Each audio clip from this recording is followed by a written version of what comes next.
Good morning, good afternoon, bonjour. Welcome everybody. It is Saturday, November 2nd. And God, this is my second stream of the day. I was live earlier with Busted Open, but now I'm here to do this Crown Jewel watch along. And we're going to get started in about 8 minutes. I will be rolling the audio here for everybody. So if you guys want to listen to the show, I will have the audio up for everyone. Again, friendly reminder, I can't actually show the show or else I'll get copyrighted up the wazoo, and we definitely don't want that. But good morning to everyone. I know it's for the West Coast people, it's still morning, but for a lot of you guys, it's already daytime. But regardless, thank you so much to everybody who's here. I want to give some shout outs. I'm going to start by doing some shout outs. So if you're here, say hello. Please do not be shy. And we got lots of regulars here. I also want to meet some of the new people. So come on in. We got Fernando Zayas in the building. We got Triple E in the house. Crazy Cool D who's like, wait, that's today? That's today, guys. This is a very busy Saturday, by the way. I woke up at 4:30 and then I was going to rest my eyes for like 5 minutes. And then before I knew it, it was 5:06 and I was like, shit. So I got up really quick. I made breakfast. I got ready and I logged in to Busted Open like 10 minutes before we went on the air. And thankfully I don't need that much time, I just need like at least 10 minutes to like get my head together, like mentally prepare. And so then did that show for 3 hours, but now I'm here and I'll be here for the next however long, because I'm assuming the pay-per-view is going to be like 3 hours. And then afterwards I'll be joined by Robin to do the post show. So I'll be here for the next couple of hours. And then right after that, it's my mom's birthday. So we're going to go celebrate her birthday too. So she's having a party. I have to get ready for that too. So there's kind of a lot going on today. It's a busy Saturday. Up to Juan Carbajal, who's in the house. Thank you so much to Juan, who's always showing a lot of support here. Lorenzo Anderson, who's getting us ready with some yeet. I got to get my foam finger. I feel like I should probably have it for today's show. We got Clown in the house, another regular. What's up to Edward Perez? Nice to see you, Edward. We got Luis Arturo Mendez, Maria Graciela Sayas in the house, Taylor Cannon. Shout out to Ebony Prince, who's also here. We got the sniper in the building. Who else do we got? Raphael Smith. Who else haven't I said? Oh my God, I make Beats here, who's watching from the French coast. Dude, what time is it for you? I know it's obviously a lot later for you, but let us know what time it is. For me, it's 9:55 a.m. here on the West Coast, so it's super early. And hello to Dawn, Smiley Girl. Dawn, another huge regular here on the show. Nice to see you. Always happy to see you on here. Sheldon Jackson in the house, and also he gifted 10 DWO memberships. Sheldon, I don't even know what to say. I feel like I gotta have a special sound effect for Sheldon. I'm going to come up with something. I'll come up with something at some point. I keep saying that. I'm going to do it. Hello to Hangman Asakil. Thank you so much for hopping in. We got Alexander with a thumbs up. We're still 5 minutes away from Crown Jewel starting, so I'm just going to kill time by giving people shout outs. All right. We got Joshua Kauser here. Alexander, Tracy WB. We got Megan Smith, Joe. We got Black Hole Combat Club, who's watching from Twitter. We got Joseph Ramus. Thank you so much. I'm so glad you enjoyed my Giant Gonzalez costume. I had a great time this year dressing up as Joe Hendry, Diesel, Eddie Guerrero, Giant Gonzalez. I put so much thought into this stuff, guys. I think about it all year. Like, what am I going to do for Halloween? I was so excited about Giant Gonzalez. You don't even know. So excited for that one because I thought, who the hell is going to predict that I would dress up as Giant Gonzalez? Nobody. And so I was really happy that I was able to make that work. It just looked hilarious and ugly, and it was perfect. Thank you so much. I'm glad you enjoyed the costumes. We got Yashiro back in the house. Yashiro, good to see you again, man. We got Juan Ortega, another regular here. We got Mitchell Johnson. Thank you so much to Mitchell Johnson. Hey, we got D. Lara in the house. D. Lara, thank you so much for hopping in. We got Sterling 273. We got Ronald Dagley Jr., Juan, Edwin. We got that the brat, that dreaded sundown. Thank you so much for following me on Instagram, by the way. We're still 3 minutes away from Crown Jewel starting. Again, I will be playing the audio in just a second. All right, who haven't I said hello to? We got Jason X Cross here. Hello, Jason. We got Yatik Sahu. Thank you so much for hanging out with the DWO gang here. We got Nestor Felinos. And the sniper says it's 5 p.m. in Glasgow. Ooh, yeah, I love Glasgow. Glasgow was fun. Let's see. We got Robert Smith. We got Jordy Griffin, Galaxy XC2, Blake Jessup, good to see you. I Make Beats, thank you so much for the super chat. Says, catching another live stream. It's been a minute. I've been here, although you might not see me, and it's 5 p.m. here on the UK time. I don't know how I didn't see you. I hope I what do you call it? Unless you were here but didn't comment. I don't know. But regardless, thank you so much for being here. I really, really thank anybody who hops in to hang out during these streams. We're starting things up in 2 minutes, by the way. So no, seriously, thank you so much for watching all the way from the UK. And it's always really nice to see people from like all different parts of the world. It's probably my favorite thing about doing live streams is getting to see where everybody is watching from. So thank you so much to I Make Beats. All right, we also got Megan here in the house. Thank you so much to Megan for hopping on. I love your default, by the way. That's very, very cute. We got Carulos Mamdu, who says, hey, Denise, I'm watching you from Egypt. Says, I'm a big fan of your content. Keep up the great content that you're doing. Dude, that is freaking awesome. Thank you so much. We got Onyos here who says, randomly decided to watch the WWE PLE. It feels like the next AEW pay-per-view is so far away, so this will have to do. That's true, right? Because the next AEW pay-per-view is Full Gear. That's at the end of the month on the 23rd. And then we have, what do we have afterwards? World's End. And that's obviously at the end of the year. So it does feel like there is a little space between that. And then as for WWE, we obviously have Survivor Series still to come. And then we have the Saturday night main event. That'll be fun. That'll be coming up too. And let me start getting this ready, everyone. So just give me a second to get the audio going. 1 second. Hold on.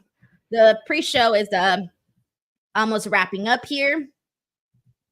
Hold on. I have multiple streams running, so I got to make sure that this is all good. All right, I think you guys can hear the audio now. Let me lower it a little bit because I've been told I have it too loud sometimes. All right, let me know if that's good for everybody. If this is a good audio level where we're at right now, please let me know if you guys want it louder or lower. That would definitely help to know. All right. I'll keep giving some shout outs. We're still waiting for this post show to end. Sometimes the Peacock stream tends to be like a little bit behind. I don't feel like the Peacock stream is always right on time. For me, it always feels like it's on a little bit of a delay. But okay, good. Everybody's saying the audio is good. Okay, good. Good. Audio's good. All right, great. I'm glad that you guys can hear perfectly. All right. Let's see what we got here. Oh, hello to Roderick Fields is here too. We also got Karan. Thank you so much for coming on into the show. That's awesome. We got Dawn here who says she's debating about which show she should go to next in the same month. Saturday night's main event or the 26th show at MSG. I don't know. I feel like Saturday night's main event might be really fun, but I've heard nothing but great things about the MSG December shows too. I heard those are really fun as well. So I guess whatever date probably works best for you. But yeah, it's looking like there's going to be a lot of good stuff happening over there. It's great. Nick Beat says, I'm on network, hasn't changed yet. Audio fine on my phone. Awesome. Okay, so then clearly, don't tell me that. Okay, yeah, because I was going to say, what time is this? Shouldn't the show be starting already? But they're still doing the pre-show, so I hope we didn't like mess up on the times or anything, unless they're just a little bit behind. But the show hasn't started for y'all, has it? Oh, there we go. Okay. Cool. Countdown is ending. They're a minute off, I think, on time. So they ran an extra minute from the looks of it on this pre-show. So we're finally getting going with the actual show. What is happening? Oh, okay. I was like, what is that? I couldn't hear what was happening there for a second. I was like, what is happening right now? Let me move over here. Alrighty, well, here we go. Crown Jewel is about to get started. Let me know what you guys are looking forward to. What matches, moments you might be looking forward to. Thank you so much to Mitchell Johnson for hopping into the stream and for the kind comment. Fernando Zayas is ready. Hell yeah, let's go. They keep showing the shots of like what Saudi Arabia looks like. All right, here we go. I wonder what match is kicking off the show. We got a few more matches this time too. Usually it's those 5 matches. We got like what, 7 this time? We got quite a bit of matches here today. We got, let me see, it's a total of 3, 6, 7 matches. 7 matches, guys. We haven't had 7 matches in a hot minute. It's been the 5-match card. So we'll see how, in a way, I'm not too worried about it because if you guys recall, they do a lot of those video packages to kind of fill for some time. And I would rather see a match than video packages. So maybe it's not a bad thing that we're getting the 7 matches. I guess it depends, right? We'll see how long the show ends up going and how it goes how the flow is in terms of the commercials, the breaks, and the matches and all of that. Let's see what we got here. Oh, hello to Harold Robinson, who's also here. Thank you so much for hopping on. Love that. Yatik says, my super chat is confused between Canada and INR. Oh, man. I don't know how it works in terms of, like, depending on where you're at, like, in the world and stuff. So, you just do you. Let's see what we got here. We got Juan Ortega here who says, Tegan and Indy, you both deserve a better run on the main roster. I'll miss seeing them on TV, but can't wait to see them on their next adventure. Yeah, of course, you never want to see anybody lose their job, guys. Whether you're a fan or not a fan of someone, you don't want to see people lose their job. It always sucks because, especially a job like this, because it's like it's everyone's goal to get to, not everyone's goal, of course, but it's a lot of people's goal to get to WWE. It's like the end all be all for a lot of people. So when that dream comes to an end, it clearly does suck. So, but they can come back. You never know. Unfortunately, Tegan has been in this position before where she has been released in the past, came back, and then it just didn't work out again and got released again. So it is very unfortunate, especially when you go through something like that of getting released more than once. So yeah, Juan, thank you so much for sending this in. We got Jeremy A here, who's also part of the DWO. Thank you so much for hopping on. Let's see. Thank you so much to Seb Meany for the very kind comment here, and thank you for hopping on. I love how we're getting so many new people here on these watch-alongs and also seeing the regulars here. That's a good thing, guys. It's a good thing. You need to have a nice balance. We got Mike Kowinski. Thank you so much to Mike for hopping on to the show. This is exciting. We got so many new people here. We got Casual Wrestling Reactions who says, looking forward to Nia Jax versus Liv Morgan, thinking Tiffany Stratton is turning on Nia Jax. Yeah, that's definitely something that I think a lot of people are expecting, a Tiffany Stratton cash-in. I feel like this is the day where most people are like, come on, it's got to happen. This is it. It's now or never. Let's do this. So it does feel like it may be happening. That's how I feel too. That's funny. And hey, we got Tremaine Young as well. Tremaine, did I already say hello to you? I don't think I did, but I'll say hello again just in case I didn't say hello.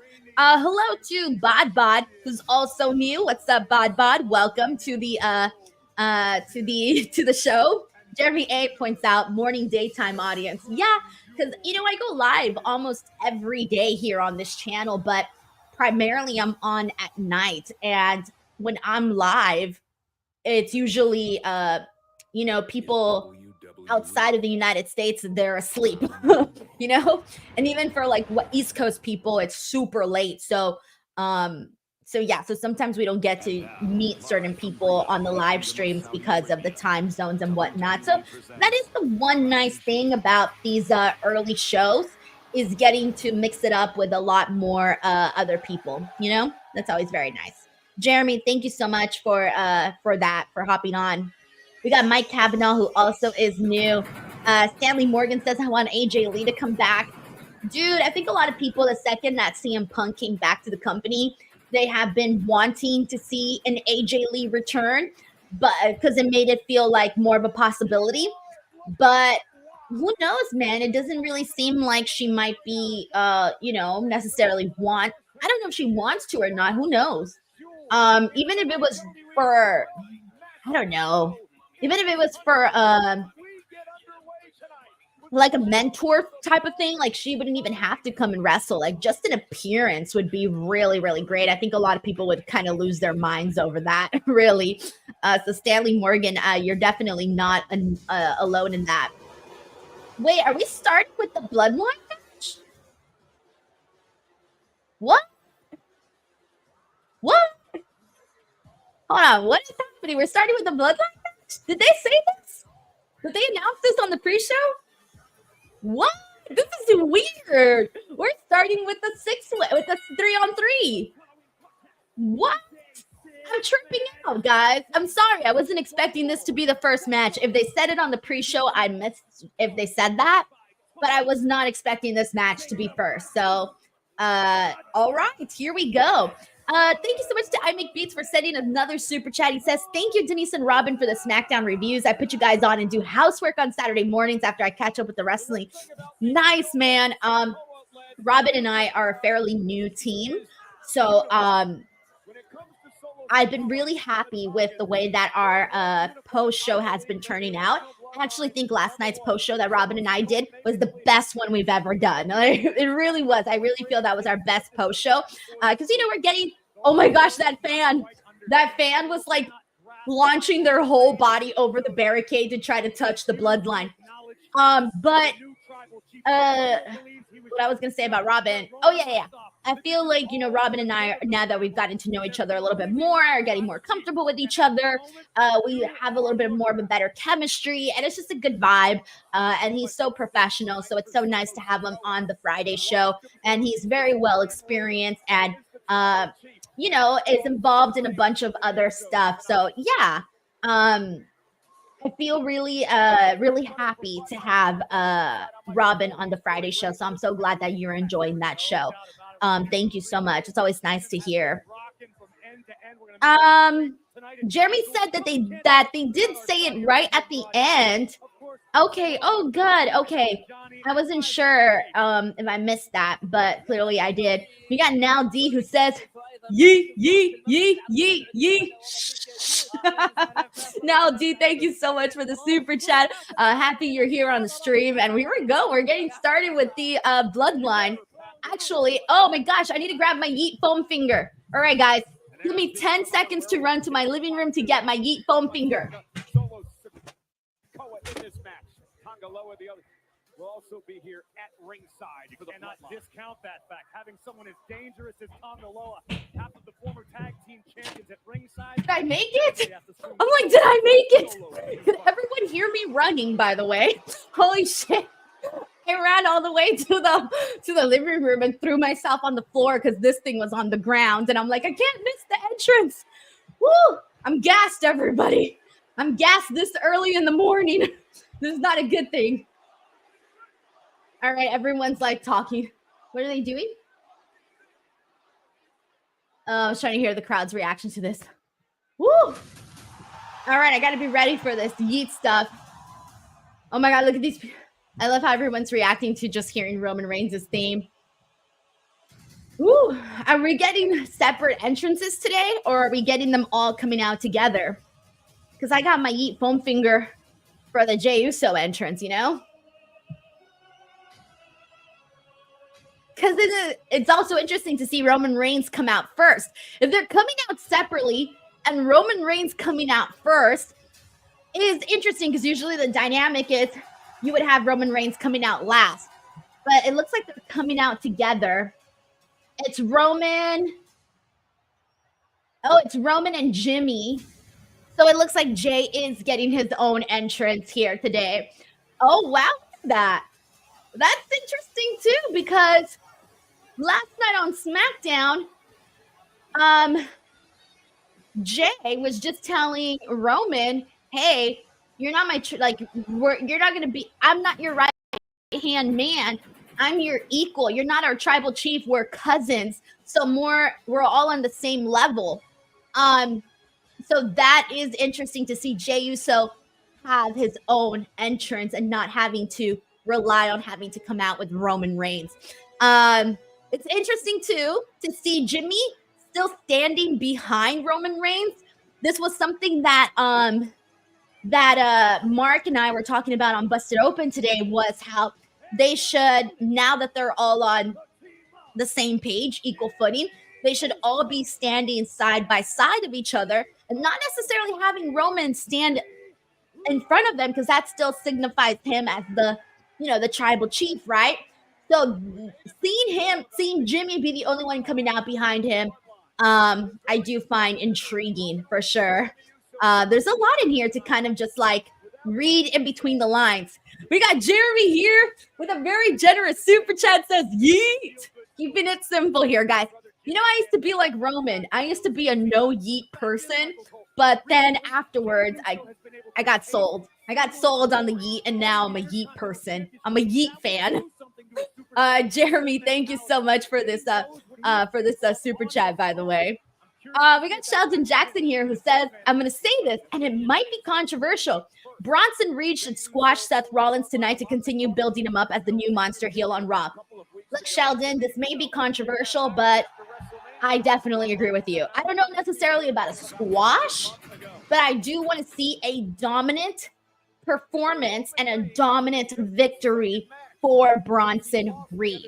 I guess the only reason why I don't want to see a squash is because I do want Bronson Reed to be able to show his wrestling prowess with Seth Rollins, and Seth Rollins is a very fun performer, comes with a lot of energy, and I feel like that will mix very nicely with the powerhouse that is Bronson Reed. So, again, dominant performance and dominant victory is what I want to see for Bronson Reed. So your controversial take, maybe not so controversial.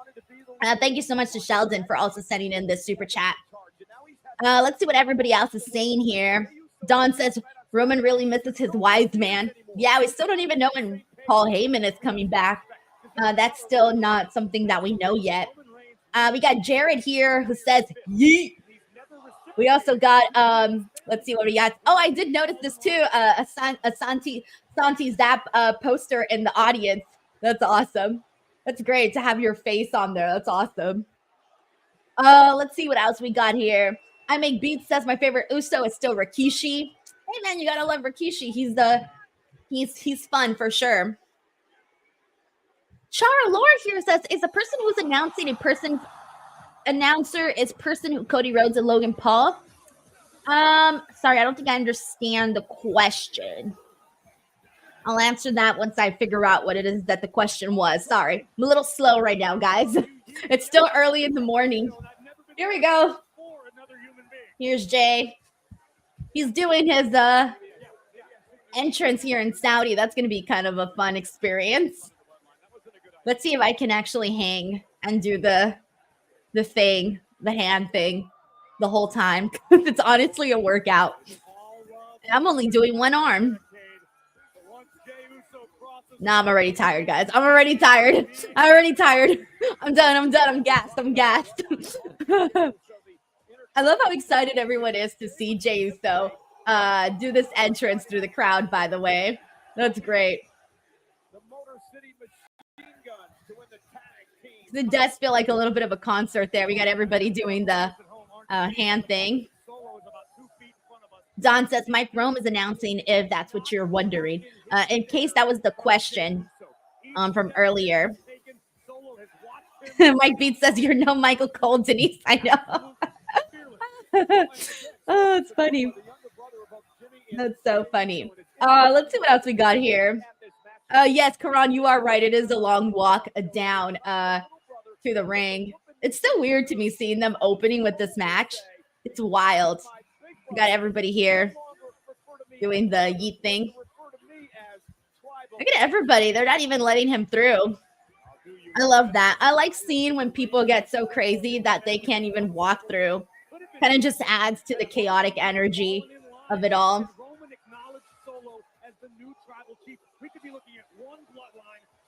Dude, that looks freaking awesome.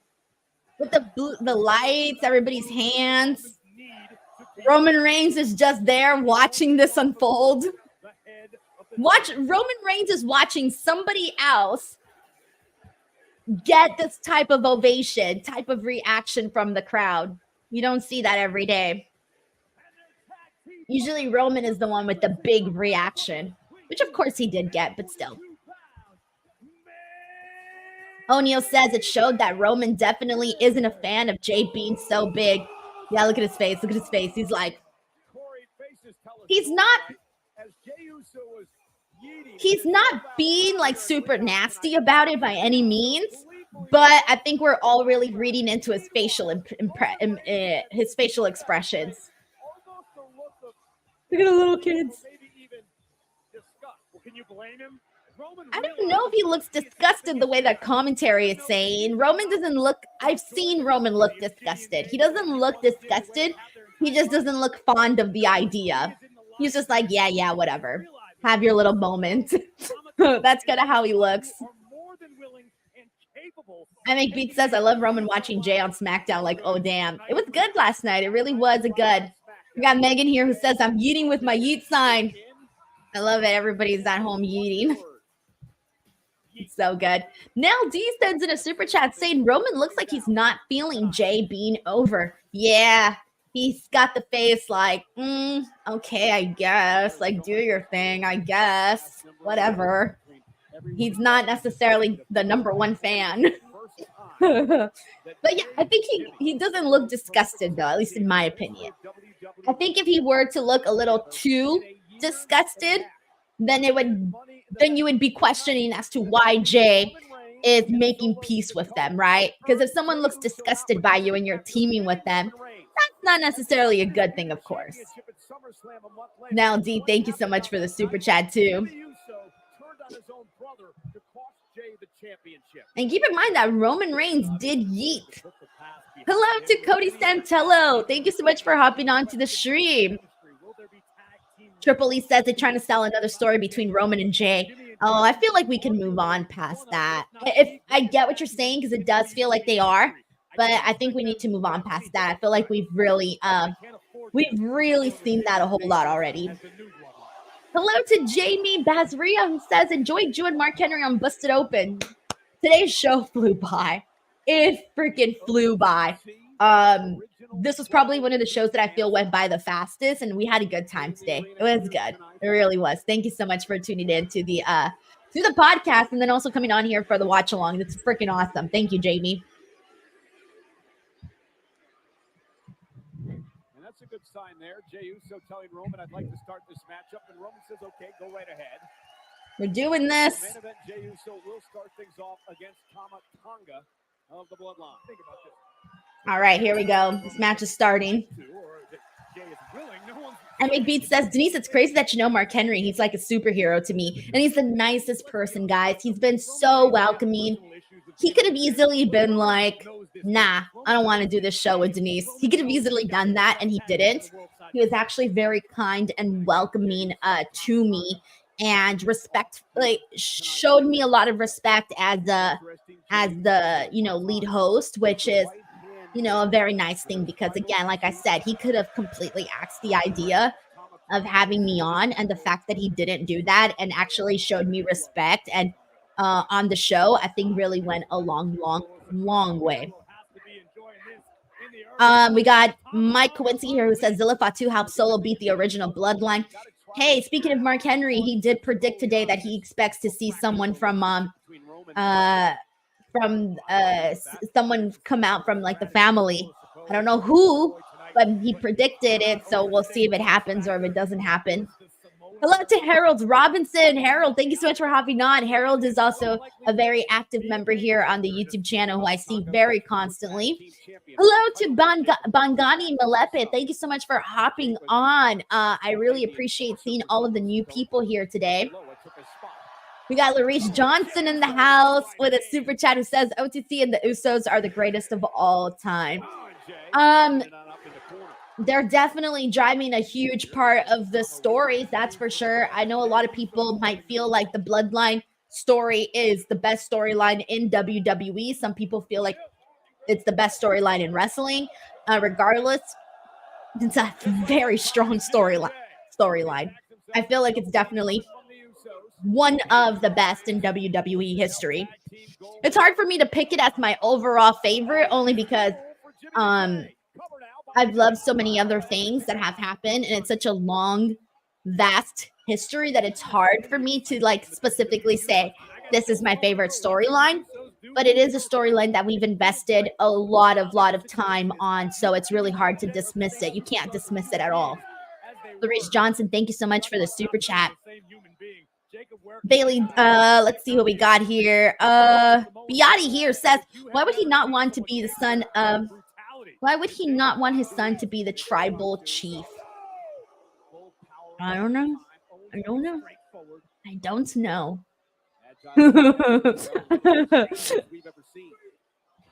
All right, let's see where we're at. Hey, we got Keon Davis in the house, and we also got Typo Sid with the Santi Mania running wild for real. Talk about like being popular in Saudi, that's for sure. But he's a very nice guy too. So he's been here on the channel a couple of times. He's a very nice person and works very, very hard. We got Casey Clark here, also of Twitter. Thank you so much for hopping on to the stream. And Solo Sikoa said, and he's going to take a breather. And a good start for Jimmy and Jay here tonight. So far right now, the original Bloodline is sort of getting the upper hand here. They're my pick for the win too.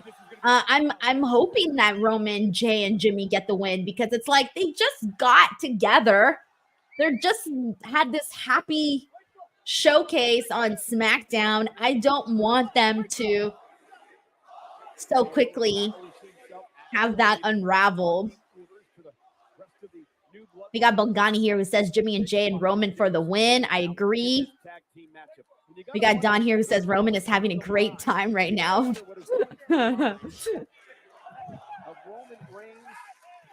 Crowd is chanting for Roman. Hey, we got Andrew Flora. Thank you so much to Andrew who says, big fan of you. I'm going to subscribe to you on YouTube. Please do. I'm really trying to hit that 200K goal by the end of the year. So every subscriber counts.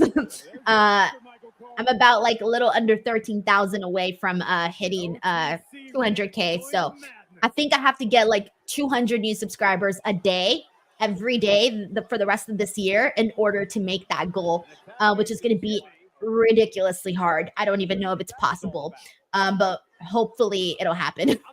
I'll be really sad if I miss 200K by like 3,000 or something, you know, like some small number. Oh, I'd be so mad at myself. Like, you should have pushed harder.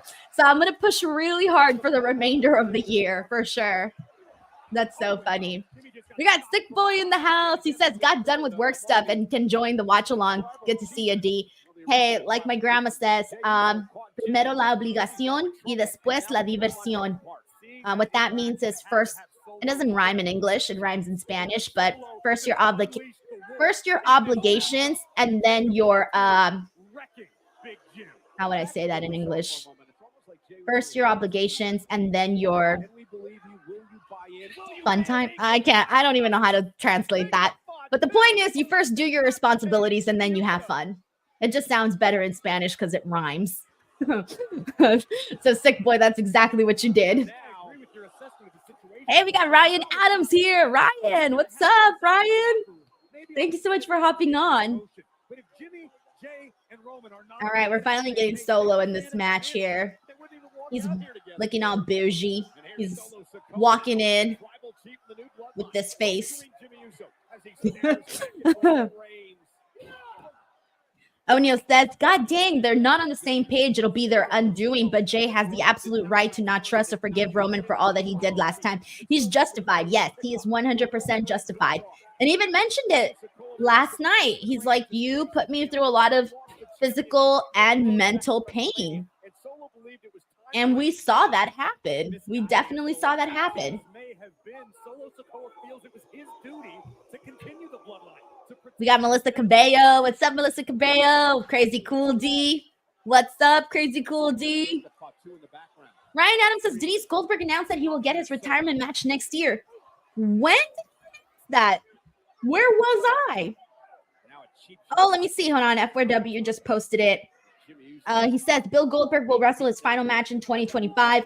He announced the news today while appearing on ESPN's SEC network.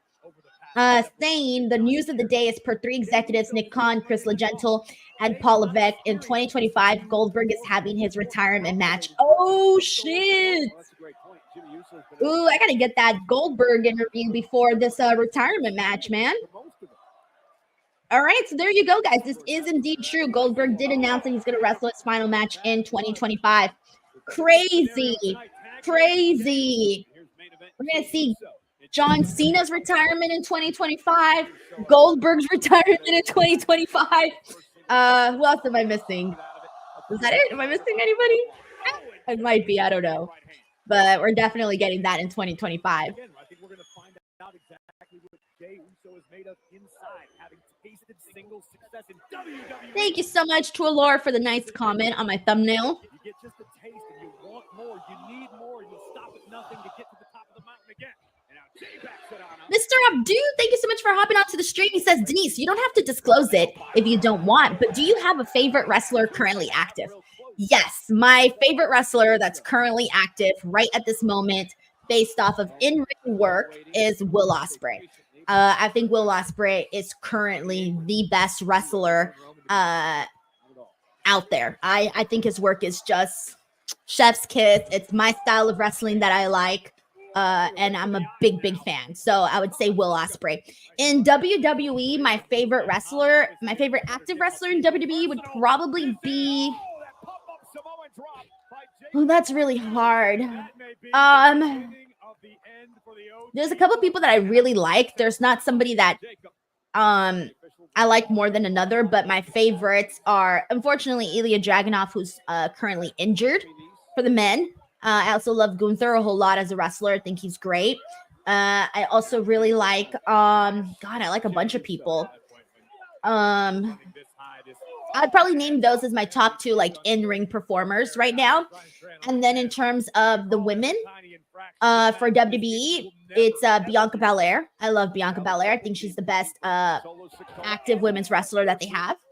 For AEW, for the women, I would probably go with that could be kind of up your grabs for anybody. I think it depends on the week that you ask me who I like the most on the show. For the women, character-wise, Toni Storm.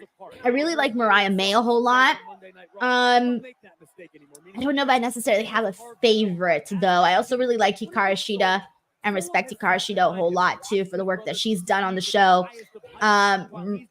Mercedes is also really good, of course, but I don't think I have a favorite per se just yet for the women over on AEW. I kind of have everybody on I have a bunch of favorites, but not the one just yet. We got Nell D here who sends in a super chat saying these Crown Jewel crowds have improved a lot. Also, the love story. Love the story they're telling. The reunion was too fast. Also, Tama Tonga would say, yee.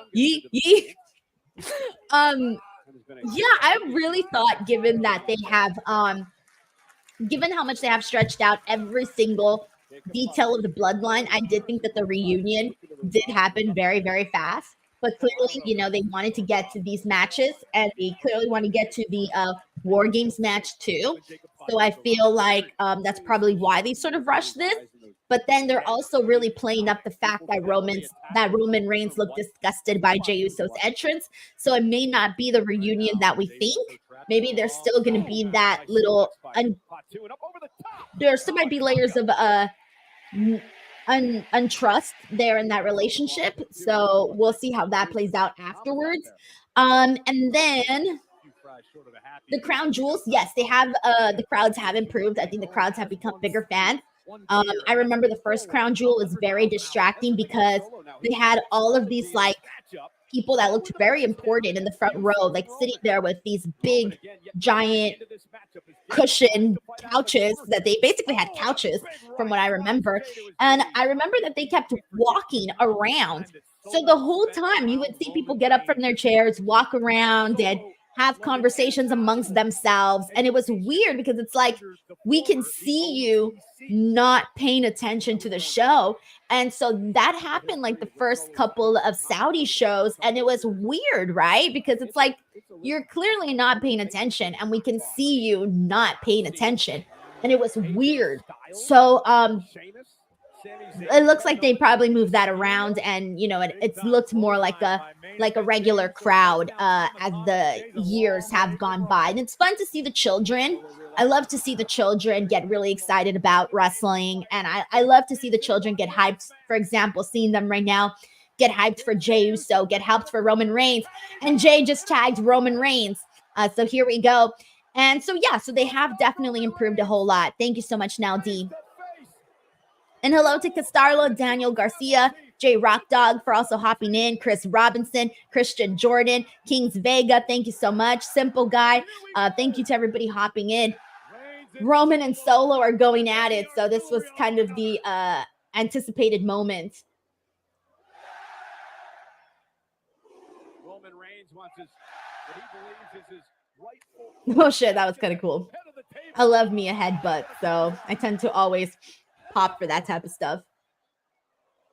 But what I really want to see though is I can't wait to see Fatu and Roman really go at it. That's what I really want to see. Reigns is out here on a mission tonight to expose Solo as a false king.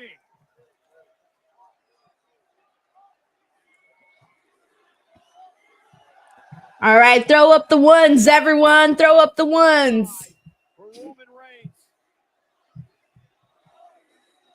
All right, let's see. Roman's gearing up here.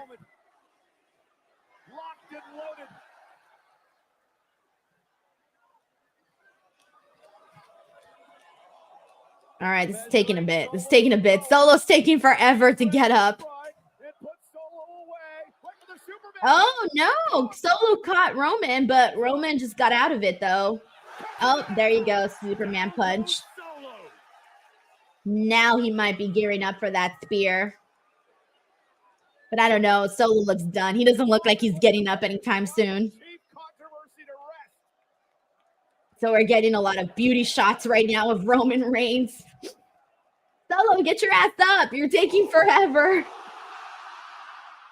Oh, there he goes. Oh, again, he didn't get the spear. Oh, Samoan spike. Ooh, that was fairly close. Although I wasn't expecting, I'm not going to buy Solo right now, pinning Roman, of course. But then that did get pretty close. Roman is good at kicking out to like the last possible second.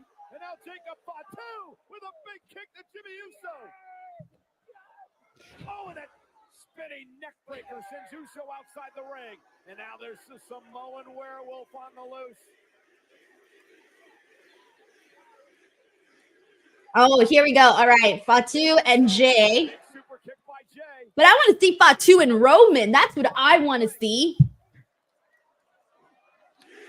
They still kind of kept them away from each other.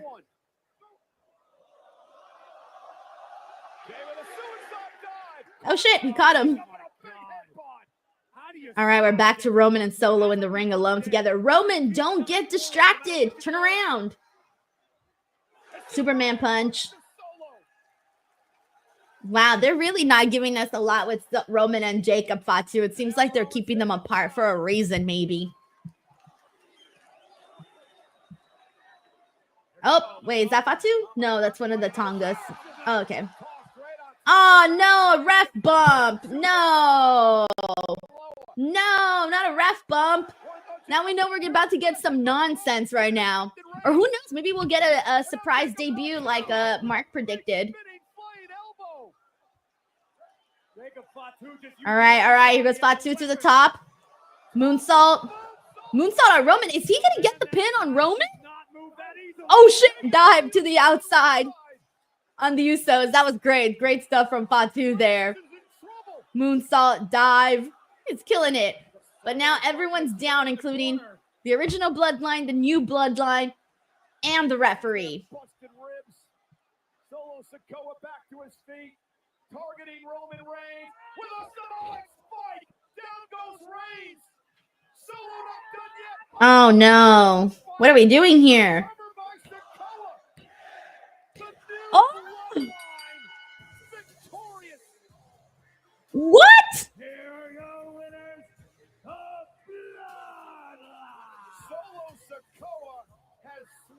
Solo Sikoa pinned Roman Reigns, taking him out with those Samoan spikes. I don't know, guys. I don't know. I know what they're doing. They're building Solo Sikoa, but damn, like, damn, you know? I don't know. Let's see what everybody's reactions are. Larice Johnson says, wow. Don's like, I did not expect that. Sick Boy also says, wow. No, now they're attacking Roman. Okay, where's, oh yeah, there's the Usos.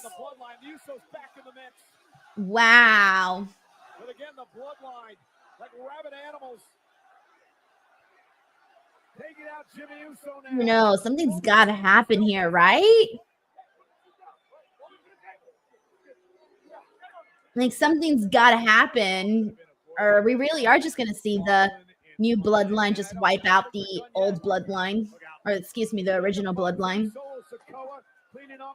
What is happening here? Oh, man.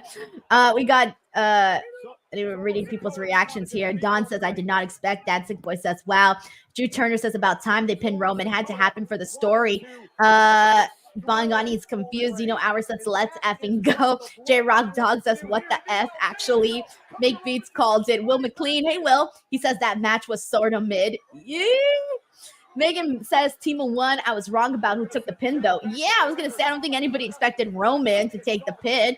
I was maybe expecting Jimmy to take the pin since he's kind of feeling, you know, the ranking system. If you're going to rank these guys, it's Roman, Jay, and then Jimmy. J Rock Dog says, what the actual F was that? Biotti says, good, Solo is the man now. It doesn't feel like he's the man, though. Like, that comes from, like, within him, you know? That's got to come from his personality. Oh, there's Sammy. Oh, there's Sammy. Here we go. There's Sammy. Making his way, guys. Making his way. He's not running. He's walking. But he's making his way there. I don't know how he's planning on taking out these guys who are all standing very, very tall.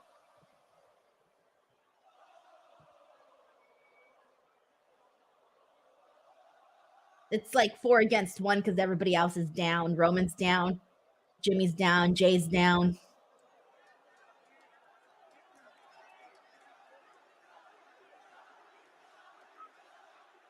And I have a feeling that Sammy's not going to be able to take them all out himself.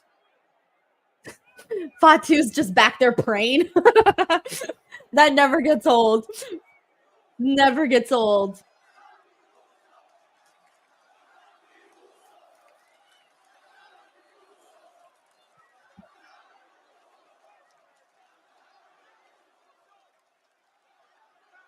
I'm nervous.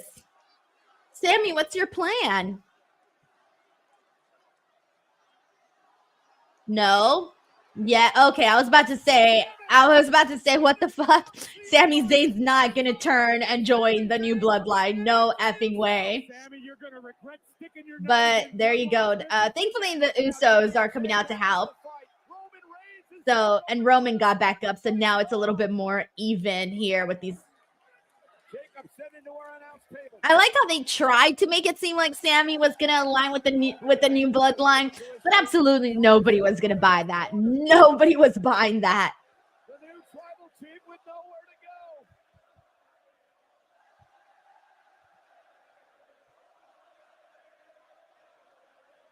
go. Oh, Solo's cornered.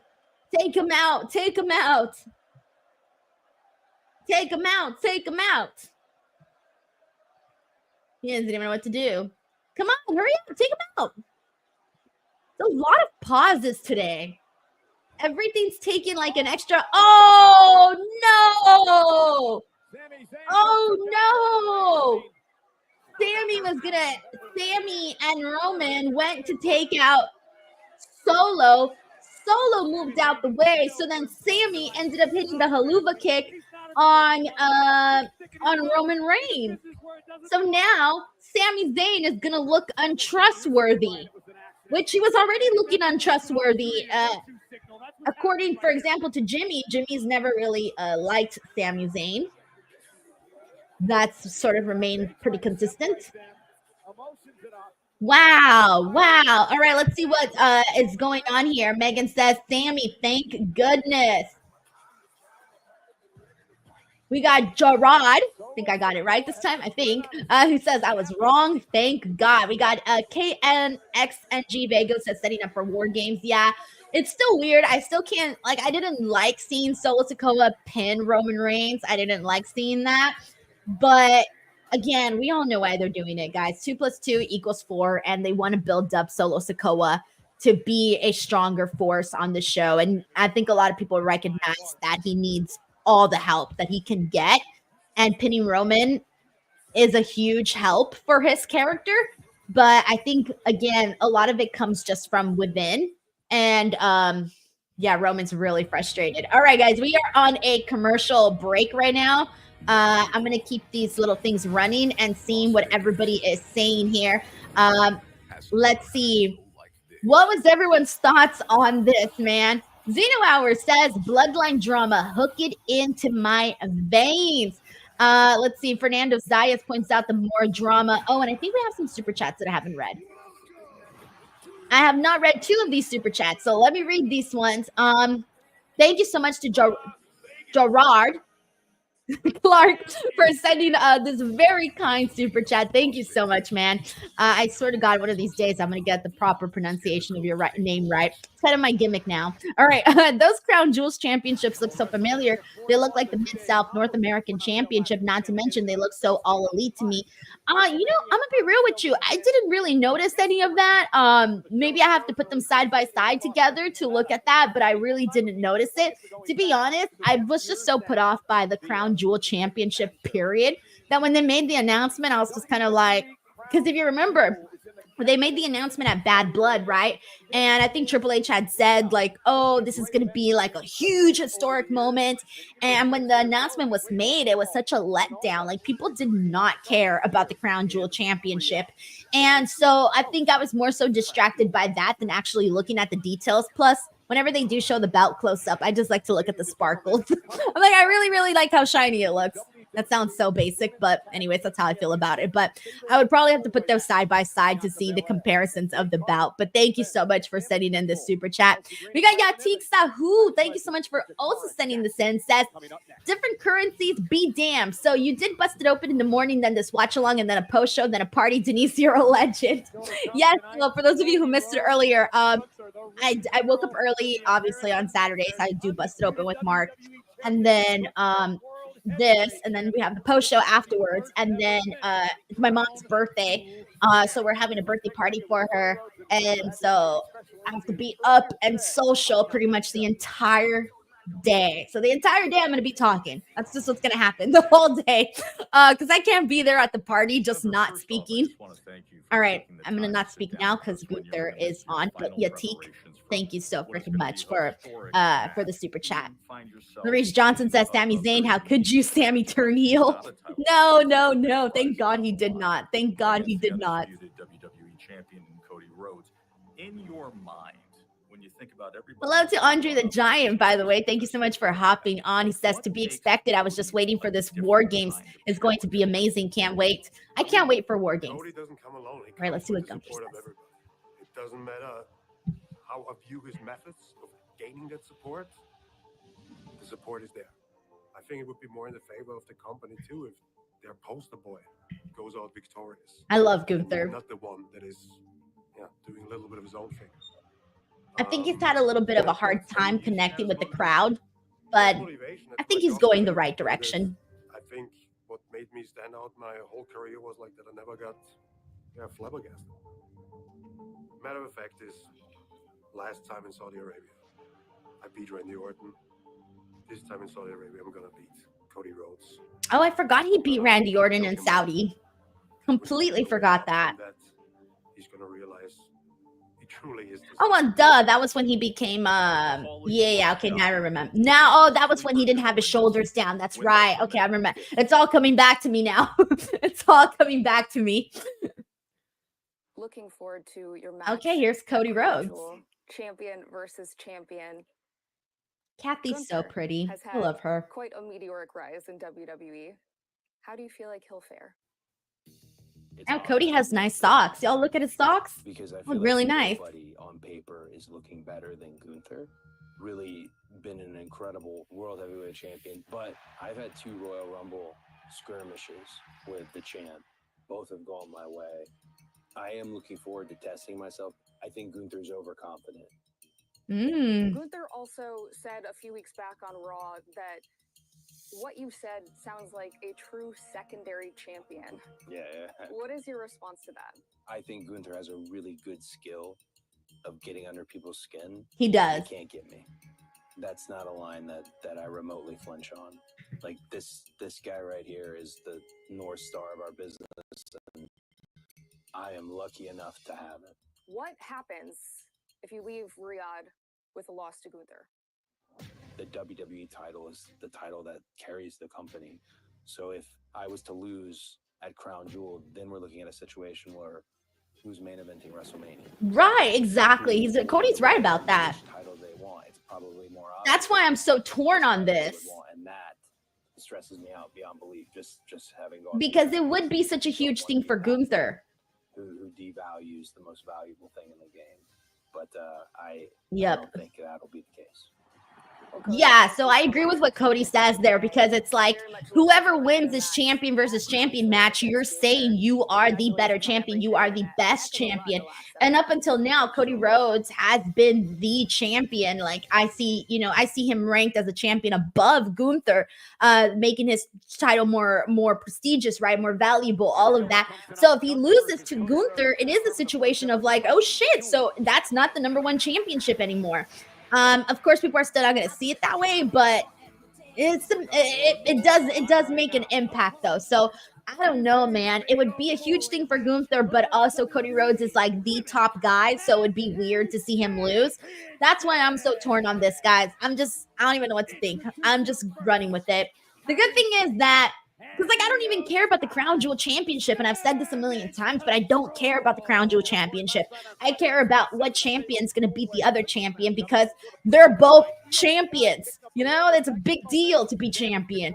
But here we are. Bailey Darley, by the way, has been incredible. Very, very supportive here on the stream. So thank you so much once again for hopping on. Sends in a super chat saying, Liv, Cody, Kevin, Damage Control, Knights, and Bronson are his picks for Bailey's picks for the predictions. Liv, Cody, Kevin, Damage Control. I'm not sure. I think for the women's match, I'm actually going with Jade and Bianca to retain. LA Knight, I do think is retaining. Bronson, I do think is winning. Liv and Nia, I'm going to go with Liv, but it could be Nia too. I'm split on that one. Cody, I'm split. I do agree with you on Kevin Owens needing the win over Randy as well. Gerard says, I think it's time that WWE should open their forbidden door for AEW for them to compete in the 2025 Royal Rumble. I know that sounds like a nice idea, but there's no way. I don't think that's going to happen. I think there's just way too much bad blood between both of those promotions. It's just not going to happen, especially not in the 2025 Royal Rumble. Maybe in the year 2045, 2055. I don't know, but it ain't happening in 2025. I know it would be like the craziest thing, and people would lose their freaking minds if it did happen, but I can't even imagine that happening, being a thing. But thank you so much for the wishful thinking of that, but I don't think it'll happen, unfortunately. It is what it is, guys. It's business, all right? It's business. Alrighty, so let's see who else we got here. Hey, Kavisha's on the stream. Kavisha, thank you so much for hopping on. And I don't know how you did this nice font, but that's very cool. Thank you so much for doing that. Scott Stein says, I think a certain free agent makes their WWE return. A certain free agent makes their WWE return. Who? Who am I forgetting? Who's the certain free agent that makes their WWE return? Scott Stein, who are you referring to? Sorry, guys, I'm slow today. I've been up very, very early, so I'm not thinking too fast. Let's see. People are saying Becky Lynch. I don't know. She would take a little bit more time off, right? I still feel like she's good. Like, she doesn't have to return, like, right now. Steven Marchulli sends in a super chat. Thank you so much to Steven. He says, Cody has to win due to upcoming Rock program. I know. It'd be weird, right? Like he said, whoever wins, it's like you have a claim to be the night 2 main event of WrestleMania. Of course, from now until WrestleMania, we might sort of forget, but, it's a lot of time. But still, it really just... There's coming out today, depending who wins, there's going to be, depending on the fashion, too, of how the match is won. If Gunther were to pin Cody Rhodes cleanly, holy shit, that would be nuts. It would be crazy. But if he wins with help, then maybe not so much. We're going to see it a little bit differently, Thank you so much, Steven Marchulli. All righty. Let's see. Megan says he took out Samantha's voice for Chelsea's entrance theme. Oh, damn. I should have listened to that. I didn't even hear that. I was talking over it. Jessa Reedy Bird, thank you so much for hopping onto the stream. Says Chelsea and Piper for the win. I think I'm going with Jade and Bianca. Oh, Jade looks great, by the way. Her makeup looks very, very cool. Oh, she's bejeweled. Oh, Jade is bejeweled. You love to see it. You love to see her in some bejeweled gear. Let's see if Bianca is also bejeweled. Jessa, thank you so much for sending in your picks too. Kavisha says, Denise, who do you think is going to win the 6-woman tag team match? Bianca and Jade. I think they'll retain. If there is a title change,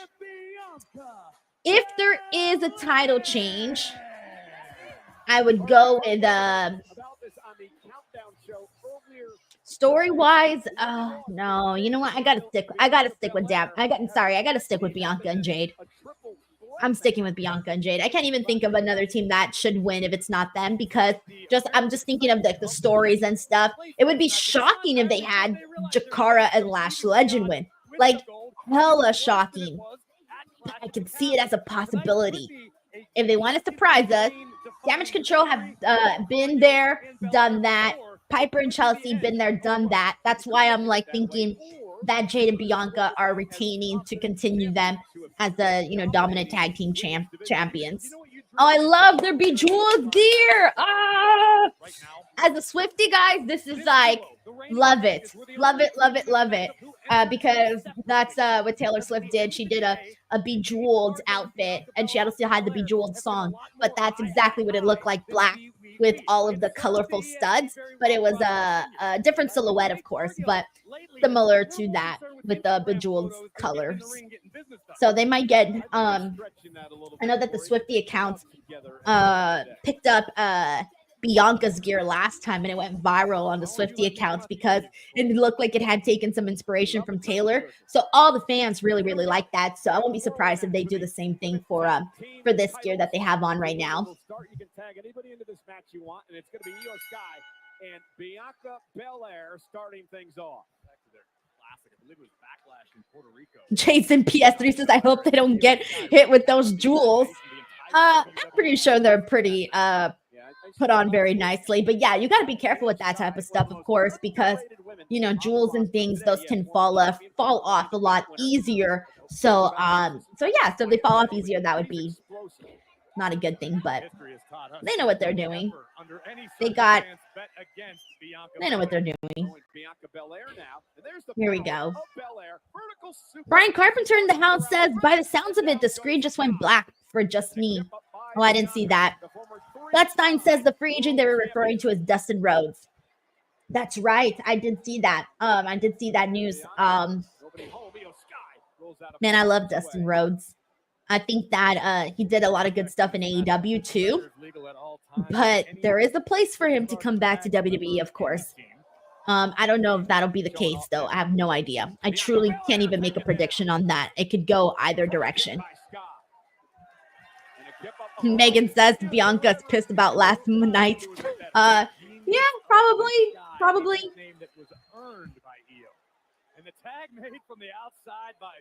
Oh, there's Chelsea.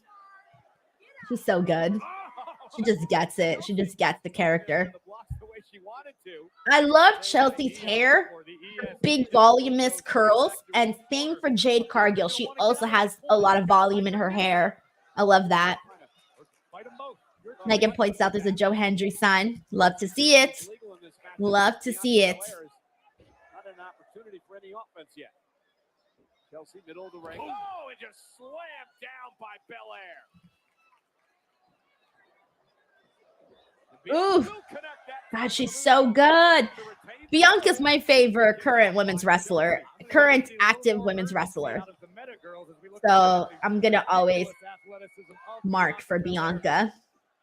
Maybe you chalk it up to inexperience, but Jackson and Legend need to be on top of their game. Every superstar has to be ready at a moment's notice to break up a pinfall to keep the match alive for your own team. Double team from the tag team champions and Chelsea. Okay, good work from the champions. They're looking good so far, which they should. They're the champions, right? This is what I'm talking about. There's a fine I love it. I love their gear so much.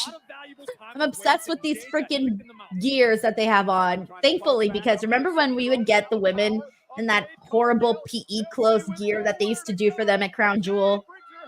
God, that was terrible.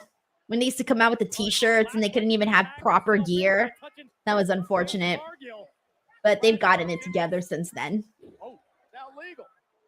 Lash Legend is a whole lot of woman as Cargill's finding out firsthand. You mentioned it before, perhaps the only one who can match the I love Lash Legend's bodysuit too. It reminds me of like Avatar because of like the all blue. Megan's right. She says everyone's gear is awesome. Totally fits their styles. Gio says they got damage control for the win. Love for Boost points out a great point here. Says Dustin still holds 2 Ring of Honor titles. He'd stick around on a handshake deal till he puts teams over before going anywhere. Yeah, I can see that 100%.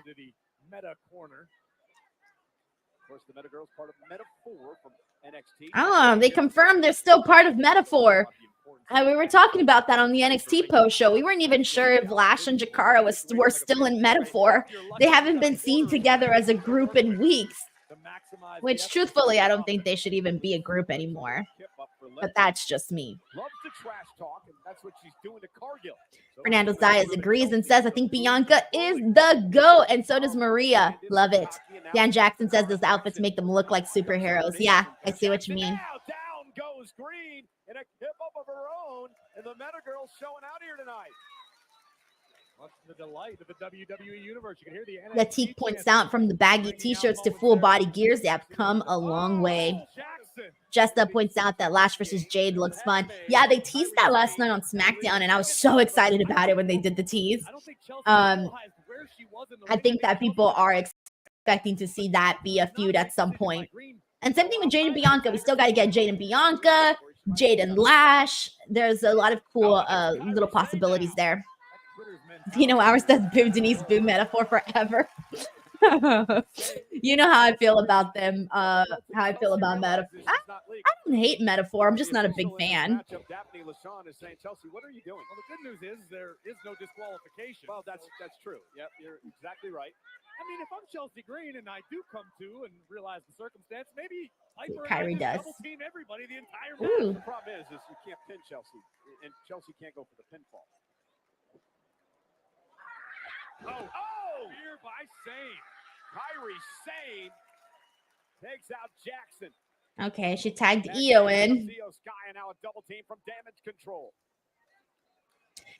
Io and Kairi remind me of I think Kim Possible wore. Oh shit! Oh no! Ooh, a tiny little botch there, but they got it together though. They got it together. I feel like Kim Possible had a similar outfit to this, to the one that Kairi and Io are wearing, or it reminds me of it. I don't know. I haven't watched Kim Possible in years, but kind of reminds me of it. Some of these offensive maneuvers. Now Io from the top. Missile drop kick, down goes Jackson. Piper Niven tags herself in at the expense of Jakara Jackson, and a headbutt by the powerhouse. I thought thought Piper did really great too in that Fatal 4-Way last night on SmackDown. I was a big fan of that. I really thought that they all did good for that Fatal 4-Way. I did love seeing Bianca execute the KOD on Lash. That was crazy because Lash is so tall. Nice. Oh, here comes Lash again. Ooh. I feel like Lash Legend has a better pump kick than Jade Cargill. So, like, even just with that, you know what I'm saying? It's like pump kick versus pump kick with Jade and Lash. But I do think that Lash has a stronger one, though. Hers has a little bit more force, and it's probably due to her size. Ooh, damn, bro. She just chopped her ass. Wow. Oh, Lash. Damn. Lash is just finishing off Jade there for a bit. Yeah, Lash Legend does have a stronger pump kick. Especially just seeing Jade's. Yeah, Lash does have a stronger one. But damn, Lash was just like chopping down Jade like a tree. Looking to capitalize on the situation, and great decision by Cargill to roll to the outside. Is Chelsea legal? Did she make a tag? That's a great question. Well, it's been a chaotic matchup. Daphne has no idea either. I mean, I have no clue if Chelsea's legal or not. Here we go. It's time to add one to the highlight reel, Ms. Green. Well, all right, here goes Chelsea. Nope. What crazy thing is Chelsea going to do? Chelsea, what are you thinking? What is she doing? I guess she's trying to do a moonsault. And Chelsea said the hell with it. Oh, she was caught by Piper. Oh, but there's somebody who isn't afraid to do a moonsault. But let's see what she has in store for us. Nope, she's going for, her elbow. That was funny. Okay, now I think Io's gonna hit a moonsault.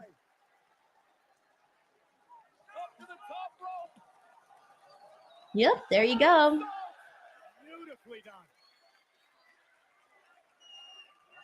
Find it funny that for the women's matches, they make sure to show women fans in the crowd. Did you guys notice that?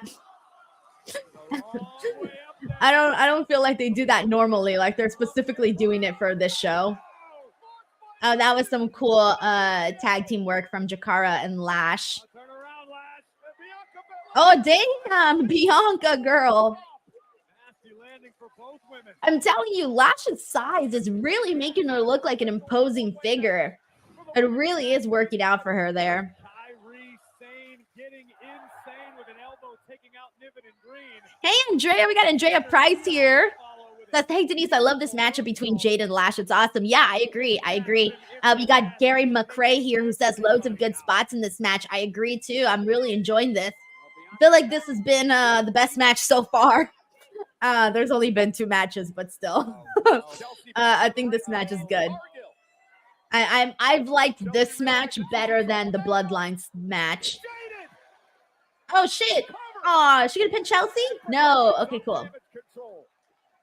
Like the Bloodline stuff was cool primarily for the Sami Zayn portion of it all, but the match itself was not really too. Didn't rock my boat. But this one's great. It's so funny seeing Bianca go after Lash because she looks so much smaller than her, but she comes at her with so much force. Damage control is also cleaning house. Oh, fuck.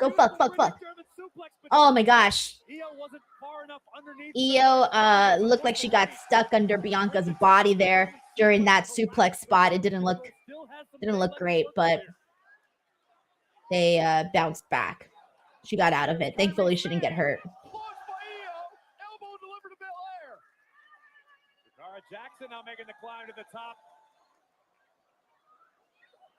Ooh, nice missile drop kick there from Jakara. I think that's been my favorite thing I've seen Jakara do, actually. Oh my god, what are they gonna do to Kairi? Oh dear. That's gotta be it. That was the best move I've ever seen. Well, it's not it because oh shit! Piper lifted up Lash. Damn, look at Chelsea. Oh, they sandwiched Jakara. Wait, are Piper and Chelsea gonna win this? No, wait, Jade's still in the ring. Jade's still in the ring. This match was fun. I'm really liking what we're seeing here. Megan says, who is legal? No idea. I lost track a long time ago. Oh, she just squashed Chelsea. No, her own partner. Just realized it. Sorry. I'm slow right now. Oh, Piper's going to the top. Piper's going to the top. Wait, there's Jade. What? Oh my God. Oh my God. She's carrying Piper. Nice. And the champs retain. Yes. That match was freaking fun, guys. You know, I haven't brought out my rating system in a while because I kept forgetting about it. But we got to bring out the rating system, guys. 3 flames for this match. This match was fun. 3 flames. This is my highest rating, by the way. So 3 flames is a good thing. Let's go. That was super fun. Super freaking fun. Let's see what everybody's saying here. Beati says Chelsea Green is wrestling comedy treasure. She is, and she also does a lot of her spots have like the crazy spots that she does have really gotten her over with all of that. Zeno Hour also says really fun match. I Make Beat says 2 for a W. EEE says that match result was obvious. And they were my pick there. Bonker says that was a mess of a match. No, I had fun with it, honestly. I really, really had fun with this matchup. There was a lot in there that they did, so I dug it. I definitely dug it. All right, let's see what else we got here. I don't know, man. They all did pretty good. I think that Lash Legend and Jakara, they stood out very nicely in this match for sure.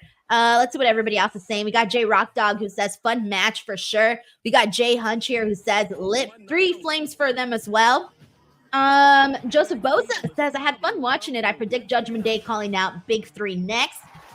Bailey Darley says great match. Unfortunately, no tag change. Taylor Cannon says fun match. So far, I'm 2 for 2 in my predictions. Larice Johnson says I'm 0 for 2. I'm 1. No, wait, hold on. I'm 0. No, I'm 1 and 0. No, wait, I'm 1 and 2. 1 and 2. There you go. Sorry. I was like, wait, what did I say earlier? Because earlier I did think that the baby faces were gonna win the new bloodline, and they lost. So I got that one wrong.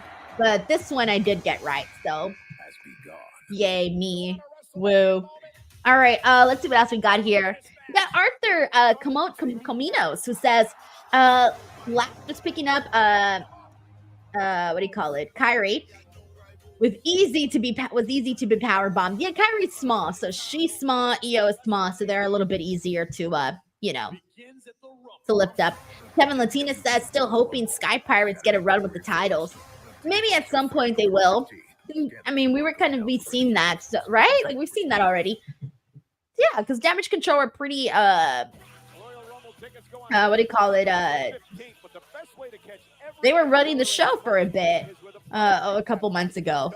That's what I'm kind of just remembering. Dr. Jeremy Brown says jewels all over the damn ring. We were literally talking about that, right? Like right before the show. And I was like, they're fine. They know what they're doing. It's all good. It's all good. I should have known too, because I was telling you guys, if you were here for my Tuesday, was it Tuesday? Whenever I dressed up as Diesel, I wore the vest and I had put little studs on it. Bro, those studs were all over this house by the time I took that costume off. They kept falling. I had a bunch of them here on my floor of my desk. They just kept falling. And I did my best to glue them on, but, still gonna fall. And we got Teens Cop Vibes. Praneeth here says, Liv is so beautiful. I do love Liv. I'm a big fan of Liv. Bro, this world thing looks pretty sick. You can live out your dreams of being a WWE superstar here at the WWE Experience. Oh, WWE Experience. Sorry, I thought they called it the world the way that they did here. Yeah, it was. I happened to do Cody's. That looks pretty cool. It looked pretty damn cool. All right, let's see what else we got here. We got Zeno Hour. I agree with Zeno Hour, who says Metaphor are ready for a call-up. Yeah, I do agree. I think Jakara and Lash are pretty. I almost see them as main roster talent almost. Almost there, you know? We got Raphael Smith, who says Lash Legend did a very good match. Yashiro also gives this match a bunch of flames. We got J Rock Dog, who says, I understand why they got rid of the NXT Women's Tag titles, but if main roster loses the titles to NXT, does that say more about the NXT talent or the main roster talent? It's a great question. It depends. If you really want to put over a certain NXT talent and you have nothing but complete and utter faith in them, then run with it, right? Have them win, beat main roster talent. It'll be huge. But at the same time, it's main roster talent. And I don't want to see main roster talent lose because they are main roster talent. Especially somebody, for example, like Bianca and Jade. Specifically Bianca, who has had amazing PLE matches, amazing WrestleMania moments. I can't just see her lose to just anybody. I really can't. So, yeah, I guess it depends on who we're talking about, what the scenario is, and all of that. But thank you so much to J Rock Dog. Karan says Bronson Seth time. And I agree with Jessa here, who says Bronson Reed. I hope he wins. I agree too. Let's see what else we got here. I Make Beat says Reed Rollins. Let's go. Let's see. Envy the Engineer's in the house. Thank you so much to Envy the Engineer for hopping on. Seth, Jonah's awesome. He should continue to be a monster and crush Rollins. I agree. I had been waiting for this Bronson Reed buildup forever. Like the second he came back to WWE, I had been waiting for them to build him up like a monster. And they finally started doing that with that feud with Braun Strowman and now with Seth Rollins. But it took them a minute to get here, guys. It really did take them a second to get here. Let's see what else we got here. Richard Martinez says, LOL, why I expected you in a costume again. Bro, it's November 2nd. It's November 2nd. I think I would be overdoing it by now if I popped in November 2nd in a costume. Richard Martinez, thank you so much. We got Yatik Sahu, who wants this match to be a squash. Earlier, that's what Sheldon Jackson also sent in his super chat about, also wanting this match to be a squash. Let's see. Oh, this is actually interesting too. Envy the Engineer says I need a clash between Bronson and Obafemi sooner than later. Ayo, that can be a thing. That can be a thing. But yeah, they gotta keep my dude Bronson Reed strong, bro. I'm rooting for him, and I think a lot of people are rooting for him too. I think people here like Bronson Reed. Look at Richard Martinez. Bronson needs this win. Megan, Bronson is gonna win. You see what I'm saying? Like, people really want Bronson to win. People are rooting for him. He's won the people over. And he did so with all those freaking tsunamis. It looked great. I think he just has a good vibe about him. Then that's what it is. Bronson is likable, even though he's the heel. He is likable, though. Hey, we got Shelton Mysterio in the house who says Rollins is going to win, but it should be Bronson. Who knows, man? Who knows? But yeah, you're right. It should be Bronson. Fernando Zaya says, go Bronson. Justice says, me all the way. Joe says, Bronson has been awesome during this push. I agree. I agree. It's like whenever you're given an opportunity, if you actually make the most of the opportunity, people are going to love that shit. I Make Beats says, I remember watching Bronson Reed last year on NXT doing crazy shit. So good to see him on the main event. PLE spot with a big name like Seth. Love Rollins. Yeah, I mean, I was bummed out when Bronson Reed got released from WWE because he had been on NXT, got released. But thankfully, you know, he went on this awesome run, Jonah. He really was killing it on the indies and New Japan Pro Wrestling, all of that. And then came back to the WWE, and now look at him. He's having a second go at it, and it actually worked out for him. So it's nice to see. It's nice to see people like Bronson Reed. Chelsea Green is another example of getting released and coming back and killing it right now. It's good to see people do that because sometimes people get released and they never really had a chance to really show themselves. And some people did show off and show themselves, but still got released. I think Bronson Reed was great on NXT. I can't even say that he didn't even get a chance because he did, and he killed it on the show. So that's why I was so bummed out when he was released. But you know what? It all worked out. So all's well that ends well. Thank you so much for also sending that in. Let's see. Yatiksa, who says he proved himself on the indies, been a fan ever since then. Absolutely. I have a very hard time believing that Seth Rollins is anywhere close to 100% right now. Gerard says, Gerard says, sing Seth Rollins' theme with me, Denise. Oh, I don't like to sing Seth Rollins' theme. It's not really my thing. I'm so over it, guys. It's just I don't care. I don't really care for the theme song. I know heel turn. I like songs with words. I do like to sing Cody's theme because his has words. But I'm over the Seth Rollins sing along, especially because like on Raw, every time Seth Rollins comes out, we get like 7 minutes of this. Obviously, I'm exaggerating, but it is a long time. Karan says, I don't know why, but Bronson does seem really likable while being portrayed as a scary monster, right? Like, he seems likable, but you're also buying him as a monster. Like, I would not want to be on Bronson Reed's bad side. So, yeah, I do agree with that. I think that he's gotten over in that way. Andrea Price says Seth's gear is on fire. I do like his little pointy shoulder pads. I don't know what you call them, but I do like the little pointy look on his shoulders. YT, I agree with you. Also, thank you for hopping on. He says the song was fun at first, but now I just don't care about it. You see what I mean? Because it doesn't have words. Oh, okay, we're starting off that, man. Seth Rollins just like ran towards Bronson, didn't even let him finish his entrance. And this is getting going. Hey, yo, Bronson's coat is freaking awesome. That is a cool freaking jacket. He got that, I'm going to be on a PLE on a singles match against Seth Rollins, and I need some cool gear. He showed up. Let's go. Oh, you throw him off the stage. What if we don't even get the match, guys? What if the match never even starts? That could be a thing. Let's see. If they do something crazy, they might not actually even do the match. And that might be their way of being like, oh, maybe that's why they added 7 matches instead of 5.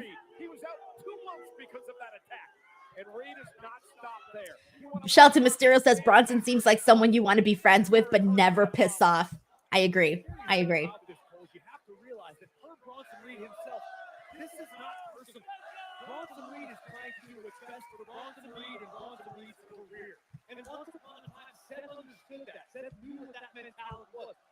Okay, is this match going to get started? They still haven't started it officially.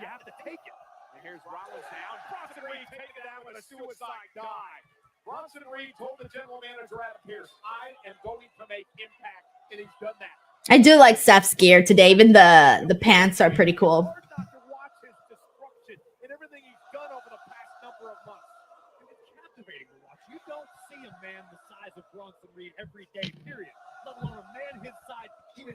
We got Envy the Engineer who says Braun's gear is awesome too. Rollins now. Bronson Reed catches Seth midair, and Reed now tries. Oh, damn. That must have freaking hurt. Seth's lower back just banged up against that chair. Face first into the side of the barricade. Take a look at this.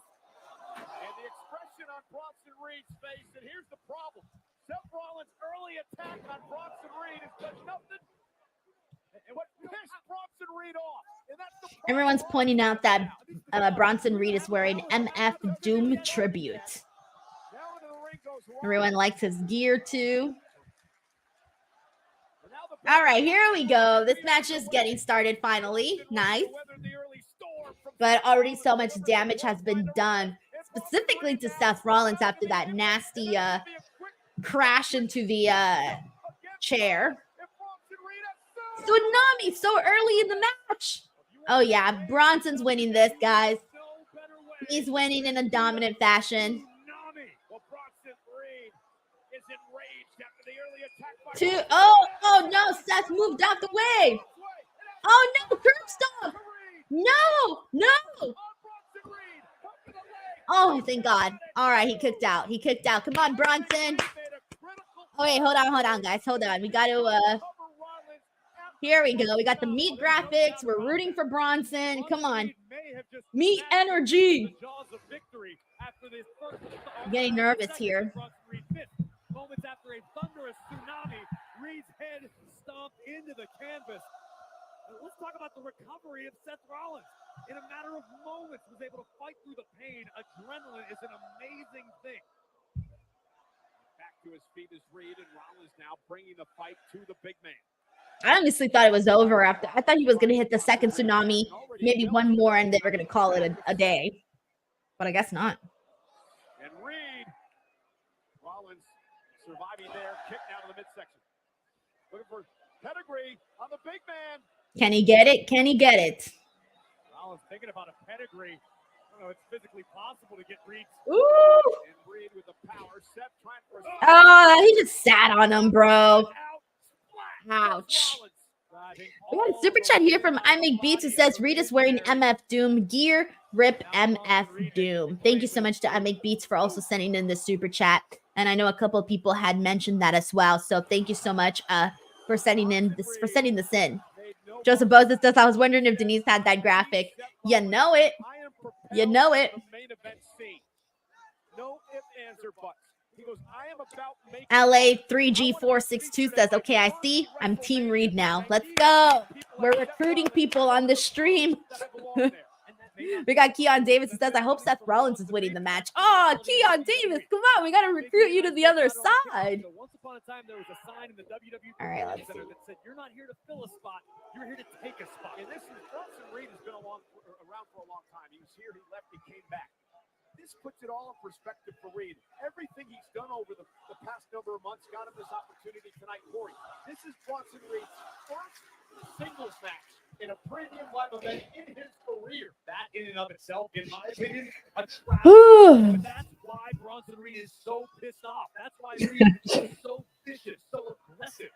Rollins just happens to be the guy in Bronson Reed's way. And it was interesting. I was talking to General Manager Adam Pearce about Bronson Reed and everything he's done over the past number of months. And Pearce is like, I'm caught in this hole here because I want to find the guy. I want to suspend the guy. I want to protect our superstars. We got Bigarv here who says, just join. What are your thoughts so far on the pay-per-view? Honestly, I love the women's match. I thought the post-match for the Bloodline stuff was cool. And then so far, I'm enjoying what we're seeing here with Bronson and with Seth. It's like, boy, Ghost ran to get some grapes from the fridge. Bronson didn't win yet. No, although it felt like he was about to get the win. Oh, dude, Bronson's whole weight just fell on Seth. Nearly gets the shoulder up. Rollins struggling, scrambling, trying to get out from underneath the weight of big Bronson Reed. Capacity crowd, we are sold out here tonight. Riyadh, Saudi Arabia, WWE Crown Jewel. Ordinarily in the past, when you see a David versus Goliath situation such as this, the goal if you're Rollins is to drag the match out. You want to drag Bronson Reed into the deep waters. We know Seth, at least historically speaking, has had great cardiovascular conditioning. All right, they're exchanging a couple of chops now. Match has slowed down just a little bit.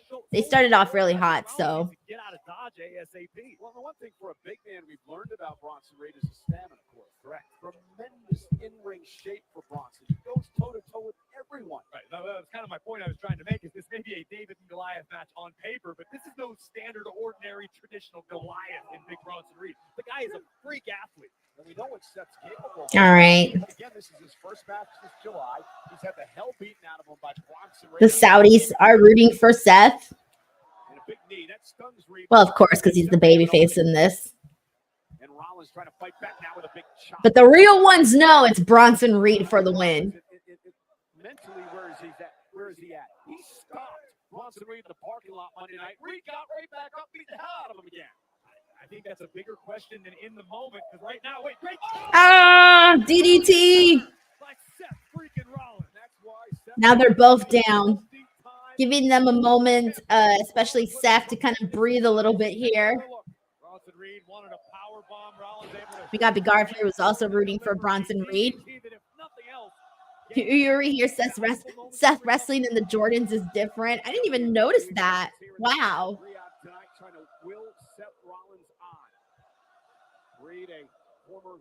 Why did the screen just turn yellow? Oh, I think it's the lights. There, okay, it's the camera shot. Wow, I hate that camera shot, actually. The one, like, towards the stage, the whole thing turned yellow because of all the yellow lights. That's too much yellow. Oh, hurt my eyes. Rollins saying, what do I got to do? Rollins back out to the apron, trying to climb up top. Sebby Mini says this is the match we were supposed in Perth, Australia back in February. Try to chop the big man down, try to take out a knee and ankle. It all happened though, all in due timing. It worked out. It worked out. Now Reed gonna climb the ropes. Jay Hunch says, I agree, Seth wearing Jordans to wrestle is crazy. Rollins trying to. Rollins, I think he might be biting Bronson Reed. Keon Davis says, I don't blame you for the lights. Yeah, it looked weird. I was like, why are my eyes hurting? I think they noticed that because they didn't go back to that camera angle. Thanks so much to I Make Beats. It says, tonight marks 1 year I've been back into wrestling. Dude, yo, I'm glad that you stuck around. All right, I'm glad that you came back, honestly. Sometimes people take breaks. I took a little break too back in college. I would only watch the pay-per-views and I stopped watching like the weekly TV. And I remember I would just watch pay-per-views for like at least 2 years. I stopped watching weekly TV, but I would still keep up, of course. But, it's different. Sometimes just life gets in the way. And so that did happen to me for some time. But anyways, I'm glad that you're back now. I mean, wrestling is 365 days a year, every week nonstop. Of course, you're going to stop watching sometimes.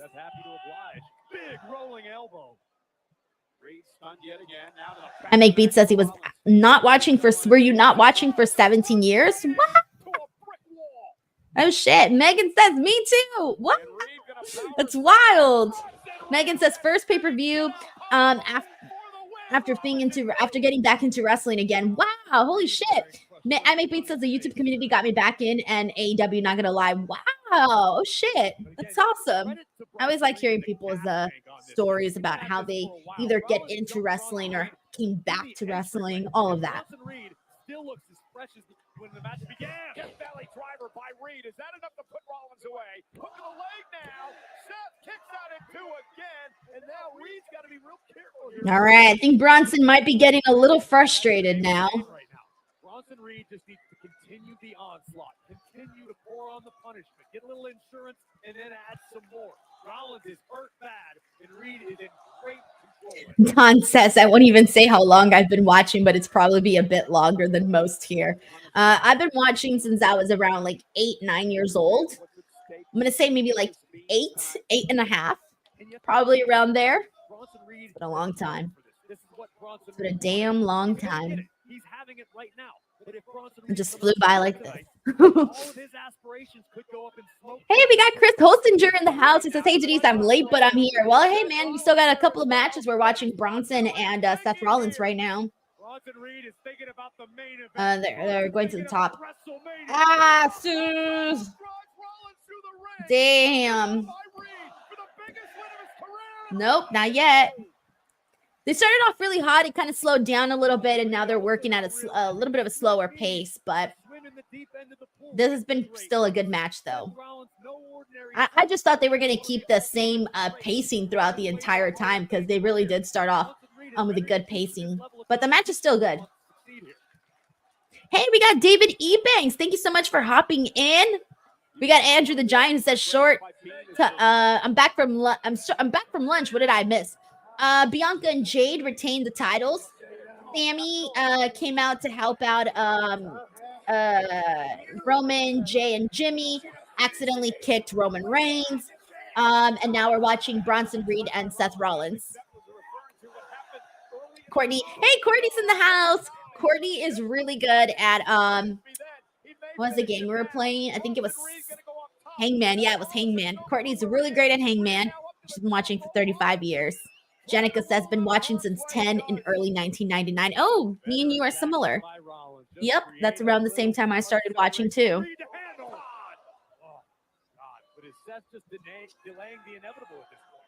We got Taylor Cannon who says, I've been watching since I was 6, so 34 years. Jeez, right? It just like flies by. You're like, shit, how did it happen so fast? I Make Beats says, yo, my name is Andrew. Okay, good to know. Okay, all right. Andrew, I'm going to remember that. If I forget, please remind me. Because I remember people by their usernames. We got Love My WWE in the house who says, hey, thank you so much for hopping on. Nice to have you onto the stream. Jeff White is here too, and he says, been watching 40 years now. Yatik says, I started watching in 2010 when I was 9 years old. Now I feel sad as everyone hates on that era. The John Cena run and everything. When I was the little kid in the house, John Cena shirts cheering. You're going to see it differently because it was like your time period. That's how I feel about certain things too. Like there's certain things that I love that I grew up with that some people are just like, whatever. But we're always going to be very fond of, ooh, curb stomp onto the steel steps. We're always going to be fond to the era of whenever it is that you started watching wrestling. Like, I know people that think that, like, you know, it really sucked in 2001 or in 2000, but I'm like, shit, I loved what I was seeing because I was a kid, you know, and so I saw it with a different lens. Oh, no, another curb stomp? That's I think 3 total curb stomps in the whole match, but 2 consecutive ones right now. Come on, do not defeat Bronson. Don't do this to me. Do not do this to me.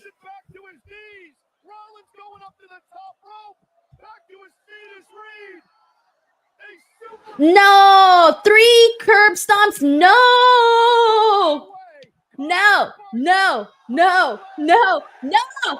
Mother effer. Ah, this sucks. Man, we got Bronson Reed a win. Boo! Oh shit! Bronson Reed's busted open. Boo! Sorry, I'm gonna have to boo this, everybody. Boo! Ah shit! Bronson Reed's sick busted open. It looks like he has a gash on his eyebrow. Oh man, everybody's like, no. We got let's see. Karan says no. Richard says no.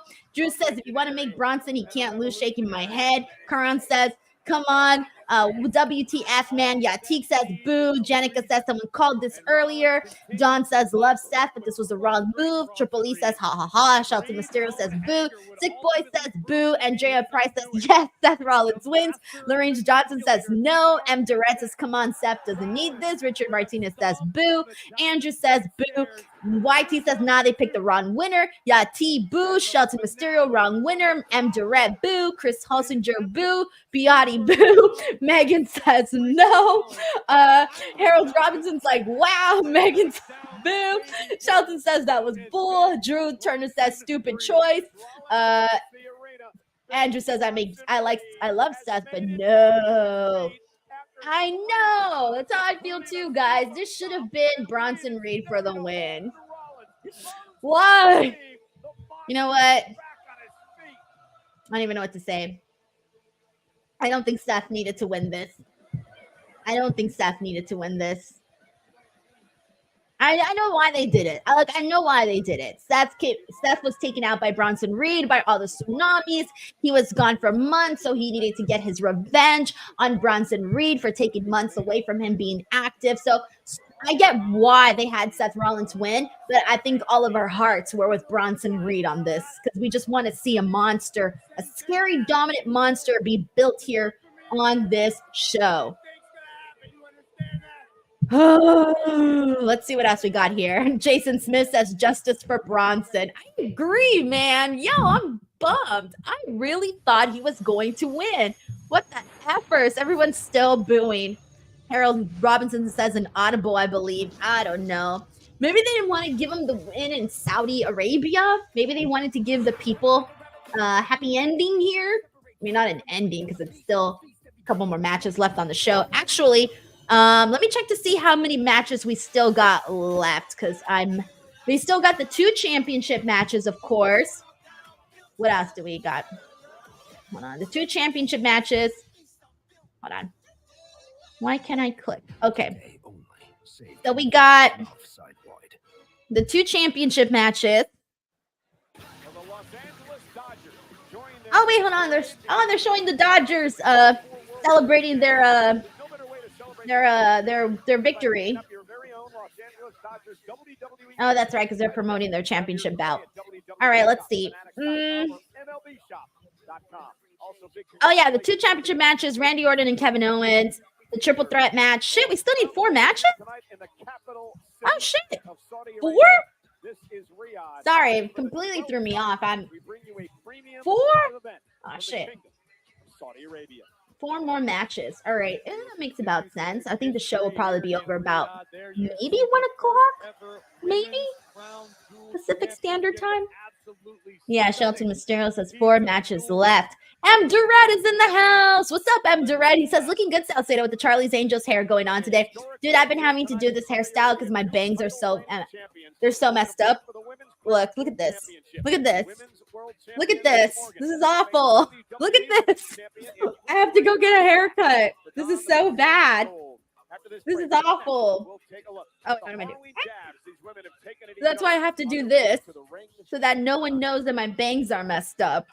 I need to get a haircut, and I haven't had the chance to do so. So I kind of have to run with this look right now, unfortunately. But thank you so much, M. Durrett. All right, we're on a commercial break in the meantime. Let's see. Seth Meany says, in regards to Seth Rollins and Bronson Reed, he says, good match. I didn't like the result.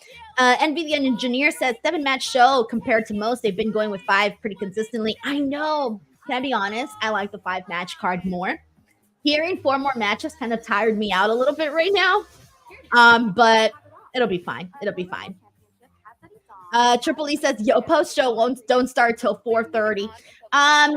Well, my post show will start immediately after this stream ends. So if the show ends at 1, then it'll be 1 p.m. Pacific Standard Time. We'll be starting by like 1:05.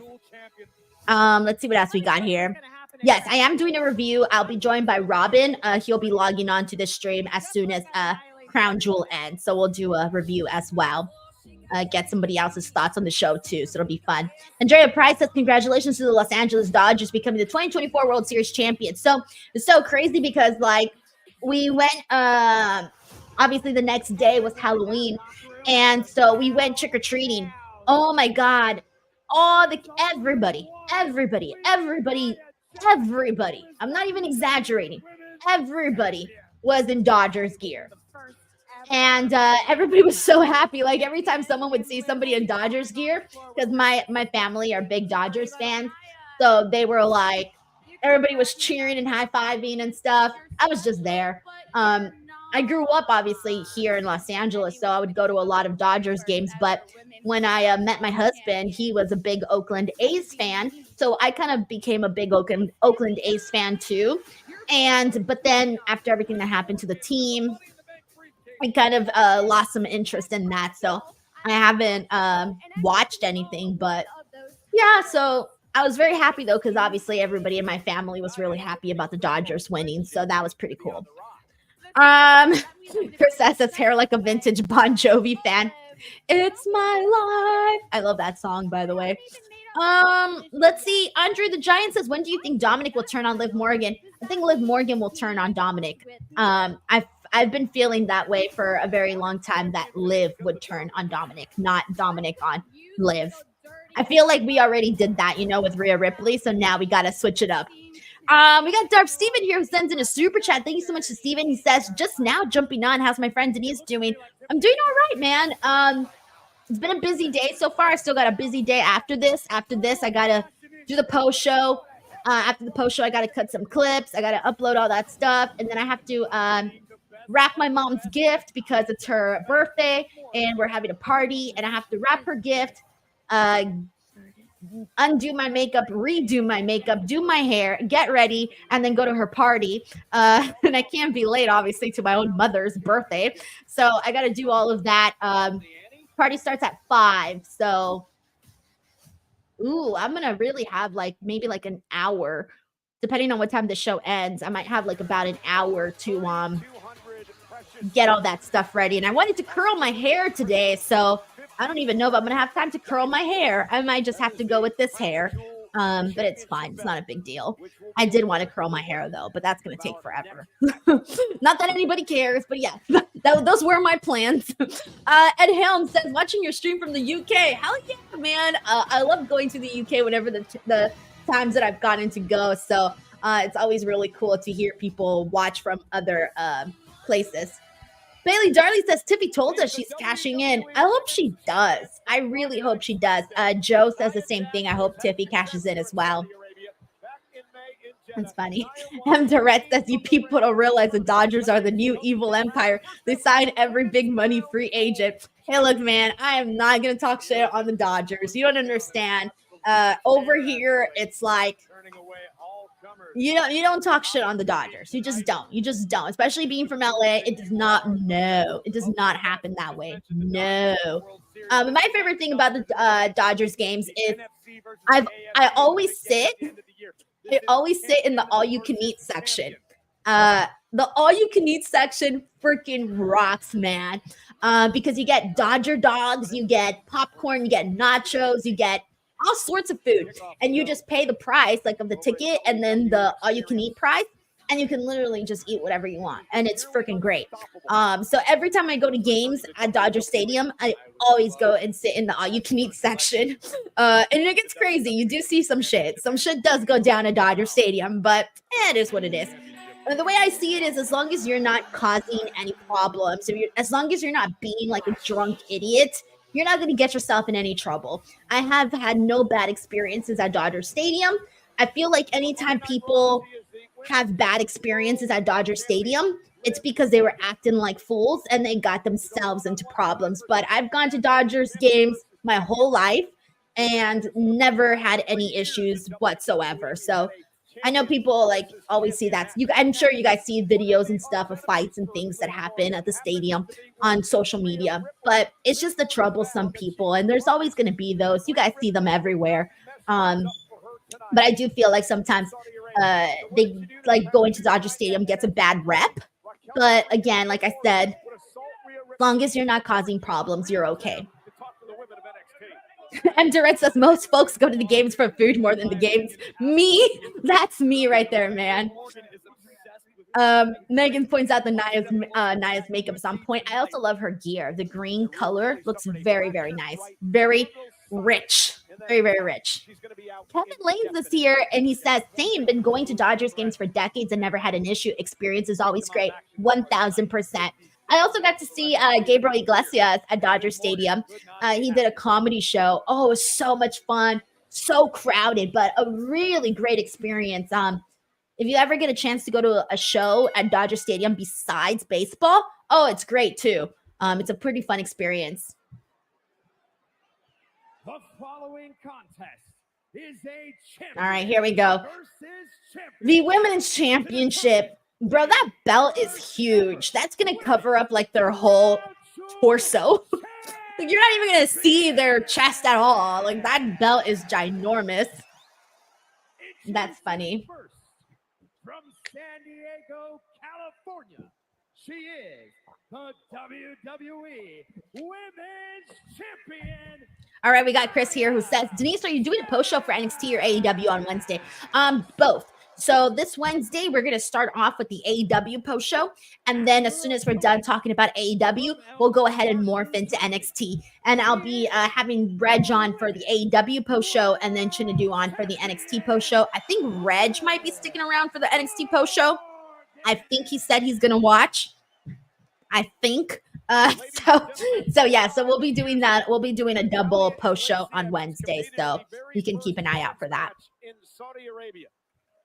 5 years later, we have Melissa Cabello's like, oh, that's an ugly bout. It's huge. It really is ginormous. I like the little camels. The little camels. They're cute. I like the little camels. Didn't they have real camels one year? Am I crazy? Y'all remember that? Did I imagine that? No, that happened, right? They did have camels one year in one of these Saudi shows. Didn't they? I'm pretty sure they did. All right, someone here remembers this. There's no way I messed this. There's no way I imagined this. Like real camels. I'm pretty sure that happened. We'll see. Maybe I just invented it.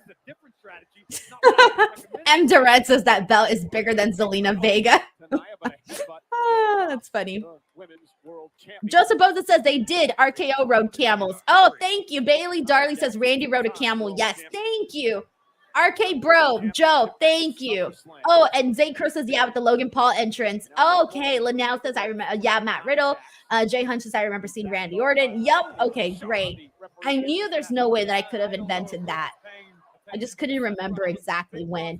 By the way, I love Nia's gear. Her gear looks really nice. That gold is the light of it is making it look like a hologram or whatever, but it looks great.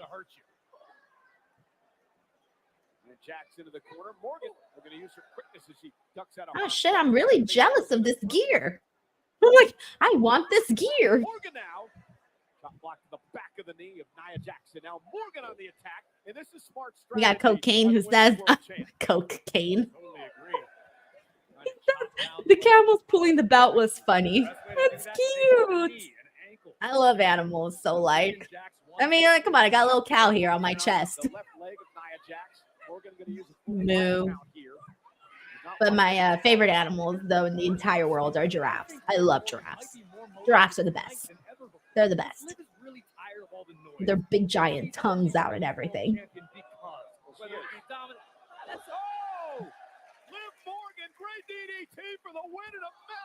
Joseph Boza says, the women have gear now that they look good and it's movable. Oh, Kavisha wants me to put the volume louder. Yes, I can. There you go. Let me know if that's okay. If you guys need it louder, please let me know. Dominic Mysterio. Went for the code breaker and Nia able to counter. Every other title defense by Oh shit. Damn. Cover by Jax for the win. Kick out by Morgan. Every other victory that Morgan's had has been thanks to Dominic Mysterio or more recently Raquel Rodriguez. That's your opinion. Let's take another look. It's not my opinion. Power of Nia Jax nearly driving Morgan through the ring with an epic Samoan drop. Well, and listen, Cole, I'm going to poke holes in your theory because if that were really the case, don't you think we'd see Raquel? Oh, I see what you're saying, Gerard. He was telling me to Google the Mid-South North American title on my phone and compare it to the Crown Jewel Championship. Yeah, I see what you mean. It's the like the shape of it at all. Like the shape, it's the similar like squared rectangle-ish. Squared rectangle-ish. Yeah, I see what you're saying. I see it. I definitely see it. Oh, I agree. Liv Morgan wins tonight. Oh my God. One-on-one match, then yeah. I mean, it's a big if. Damn, Nia's having a little too much fun here with Liv Morgan. She's just gonna climb the ropes now. Up to the first rope. We're gonna go to having her like a rag doll. WWE Women's Champion. Oh no, off the second rope. Oh my God. Liv, are you still alive? She really took a Samoan drop off of the second rope. Are you still alive, Liv? I don't know. I think she's dead. Liv, are you alive? Oh, and now she's smashing her. Oh.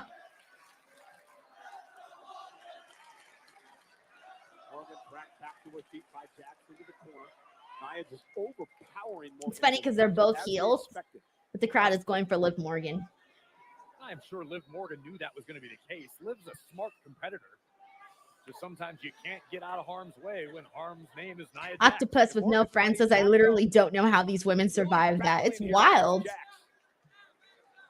Race Peace says, rip Liv. Bro, I'd be done after that. I don't even think I'd move after that. I'd probably puke afterwards. Oh, shit. That was pretty cool. Oh, what? Already? Already? No. Already? Oh my God, she's gonna do it. She's gonna do it. Oh my God. Oh no. Oh my God, I thought she almost tripped. Oh my gosh, I was so scared there for a second. Hurry up, bro. No, what's happening? Oh, Nia Jax is getting in her way. Don't tell me it's another tease. I love her gear, by the way. The big giant pink heart. That's so cute.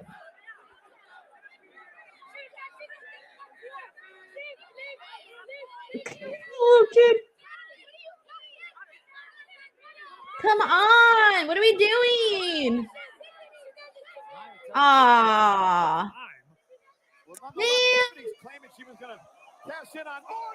No cash in. Just another tease. Boo. Oh, God. All right. Well, we'll have to wait again. Maybe Survivor Series. That's it. That's my new bit now. I'm just going to keep saying next pay-per-view.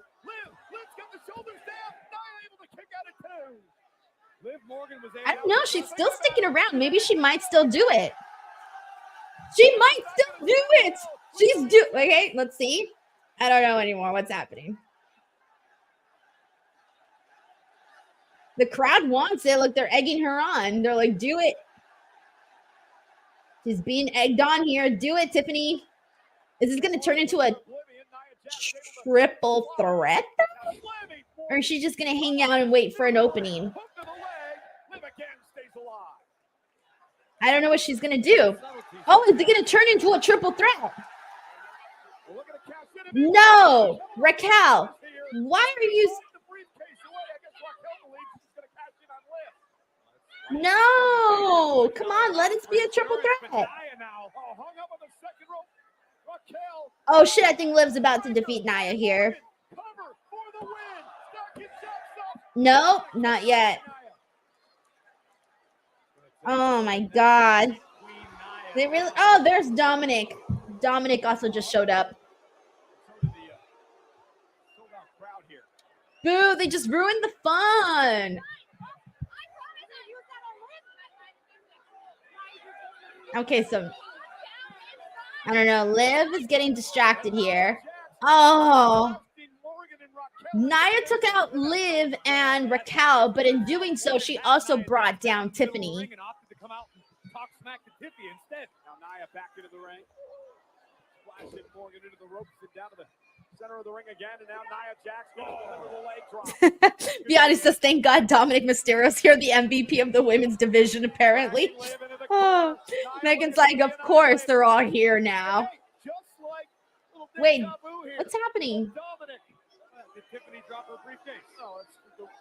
All right, Dominic's distracting the referee.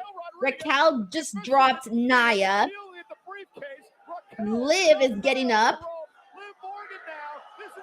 Okay, looks like Liv's about to get the win. Liv gets the win with the Oblivion.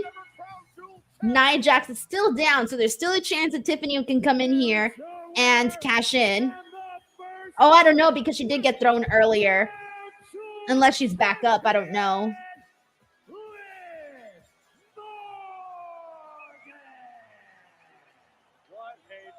Oh, we gotta see Liv get crowned her Crown Jewel championship as well as her Crown Jewel ring. Fans are having a party tonight. What about her? She's a dangerous woman. You got to pay attention to her, and if you don't, you're going to lose. Things started breaking down right here. Raquel reminding Tiffany Stratton exactly why she has aligned herself with Liv Morgan. Raquel, I mean, Tiffany needs to get revenge on Raquel now because that was messed up. To deliver a code breaker from the second turnbuckle. Down goes Jax, but Nia was not out just yet. Here we see on the outside as Stratton was being intimidated. Nia takes out both Morgan and Rodriguez. And then back in the ring, much like we saw. I think I had a number of times. The official never saw this. Raquel get involved, and Liv Morgan would take advantage and deliver Oblivion to Nia Jax. All right, so sorry, we're getting a long ass replay. Liv Morgan, history. Oh, how cute! That's fans' reaction. And in the ring now, oh, here we go. Triple H presenting Liv Morgan with the Crown Jewel Championship. Where's the ring? She also gets a ring. I don't know. I gotta. There's the photo op.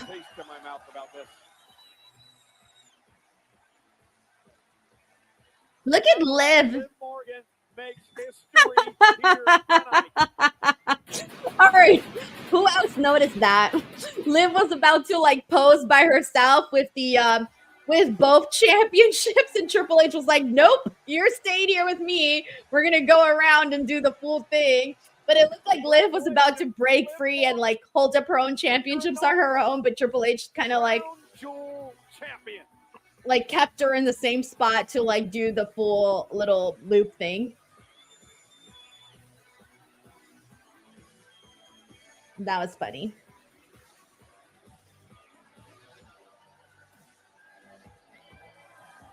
All right, now she's getting her moment with Crown Jewel Championship and women's title. All righty. Well, we are now back on another little break here.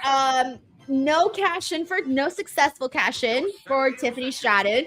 And Liv Morgan wins, and she is now the first Crown Jewel champion. She doesn't get to take the title with her, but she will be getting a ring. That's like a Super Bowl type of ring thing that they're going to be doing for the Crown Jewel champions. That's what they're going to be doing for all of this. Let's see what else we got here. Cena Lauer says, Hunter said, I'm celebrating with you, damn it. Sick Boy says that belt is bigger than Liv. Yeah, for reals. For reals. KJ says Liv is having a career year so far. I couldn't be more proud and happier for her, man. I agree. She's having probably the best year because she's really just like was already very popular. We know that Liv was very popular already, but she like skyrocketed in popularity for sure, like in the last year, more so than she was previously. So yeah, I 100% get you on your point there, KJ. Maybe Jobson says Liv has improved so much. Let's see. Also, I know a lot of people also aren't too big of fans of Liv, but I do really think she had a great year. She really did. All right, so we got Randy Orton versus Kevin Owens. We still got the US title, and then we got the men's crown jewel. So we still got 3 more matches that are happening here right now. Let's see. In the meantime, let's see. Jenica says, I'm curious if she would have won had Rhea not been injured. Yeah, I think she would have won regardless. It feels like that was just it feels like that's what they were aiming for the entire time. Or who knows? Actually, now that I think about it, I don't know. I have a feeling this was probably the plan the entire time, but I guess we won't know for sure until we actually find out. Until we positively find out. But hey, we got a super chat here from Sam Pyboon. Yay! Thank you so much, Sam. He says, will you do a live stream for WWE Saturday Night Main Event on December 14th? I don't see why not. Hold on one second. Let me just make sure that. Hold on, I gotta check my calendar. What am I doing? Let me just make sure I'm good. Yep, I'm definitely good for that. So I probably will be doing a watch along for Saturday Night Main Event. It's Taylor Swift's birthday week that day. This is my calendar. This is my calendar for that week. Happy birthday, Taylor. This is literally the calendar. As you can tell, guys, I'm very much ready for Taylor Swift's birthday. And usually all I do is just post like a little like, I love you, Taylor. Happy birthday. But yeah, that's what I got going on. So Sam, yes, I will be doing a Saturday night's main event watch along. This week in terms for upcoming streams, of course, I'll be here for Monday's Raw watch along. Tuesday, not Tuesday. Tuesday I will not be here because there's no NXT on Tuesday this week. NXT will be on Wednesday, which means that Wednesday I'll be doing an AEW and NXT combined post show. And then, of course, I'll be here for Friday's SmackDown with Robin. So next week there'll be 3 streams. There's no pay-per-views next week, right? Nothing? Nope, no pay-per-views, nothing next week. So yeah, it is just 3 streams next week. But Sam, thank you so much for the super chat and thank you for asking. And yes, I will definitely do the watch along. Alrighty, let's see what else we got here. Let's see. Durant says we have to get that Denise T. Swift interview, bro. I don't even think I can. I don't even think I can. I would just be like crying the entire time and it'd be very embarrassing. Very embarrassing. Let's see what else we got. Victor Baron Zuniga, thank you so much for hopping into the stream. He says, as an optimistic fellow, the Women's Crown Jewel Championship was very underwhelming and sadly predictable. Makes me sad. I still think the best match of the night has been the women's tag team match. I'm still there in terms of what I thought was the best match. Match-wise, the Liv Morgan Nia Jax was just there. But it wasn't terrible. In terms of it being predictable, I think more so we were just expecting the Tiffany Stratton cash-in. I think had Tiffany Stratton cashed in, I think we would maybe be feeling maybe a little bit more positive about it. But I think they just wanted to have Liv Morgan get her moment as Crown Jewel champion instead of overshadowing that with Tiffany Stratton, which now that I say that out loud, why the hell was I expecting a Tiffany Stratton cash-in? I'm so stupid. I should have not expected one because my answer was right there all along. Whoever, whether it was Nia or Liv Morgan, whoever got the Crown Jewel Championship, the whole spotlight was going to be on them because Saudi obviously wants to, make a big hoorah about their Crown Jewel champion. So, yeah, the spotlight was going to be on that person. So, had Tiffany Stratton cashed in, the spotlight would have been on her, which is clearly not what the intention was when they announced the Crown Jewel Championship. So, I don't know why this whole time I was thinking this Tiffany Stratton cash-in was going to happen when all along the answer was right there in front of my face. Wow, I'm so dumb. All right, sorry, guys. I just thought about it literally right now. Literally right now. Yeah. I don't know why. I should have realized that a lot sooner. I really should have realized that sooner. All right.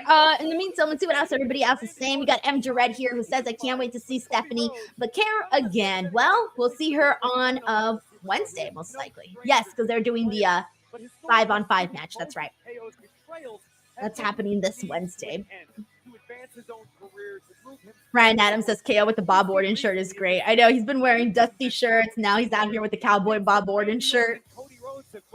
Hey, he's just wearing everybody's dad's shirt. It's funny.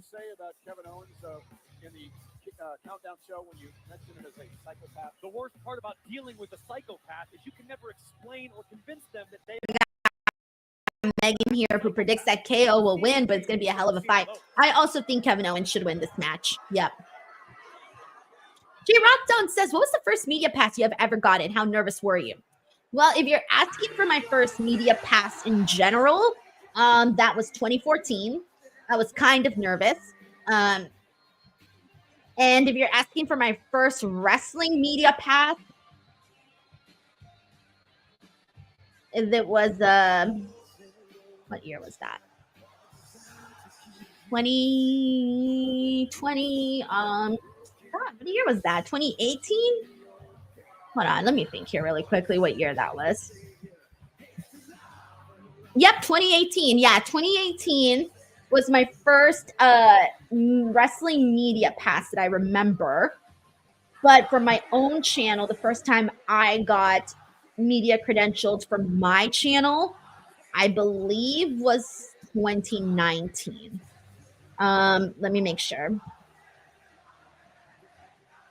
Yes, 2019. So 2019 was the first time that I was a media pass for my own channel for wrestling. Yeah. J Rock Dogs. Sorry, that took me a second to think about. It took me a while. And was I nervous? Surprisingly, no. And I mean, there's always going to be a little bit of nerves, but not like shaking, oh my God, I'm going to die nerves, not those kind of nerves. I think there's different types of nerves. There's nervousness where you're just like, I don't want to fuck up, I want to do a good job. And then there's nervousness where you feel like you're going to throw up. I felt that kind of nervous one time. I felt like I was going to throw up the first time that I did ring announcing for Our Lucha, because that was like one of the biggest shows I had ever worked at that point. It was like 1,000 people, which was huge for me. And I was the main ring announcer, and I had never ring announced before. And it was such a big show with a lot of stars. So that one, I really thought that I was going to throw up. Like right before, I was just not feeling good. I was thinking to myself, like, oh my God, can I even do this? Why am I even here? Why did I choose to do this? I want to run away and go home and go cry somewhere. I was so nervous for that. That was probably the most nervous I'd ever been in my entire career. My entire career. I was so nervous for that. But I never got nervous doing interviews or doing like post shows or things like that, because I find it really easy to talk about wrestling. You know what I'm saying? Like to me, it feels easy. So when I did the deadline post show, the stand and deliver appearance, those types of things, I find those super freaking easy. And I think the reason they feel easy is because you got to understand, I'm live almost every single day talking about this. So when I do go up and talk about it on TV, it's like the same thing. That's the way I see it. I see it as the same thing. Like I'm just talking to people like I would on YouTube. And it's a little different, of course, right? You got to be a little bit more professional and whatnot. But yeah, I surprisingly wasn't nervous. I was very excited, but I wasn't nervous. And I think that's a good sign, because if not, then you'll fuck up, right? When you're nervous, you kind of fuck up. So you got to learn to control your nerves and just like not think about it. But it took a while, though. It did take a while because, like I said, I wanted to like throw up the first time I had to ring announce. That was terrible. Zay Cruz says, was your goal 100 interviews for the year? Did you exceed your expectations? I actually didn't have an goal for interviews this year. That kind of just happened naturally. Once I saw that I was about to hit 100, that's when I decided to celebrate it, but wasn't even something that I had planned on. I really only had one big goal for this year, and it is to hit 200K subscribers on YouTube. That was my big goal. All right, this match is finally starting. Kevin Owens just got Randy Orton with a bunch of chair shots before Randy Orton's entrance wasn't even totally done yet. He was doing his pose, and KO got him with the chair shots from behind. Oh, hey, we got Cheesesteak 59 in the house. What's up, Cheesesteak? Welcome back to the show. Ed Helm says, can't decide what's bigger, the Crown Jewel Championship belt or Righteous Reg's forehead. Hold on, I'm gonna send him this via text right now. Hold on, I'm gonna send this to Reg. That's so funny. All right, hold on, I'm gonna text Reg your joke, Ed. He's gonna be like, come on, guys, y'all are nasty. Oh, I love Reg. He's hilarious. I gotta thank Will for that, guys. Will Washington, if you guys haven't checked out my interview with him, please check it out. Will is truly one of my best friends, and probably my best friend. Talk to him more than anybody. And he introduced me to Reg, and I really feel like Reg and I have formed a very nice friendship, to the point where like now me and Reg talk all the time, like via text and whatnot. So I think that's been great, because it really has also made for like better chemistry on the show, because we kind of just like know each other already. So that always, it always helps to have a friendship with your co-host. It makes for a better on-camera relationship. J-Rock Dog says Reg out here catching strays and he's not even on the street. He's probably asleep. He's probably asleep and he doesn't know he's catching strays. That's amazing. That's so funny.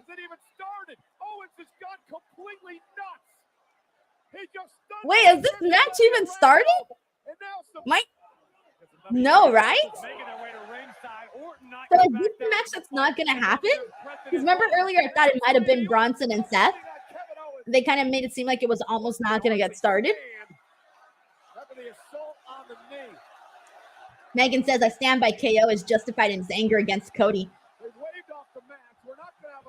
Randy Orton is collateral damage. Okay, thank you. It has not happened just yet. Ryan Adams said Kevin Owens stunned the ref. Damn, I got distracted texting Reg. Let me pay attention. Let's see what's happening. Randy Orton tossing Owens back into the ring. He wants to do even more damage. Now the Viper looks to exact his pound of flesh. Hey, Lenise. Lenise says her birthday is next week. Happy early birthday, Lenise. I hope you have an awesome celebration. If you have any plans, let us know what your plans are. I love Sean Davari. You want to know why I love Davari? He looks just like my uncle, Davari. I swear, he looks just like my uncle. They could be twins. So every time I see Davari, I think of my uncle. So that's why I'm a fan of Davari. I actually do also like Davari from back in the day as a character. So, but on a personal note, he looks just like my uncle.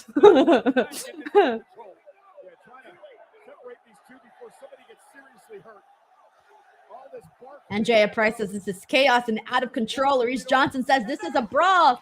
Yeah, Randy just RKO'd Adam Pearce.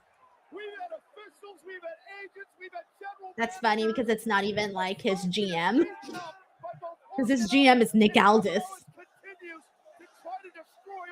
Owens again went to the eyes of Randy Orton, and KO now in control again for the moment. And this is absolute. Yeah, this match isn't happening from the looks of it. This is going to be chaos fight. A chaotic fight. Which honestly I'm good with. I'm personally good with that. Into the WWE fan base. And now Orton's in pursuit. We got Hyphen here who says, definitely need a faction of KO, Sammy, and Kathy Kelly as their manager, personal interviewer. That'd be great. I love Kathy. She's a very nice person. She's always been very, very kind to me. He doesn't give a damn about a match or Randy Orton. He wants to end this guy's career. And for what? Because he believes Tino Hour says F Adam Pearce. You guys know I'm not a fan, so I don't like the way they've made him. I don't like the way they have presented him as a general manager. I think Nick Aldis is a better general manager. Will McLean says best match so far. It's been the fight. That's funny. Andrew says he just RKO'd the wrong GM. Did he though? Did he though? It's kind of funnier that he didn't even RKO his own GM. Where the hell is Owens going now? Kevin Owens is. Shout out to Zay Cruz, who's also here on the stream. Thank you so much for hopping on. Oh, Kevin Owens! Kevin Owens is about to do some crazy shit. Oh. That was cool. I thought for a second he was gonna do a swanton or something. That's what I thought he was gonna do, but he went for an elbow. Still cool, obviously. How did it get this bad? What drove you to this?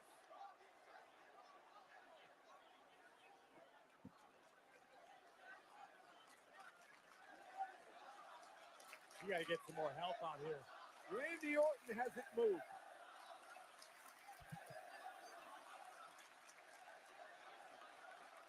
Bailey Darley says, I'd like to see Kevin interact with Sammy leading to Survivor Series.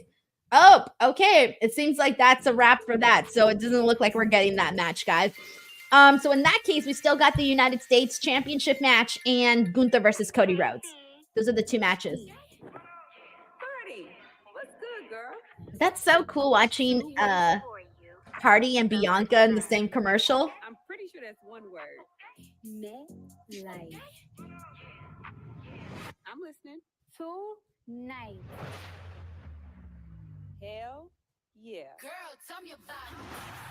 I like that. It's so cool because Cardi B is obviously like a really big star, and seeing her, you know, with seeing Bianca with her, like that's pretty dope.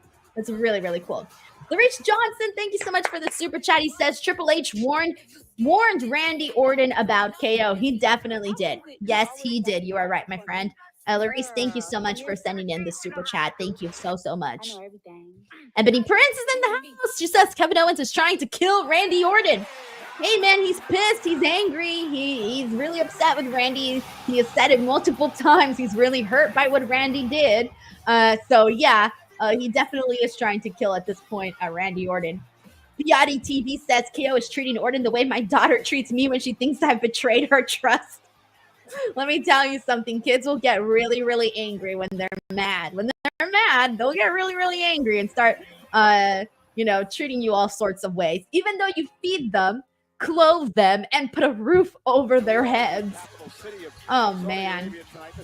All right, guys. WWE Crown Let's see Jewel what they're saying. Riyadh has a population of over 7.5 million people, the most populous city in Saudi Arabia, and third most populous in the Middle East. Oh, nice. That's a good fun fact. All right, let's see what they say here. And we said it before. Kevin Owens is deranged. Corey Graves' suit reminds me of like a robe. It doesn't look like a suit. It looks like a robe. Like something Hugh Hefner would have worn. Let's see if Reg wrote back. Wow, Reg hasn't written back. Reg is asleep, guys. He has not written back. Reg is probably asleep right now. This could get worse. Let's show you. This is just Kevin Owens. He's gonna assault Orton. Yatitsa, who says, Denise, I recently checked out the Instinct Culture website. It had articles and reviews of shows. How much are you involved in that? You don't plug it much. I promote it on Facebook and Twitter. I should promote it here on the streams too, but truthfully, I kind of forget because I have so many other things that I'm promoting, and I think my brain promotes the YouTube stuff because I'm on YouTube. But I am 100% involved in the Instinct Culture stuff. That is the website that I own. I own that website. And all of those writers were brought on by me. So I'm 100% involved in the website. And that's why I'm constantly sharing the articles on Twitter, on Facebook. We still have to obviously post a lot more. Like we have like 3 articles, like 1 to 3 articles go up a day. So clearly we want to grow that. But right now it's in the, early phases of, really getting going. But yes, I am 100% involved with instinctculture.com. And yes, I need to promote that a whole lot more. So you will be hearing me promote that way more now. Corey MacArthur, thank you so much for the super chat. He says, from Busted Open to the Crown Jewel watch along, a full day with Denise, hope all is well. Women's tag match is my favorite. Yo, me too. That's exactly how I feel. I love the women's tag match. And yes, woke up early. Sorry, that was my throat. Woke up early at 4:30, but then fell back asleep and woke up at 5:06. Ate breakfast, got ready, logged on, did Busted Open, and then thankfully the show went by really fast. That always helps because nothing's worse if you wake up early and the show goes by slow, then you're bound to get more tired. So thankfully the show flew by, so I wasn't able to feel tired at all. That was nice. And so after this, I have the post show. And then after this is my mom's birthday. So I'm really excited about my mom's birthday too. We're doing a little theme. Our theme is literally just wearing a little black dress theme. So everybody is going to wear a little black dress. It's an all girls party too. So, so yeah. I'm excited. I got my mom a nice gift too. I got her a really cute card as well. Oh damn, I almost feel like showing you guys the card that I got my mom. It's really cute. It's a bedazzled Hello Kitty 3D card. You know what? I'm going to show that to you guys. Hold on. I talked to Hayes earlier today, and he proudly declared that by the time he left Riyadh, that Cristiano Ronaldo himself would be begging for Carmelo's autograph as the new United States champion. And Carmelo doubled down on bringing back the spinner title when he wins the United States title. My mom is a really big Hello Kitty fan. And so I didn't know that they had this Hello Kitty card, but I found it on Amazon and it's 3D. Look at this. Look at that. It's 3D. And you can apparently stick the Hello Kitty diamond somewhere. I guess she can put it somewhere if she wants. But anyways, this is the birthday card that I got from my mom. And it's so cute. I was so excited about it when I found it. I couldn't believe it. I'd never seen anything like it. So I thought it was phenomenal. I was very, very much in love with that. So yeah, I can't wait to give that to my mom today. Thank you so much, Corey. Yadi says, so sparkly. Zay Cruz says that card is lit, right? Sterling says, how little is this dress? So little black dress really just means a black dress. You can wear any length of the black dress. It's just I guess the easiest way to say it. Sterling says, cool card, good choice. What's up? M. Durrett says, one of my friends is a huge Hello Kitty stan as well. Oh, Hello Kitty is so popular.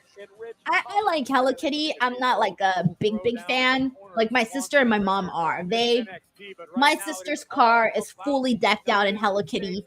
I bought her like a bunch of Hello Kitty makeup brushes. She has a Hello Kitty mirror. Me, I'm like, it's cute. I like it. I'll support you in your love for Hello Kitty, but I'm not really girly girl like that. So it's not really like my thing, but it's still cute though, and I support it. So I even bought some really cute. Oh, you know what? I'll show you guys my cute Hello Kitty wrapping paper too. I got some great wrapping paper. I'll show you guys that too at some point. I had gotten it a couple months ago for my sister's birthday, and everybody was like, "Where'd you get that paper from? It's so cute." And I'm like, Amazon. I'm an Amazon addict, everybody. I just go on and I look for like all these random things. Andrew says, or as they call her in France, bonjour petite Chen. How would they call Hello Kitty? Berkey67 says, my mom's birthday was yesterday. Happy birthday, Mama Salcedo. Fellow Scorpio moms. You know what I mean by Scorpio moms. Chris Holzinger says, hope your mom isn't watching the stream to spoil the surprise. Absolutely not. My mom does not know how to log on to my streams. Go figure. She has no idea how to go onto my streams. I think she even thought that like YouTube costs money. And I'm like, no, you can just click the stream and you can go on. But no, she probably doesn't even know I'm live right now.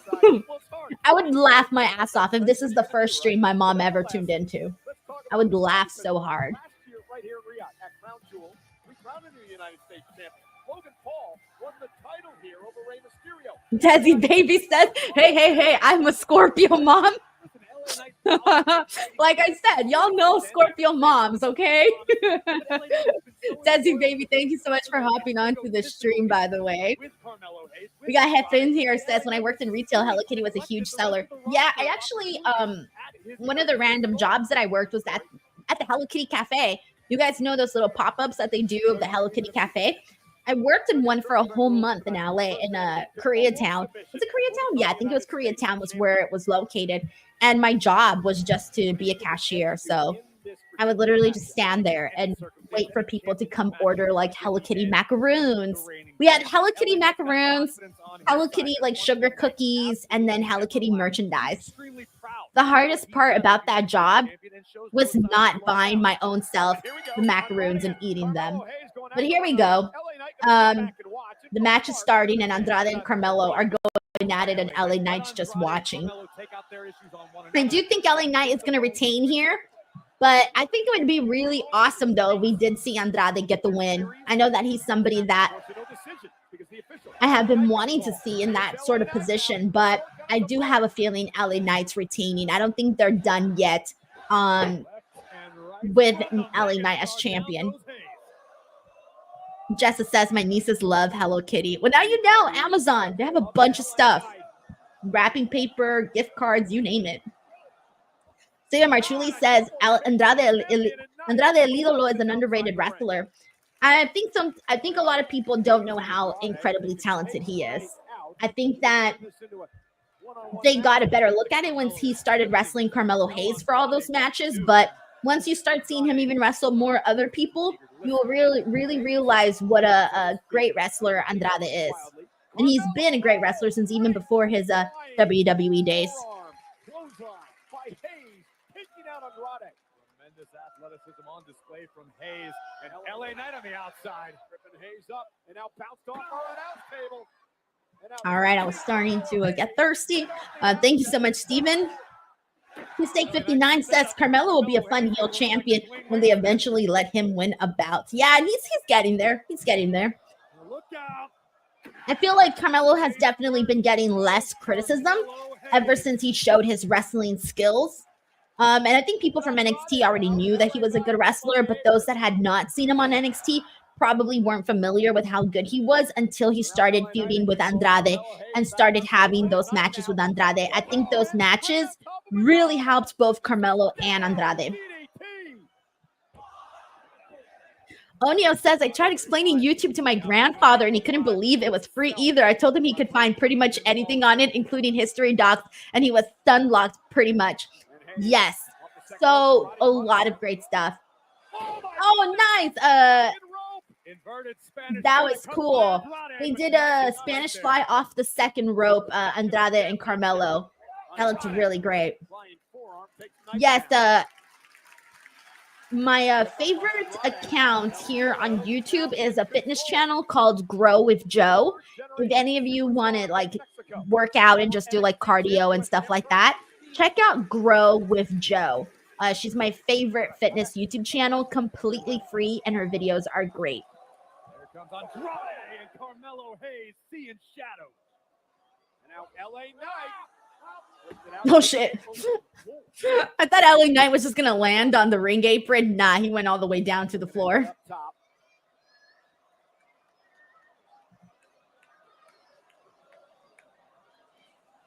Oh!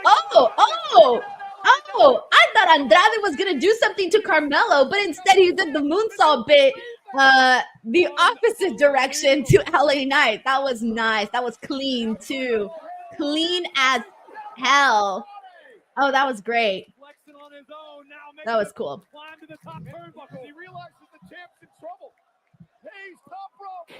Karen says, Karan says, what a moonsault. Andrade is on fire. I agree. What a great counter by Hayes.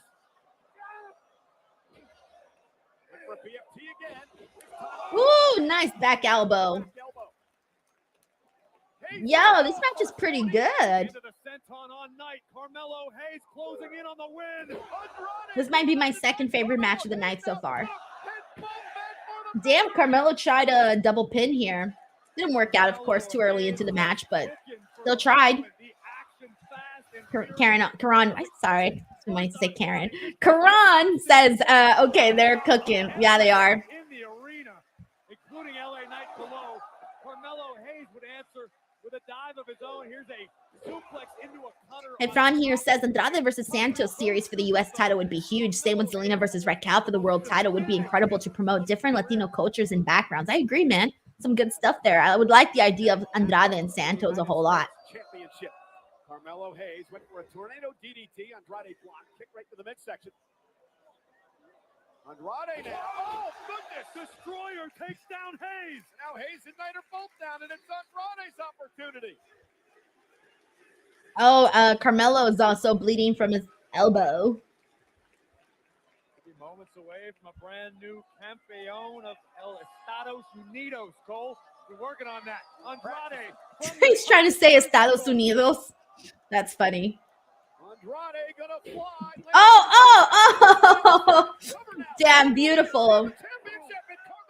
I like when Andrade does that spot where he does the moonsault, lands on his feet, and then does a standing moonsault onto the person. That's always really cool. He does that a whole lot. Your opponent when breaking up a pinfall attempt or a submission, it's always about preserving your own opportunity to leave this matchup with the United States Championship. Sold out crowd loving this matchup. The triple threat for the U.S. title here tonight, Riyadh, Saudi Arabia. Big chop by Carmelo. Andrew says Melo and Andrade are great seeing them come from different places, but the same place. NXT is just another bonus. Agreed. This is the pace we expected. We got Lou Agado who says, hey, Denise, what did I miss? Just kidding. This is a great match. Oh, thank you. I was like, oh, no, I have to recap everything. Lou, thank you so much for coming in, by the way, to the stream. Glad you're enjoying the show. Here we go. Ooh, ooh, ooh. Hey, nice. Beautiful reversal. Cover. Honestly, this match is Andrade and Carmelo doing cool shit and LA Knight just like being there. Does anybody else notice this, or is this just me? It feels like a lot of this is Carmelo and Andrade.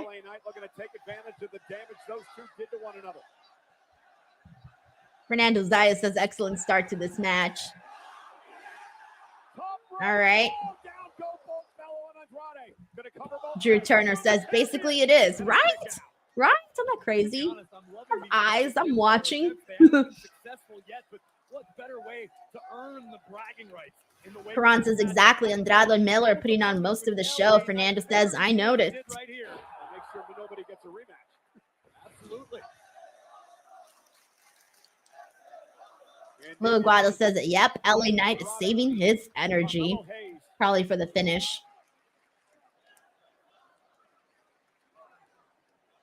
Knight with a shot to the kidney, Andrade with a back elbow. Knight still. Don says, agreed. Maybe it's planned so we can just watch Melo and Andrade cook and then just have LA swoop in at the end. Possibly, most likely. And again we go to the high rent district. Andrade able to slip out underneath. LA Knight now. Oh, shit. Damn. Oh, man. Oh, LA Knight slipped. And he slipped when he did that leap onto the ropes. Slipped. But then he got right back up. But, yeah, that looks brutal. Especially because I think it got him in the balls, too. That was unfortunate. Maria says that Idolo and Carmelo are doing the heavy lifting in this match. Yeah, for sure. Carmelo Hayes shoots his shot. Deep hook at the leg. And Andrade keeps this one alive. Hayes cannot believe This is awesome, Chance. he's not the United States champion right now.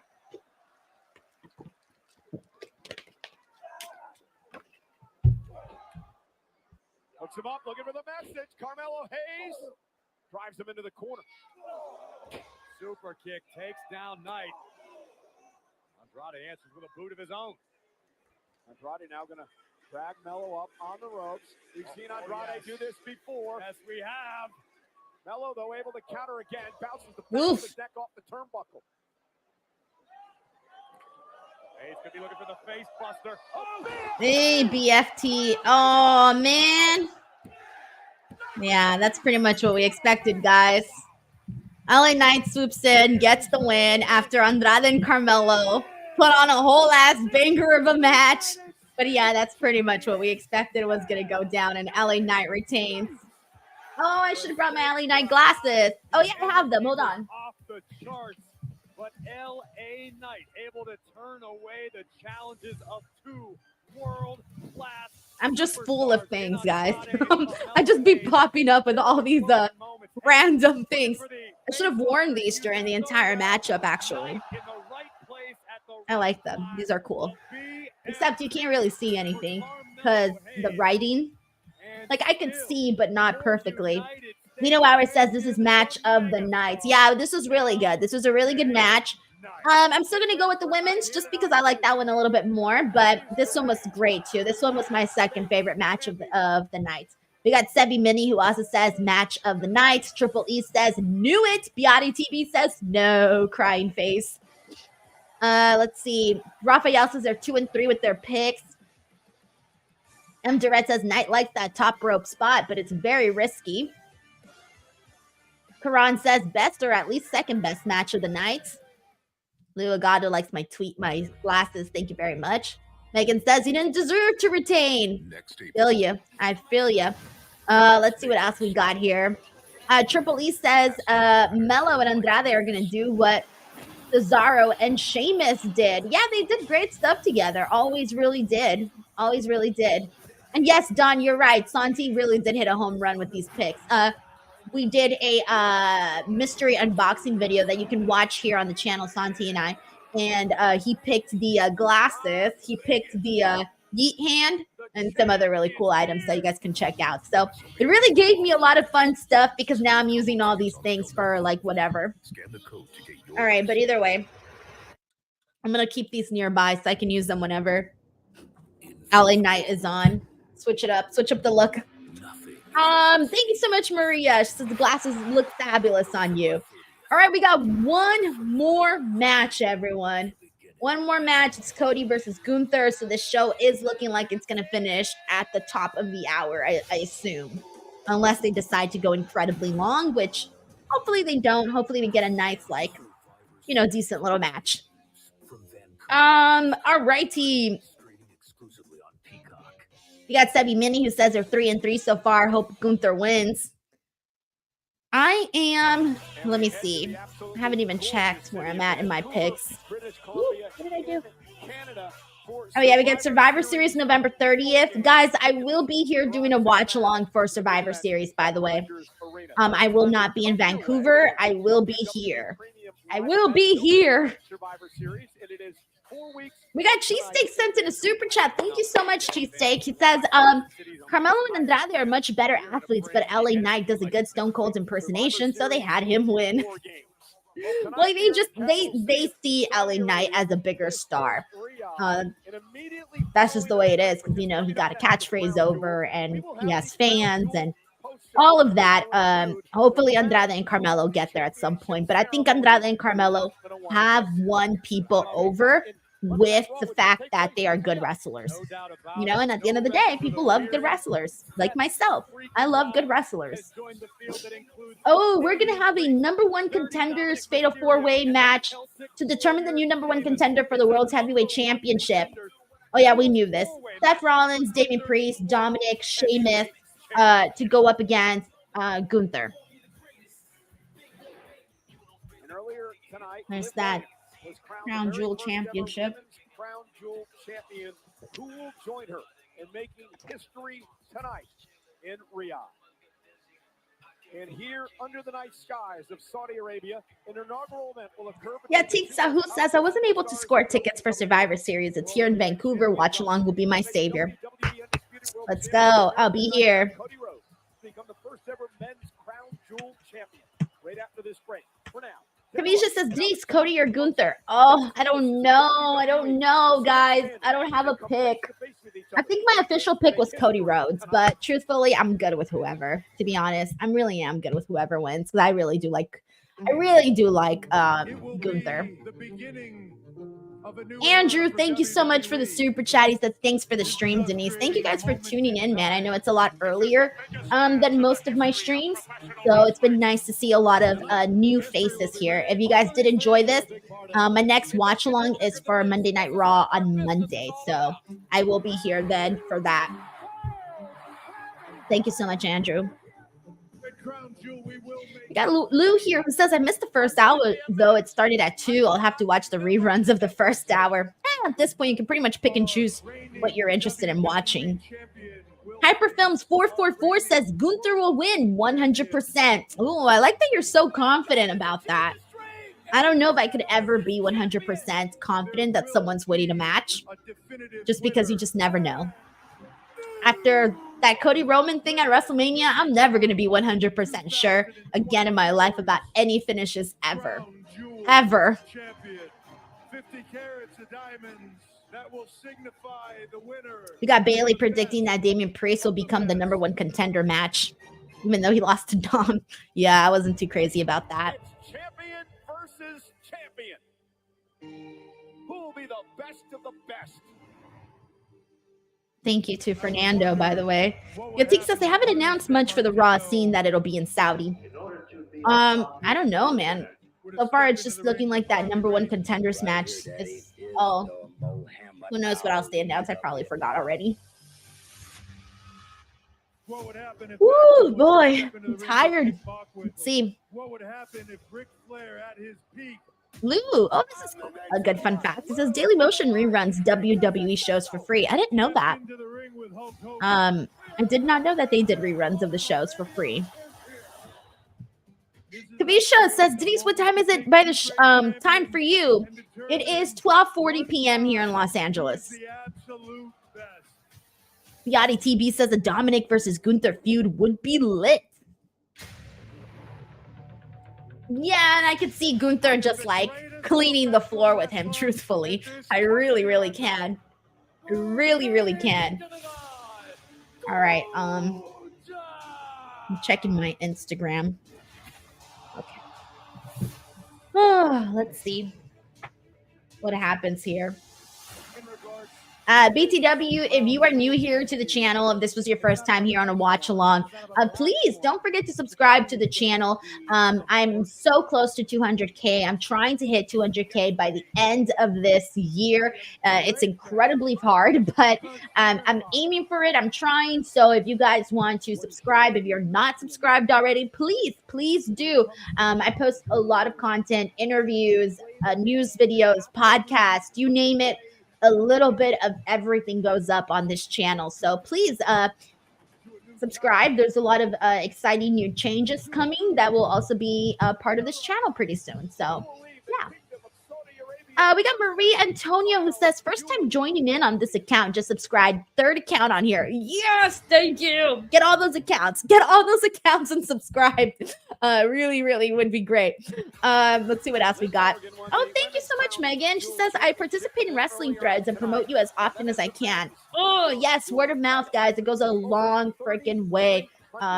A really, really long way because, you know, people can promote themselves all they want, but when other people promote you, that's even better because they're bound to trust users more than the actual person. So it is, a word of mouth really does go a long way. Yatik Sahu says, subscribe. DWO is cool.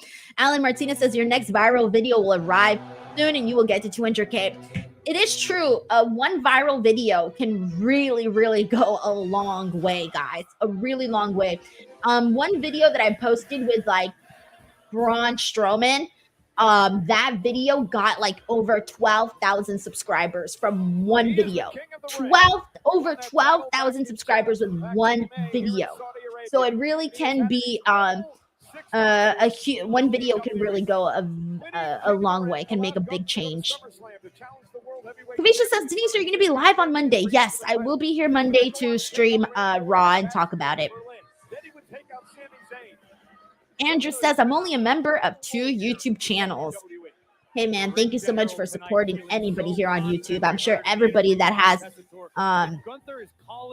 every YouTuber, I think, for the most part, appreciates their subscribers because they know how much work it is to run a YouTube channel. It's essentially, it's a business. It's a little business that you have. So yeah. This is the first time that Cody and Gunther have ever met one-on-one. However, Cody Rhodes did eliminate Gunther ring general years in the Royal Rumble match, and Gunther has not forgotten that.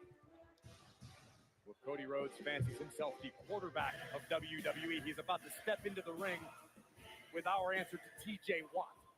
Other side of the ball, same malicious intent. All right, let's go. Come on, Cody.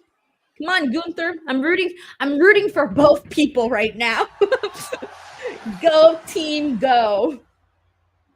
Go wrestlers. That's what I'm gonna say. You know how they do like the go sports whenever you're rooting for anybody? I'm just gonna put go wrestlers.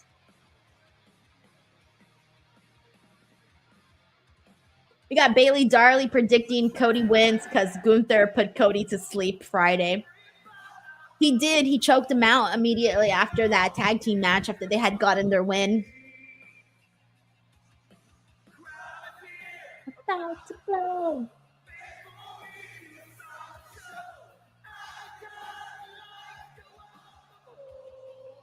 Whoa! You gotta do the whoa. It's like inevitable. Hard times breed better men.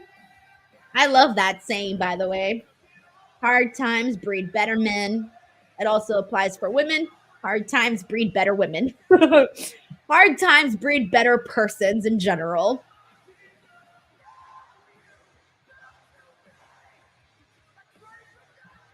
Luagato says, yeah, I like them both. Hard to pick a favorite. Ryan says, Gunther wins because KO costing Cody. Possibly. Andrew says, go home math equals Cody. My heart equals Gunther. Don says that Woa in person is unreal. You feel it in your bones. Oh, it's great. It's so great. It's something you can't like miss when you're at a live show. Whoa! All right. We got Triple E here who says Gunther wins and Imperium runs crazy on Raw and they reform a League of Nations to stop Imperium. I can't wait until Ludwig turns on Gunther. That is a feud that I cannot wait to see unfold.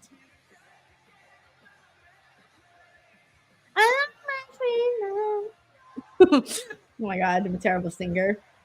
I'm not here to sing, guys.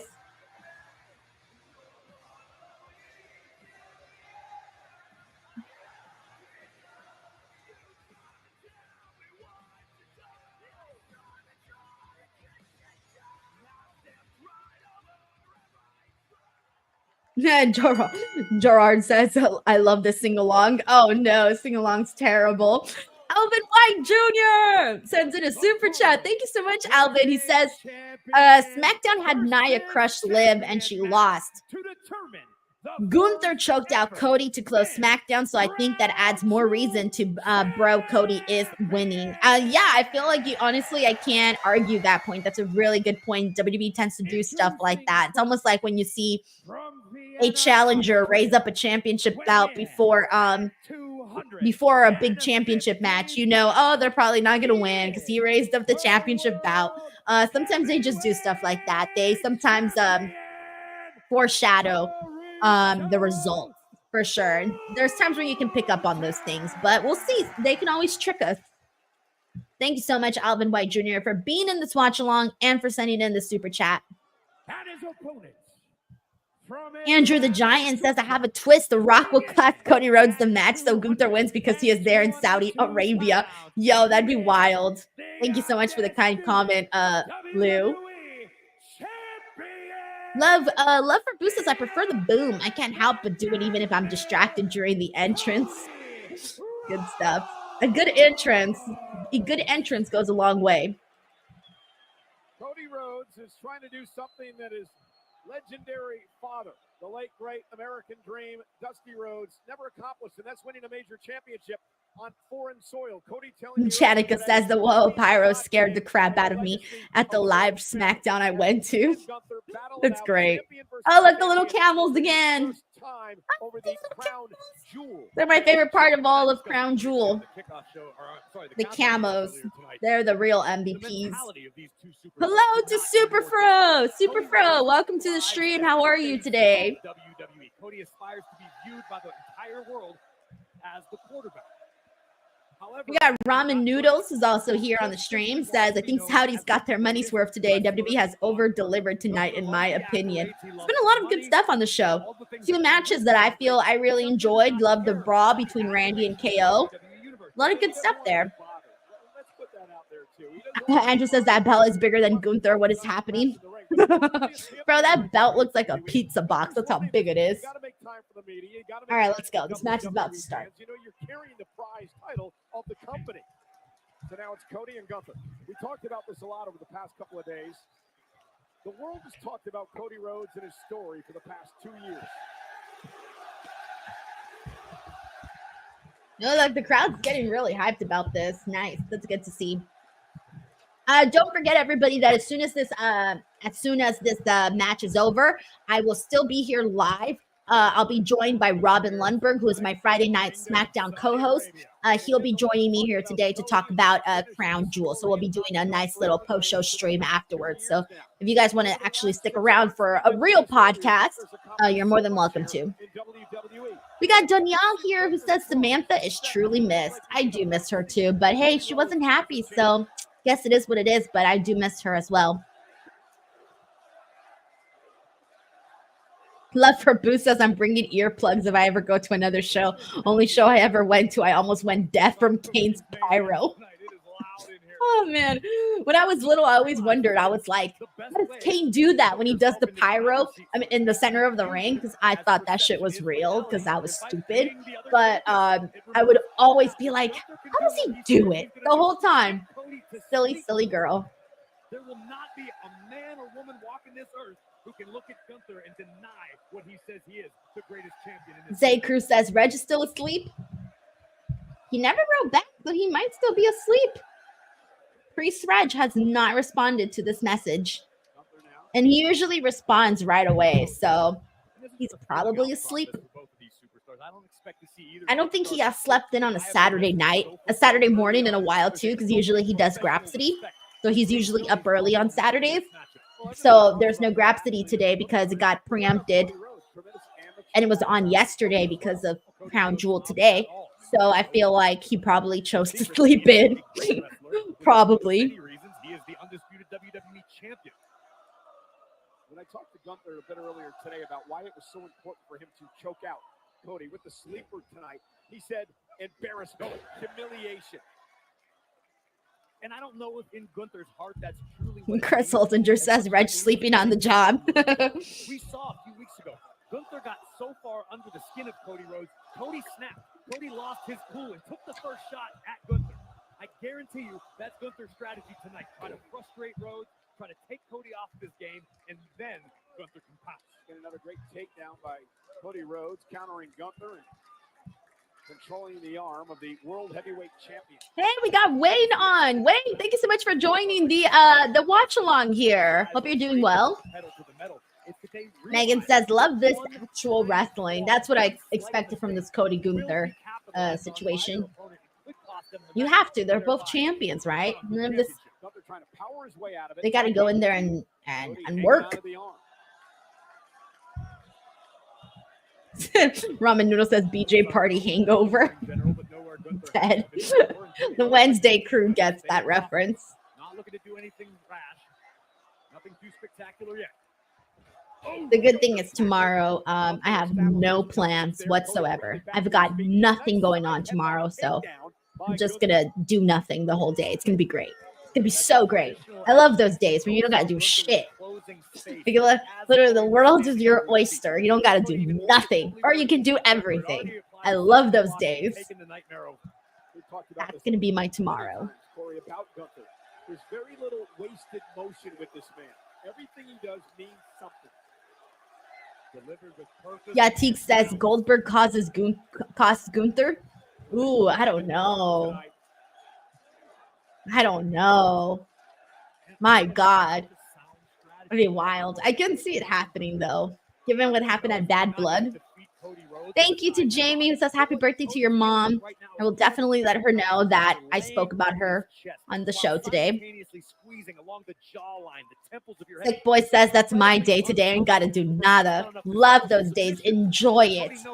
Soak in every minute. It was just on this past SmackDown that Gunther choked out Cody Rhodes. Cody knows what it's all about. He felt the sleeper hold on SmackDown. And now Cody looking for the crossroads snap there, takedown by Gunther. And Gunther, here we go. And Cody able to counter. Nice. I like how they were like, it almost seemed like for a second that they were going to get the best of each other, but then no, they were both standing on tall and there were 2 feet. Man, the crowd is really into this match. Holy shit. They're like dancing and going crazy for it.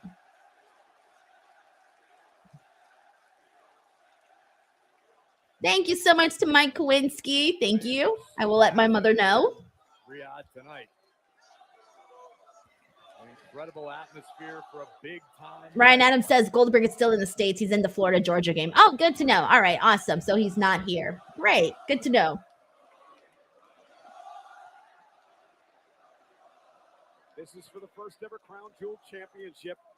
The ceremony for the winner of this match. And I think the show is going to go a little past 1 o'clock. I don't see this match ending in the next 6 minutes, so it'll probably go a little longer. Kavisha says, Denise, do you think Damian will come out and help Cody win the title? No, I don't think so. I don't see that happening today.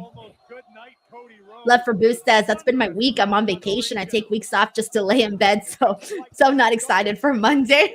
That's great, man. Sometimes you just got to take a break. Honestly, life is so go, go, go. Sometimes you got to really slow down. And it depends on where you live too, right? Some places are a little bit more fast-paced than others. But yeah, sometimes you just got to slow down. It is agonizing and almost shocking. It can throw you off your game, just that impact that quickly. Oh, nice leapfrog from Gunther. It always looks cool because he's a bigger guy, so him doing a leapfrog always looks cooler than just like anybody else. Again, Gunther still on his feet. World champ will not go down. Cody Rhodes drives Gunther outside the ring. Gunther quickly tries to get right back up to the apron.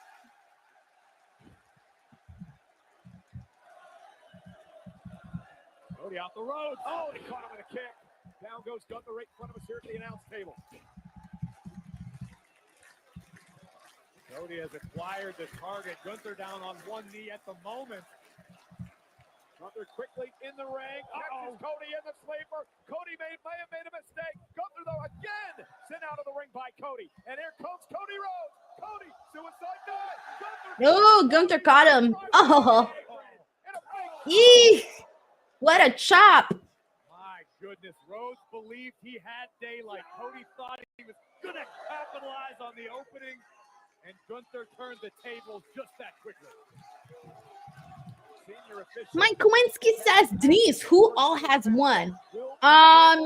So we had, let me see, Solo Sikoa pinned Roman Reigns in the opening match. Bianca and Jade retained. Seth Rollins defeated Bronson Reed, even though we didn't really want that, but it happened. Kevin Owens and Randy Orton didn't actually get started, so it doesn't, no winner. And then Liv Morgan defeated Nia, and then LA Knight retained his US title, and now we got Gunther and Cody. Thank you so much for asking, Mike. See, Sebi says that this has been the best Saudi crowd. Yeah, earlier we were talking about how, like, you know, the crowds from like the first couple of Saudi shows just were not good at all. And they were walking around, not paying attention. But now the recent ones, they've been really, really like invested. Like you can tell they know all the wrestlers, they know the storylines, they know the catchphrases, they know all that stuff. Grabbed at his lower back, Gunther recognized it and immediately started attacking. That was a shot from our left hand being won by Chad Patton here tonight. Bailey Darling says, what are you doing for the ending of the year? Watch-alongs or live stream? I haven't decided yet actually what I'm really doing for the end of the year, but I'll probably have a lot of end of the year type of videos, so you can probably expect a lot of that for sure. And then of course, Reg and I will be live for World's End, and I think that's on forget what day that is, but that's really late in December. Meanwhile, the world heavyweight champion Gunther, Reg still has not texted back. He's asleep. He's asleep. Again, I applaud Cody Rhodes for doing that, but it could be a detriment at times. You're right. Now look at Gunther is I hate this camera. actually mocking. I'm sorry, I don't like this camera. The ref cam, I don't like it. It gives me a headache. Gunther directly, but after seeing how he was able to get in the head of Cody Rhodes several weeks To me, it doesn't add to the match. I feel like it takes away to the of the match, showing us that version of the camera. Big boot now catches Gunther. Rhodes trying to fight back into this matchup. Gunther slowed the pace to where he wants it. Now Rhodes going for the not enough. Back gave out. Gunther covered. Rhodes has got to kick out.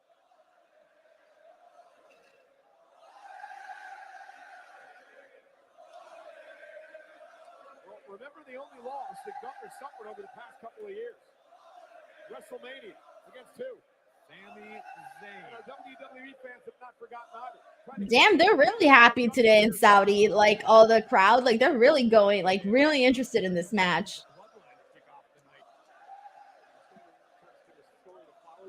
Gunther now continues to try to choke out Cody Rhodes. And Gunther doesn't have his forearm under Cody's chin at this point. This is more of a rear chin lock. Great transition. Here's a chicken wing ripping at the shoulder of Cody Rhodes. And what this does is it allows Gunther to inflict pain and punishment without overexertion. Gunther can preserve his energy with these submissions, knowing it's most likely not going to end the match in his favor, but it's going to be one step in the right direction. Again, Gunther choked out Cody on SmackDown. Yep, I agree with Lou, who says ref cam is too shaky, feels like being on a boat. Yeah, like I said, it doesn't add to it. It takes away from it. I'm just like, what am I seeing? What's happening here? I like the normal cameras. Oh my gosh, they're doing the wave now. You can really strike. Cody Rhodes. We're doing the wave. It's so funny. By the world heavyweight champion. It's so funny how, like, in international shows, the wave is just seen differently. If the United States crowd did the wave, everybody would be like, oh my God, they're so bored that they're doing the wave. Like, American fans do the wave when they're bored. International fans do the wave when they're having fun. Look at Gunther. I don't know if Gunther is too fond of the wave. I think they did the wave in Berlin, too, if I remember correctly. Was it Berlin? Yeah, I think it was Berlin. They did do the wave there, too.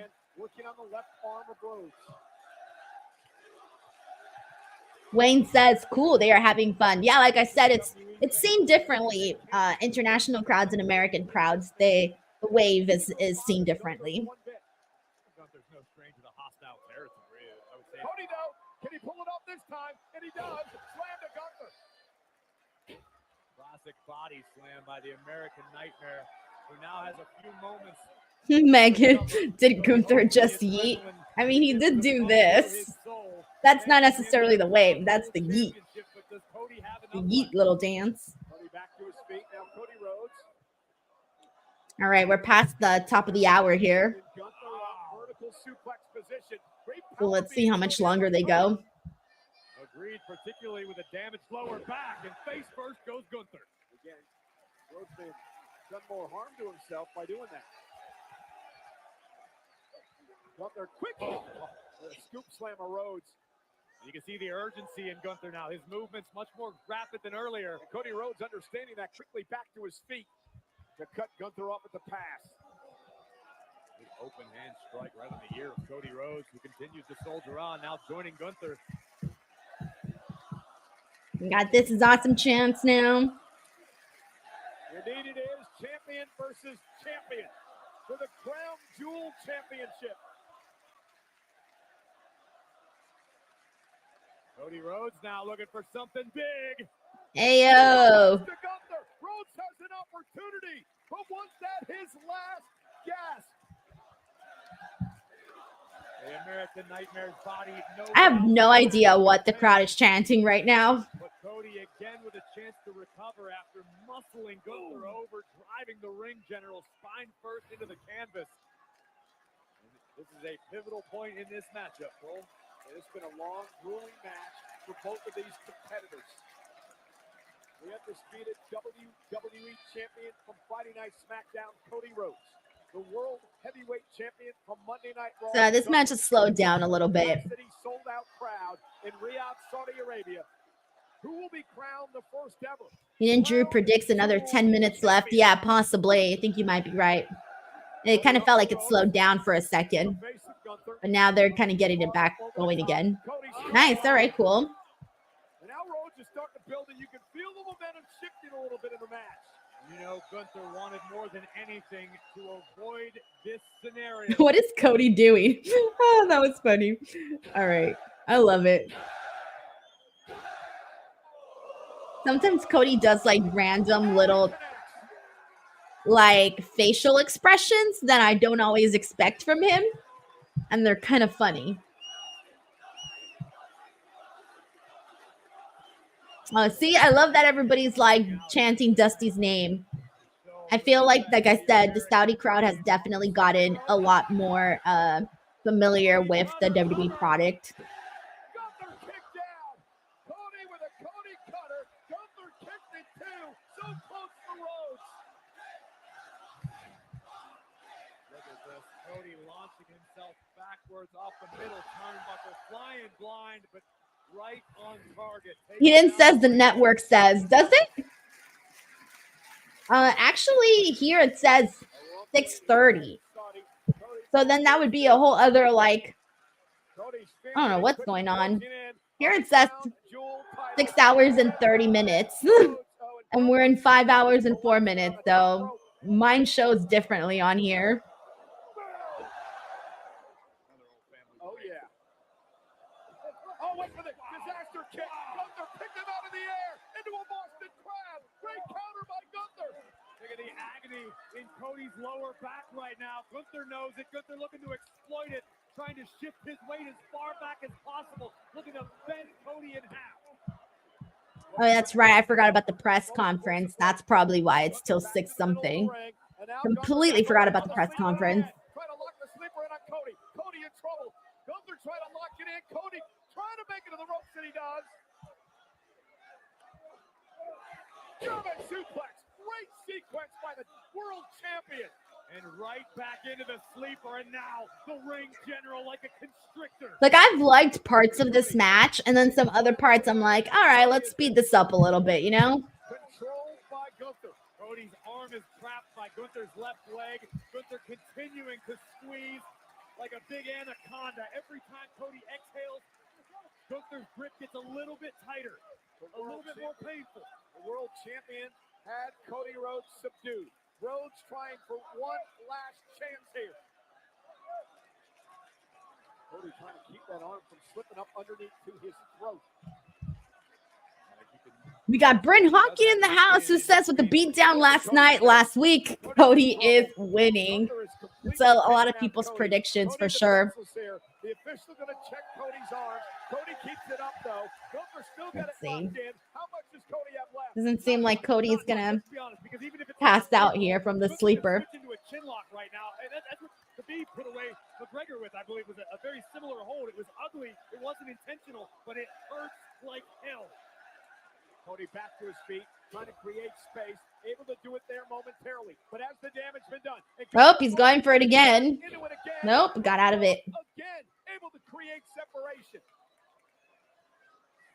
Gunther going for it a third time. Cody slips underneath, looks for crossroads, got it. There it is. All right, one crossroads done. But now they're both down because Cody's exhausted from being put in that sleeper. Does Rhodes have anything left? So much taken out of Cody with the sleeper before he hit the crossroads. The crowd with their "This is awesome" chant.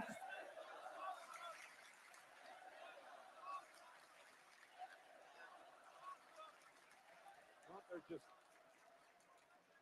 trying to get back to his feet.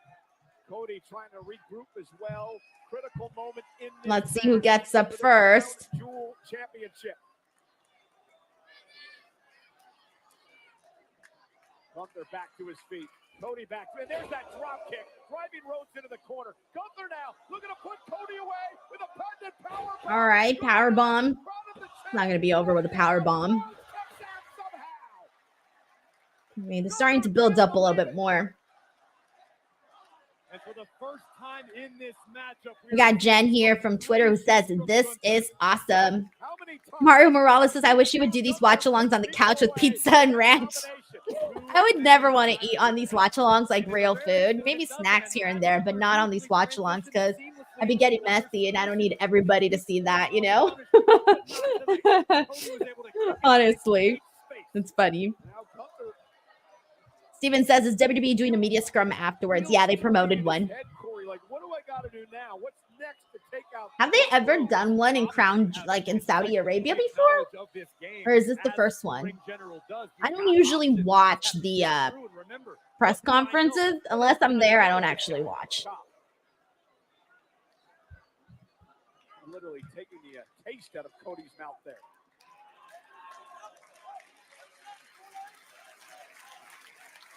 Ooh, what a slap.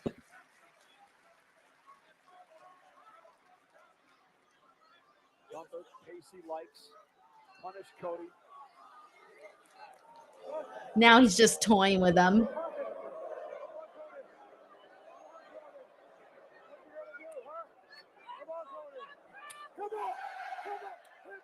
I like Gunther sort of like being so disrespectful to Cody, being like, "What you gonna do, Cody? What you gonna do?" I like that. But that fired Cody up a whole lot. Oh, he was going for the sleeper again. Nope. Cody did not allow it. Steven says, "Does KO cost Cody the match? I think something has to happen." Olivia says, "This is crazy." Yeah, I feel ya. Here comes another. Cody Rhodes ducks underneath. Looking for the crossroads again on Gunther. All right, second crossroads of the match. But not enough to take out Gunther. What a match.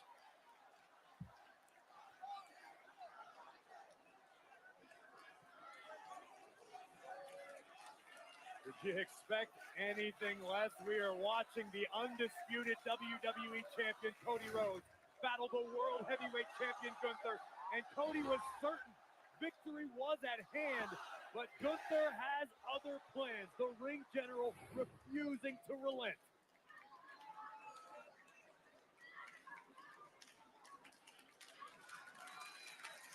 What a night it has been thus far. There's been a couple of these long pauses in this match. Those are the only things that have been sort of taking me out of it. Will this match belong to Cody, or will it belong to Gunther?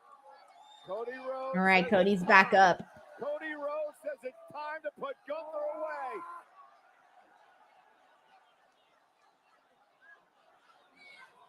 Trying to drag Gunther up, put him in position. Gunther, though, with a snapmare and a chop to Cody.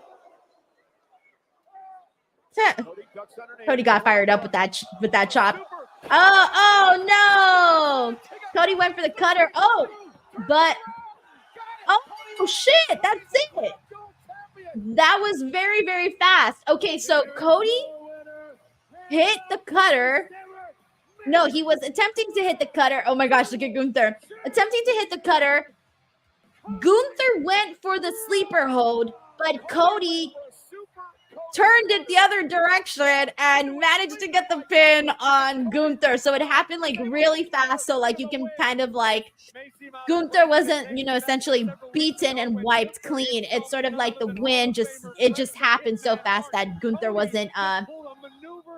just wasn't ready for that victory to come there in that moment. So I actually kind of liked how they did the finish.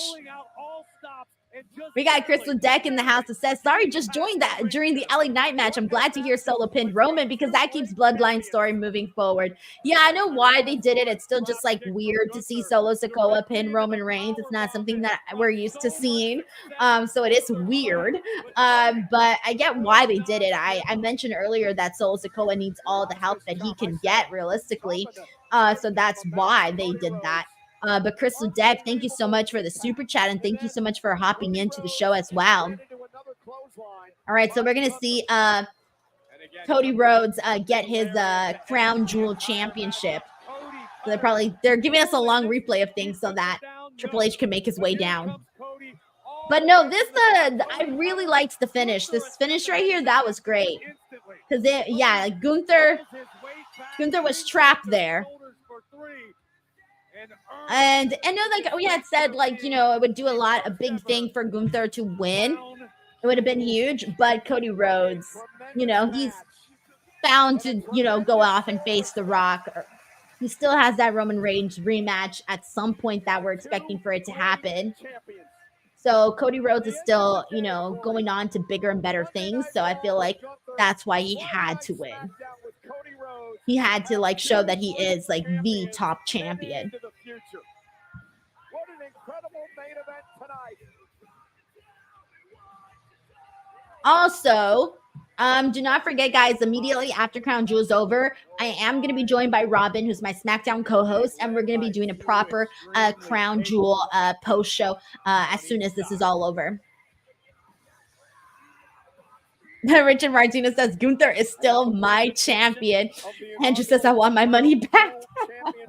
I mean, I had predicted, like, it felt like the safe choice was Cody Rhodes, guys. I think everybody who went with Gunther, risked it a little bit. You risked it a little bit. KJ says, that was a good match, can't lie. I think they should have trimmed like maybe a couple minutes from it, and it would have been even better. Just shave off a couple of minutes, but other than that, I did like the finish a whole lot. Mario Morales says, can't believe I called out for a Gunther L. Andrew says, I enjoyed the match, but I predicted the big win. The big Gunther to win. Sniper says, Gunther deserved that more from me, says Sniper. Lou says, Gunther did a handshake. I'm surprised, but he looked angry. Yeah, but Gunther also has a lot of pride. He's got, like, his character tells me that he has, like, a lot of, like, morals and pride. And I feel like Gunther is very, like, sees himself, like, high and mighty. But he's also willing to, like, shake hands if need be. I feel he is. That's why I do like Gunther's character. I really do. But Gunther still would not be denied.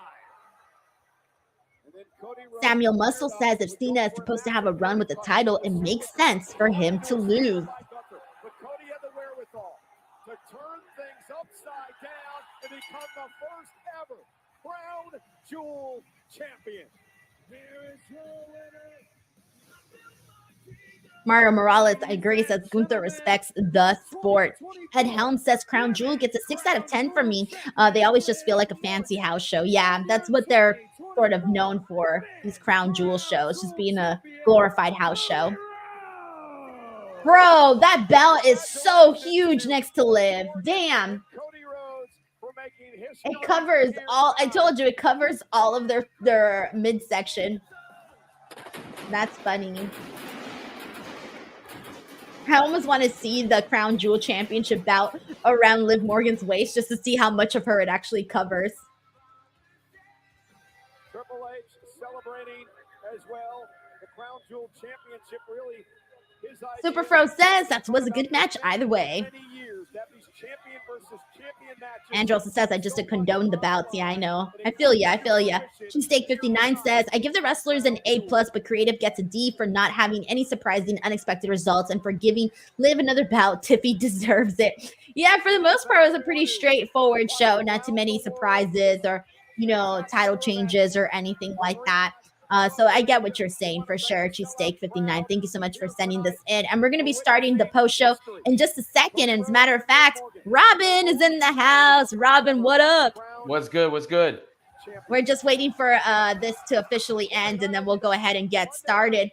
And I'm probably going to take a quick little 20-second run to the bathroom really quickly, and then we'll go ahead and get this post show started. So you guys are going to get to see the behind the scenes preparation of all of this here. So let me just end the recording here. You see this face? It means bathroom break. Yeah. That's a bathroom break face. All right. And let me exit the stream here since it looks like that's it. The show is over. All right, really quickly, I'm going to take a quick 20-second break. Robin, take over, and I will be right back.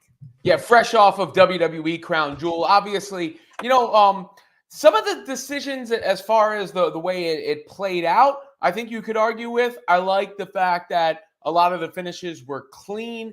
There was, you know, a significant moment at the top of the show, even if the match wasn't brilliant. You got the Cody and Gunther match that you wanted to see. And again, that came to an end with a clean finish. And then on top of that, I thought there was some good stuff in between. I thought the triple threat match with LA Knight was strong. LA Knight has gotten much better as an in-ring performer. And I particularly enjoyed the tag match with the women. I thought that was really, really well done. So when you're looking at this PLE as a whole, and typically Crown Jewels have felt like glorified house shows in the past, and I don't think this is going to be one of those ones that you remember for the rest of your life, but there were a few moments. There was the Bloodline off the top. Roman Reigns comes out, big pop there, and I thought the fact that they gave Jey Uso his own entrance was significant. Then you have the Sami Zayn return as part of that, the tag match I referenced with the women, and you eventually get to Cody Rhodes and Gunther finishing the way that it did now that Denise is back. That was my quick, succinct Cliff Notes thoughts. We're going to get into the things in more depth right now. All righty. Awesome. Well, let's do this, everyone. We're going to go ahead and get into the post show. Let's do this. Hold on 1 second. You're allowed water now, too? Behind the scenes, look at everything of how we actually run things over here. But let's get to it. Here we go. Let me do a I don't have an actual intro for the show. I just realized it. All right, I'll do myself a 3-second countdown. Here we go. In 3, 2, 1. What is up, everybody? Welcome to Speak Now Pro Wrestling. It is Saturday, November 2nd. It's Denise Salcedo and Robin Lundberg, and we are here to talk WWE Crown Jewel 2024. Robin, what is up, man? How are you? Good. How are you, Denise? It's always interesting, these middle of the afternoon. You know, it's funny because sometimes they're great and perfect, and sometimes they're like disruptive to the rest of life functions. But the Saudi crowd, you know, they're getting it on their time zone, and we are reacting on our time zone, which for you is the morning. You wake up and you're WWE. You go to sleep, WWE. Well, you did Busted Open probably in the morning, right? So you're up mad early doing that. Straight through. It's been a long day for Denise Salcedo already. My alarm rang at 4:30, but I was officially out of bed by 5:06, and I was like, "Oh my God, was so late, and so I was rushing, and I did bust it open, and then I did the watch along, and now it's time for the post show.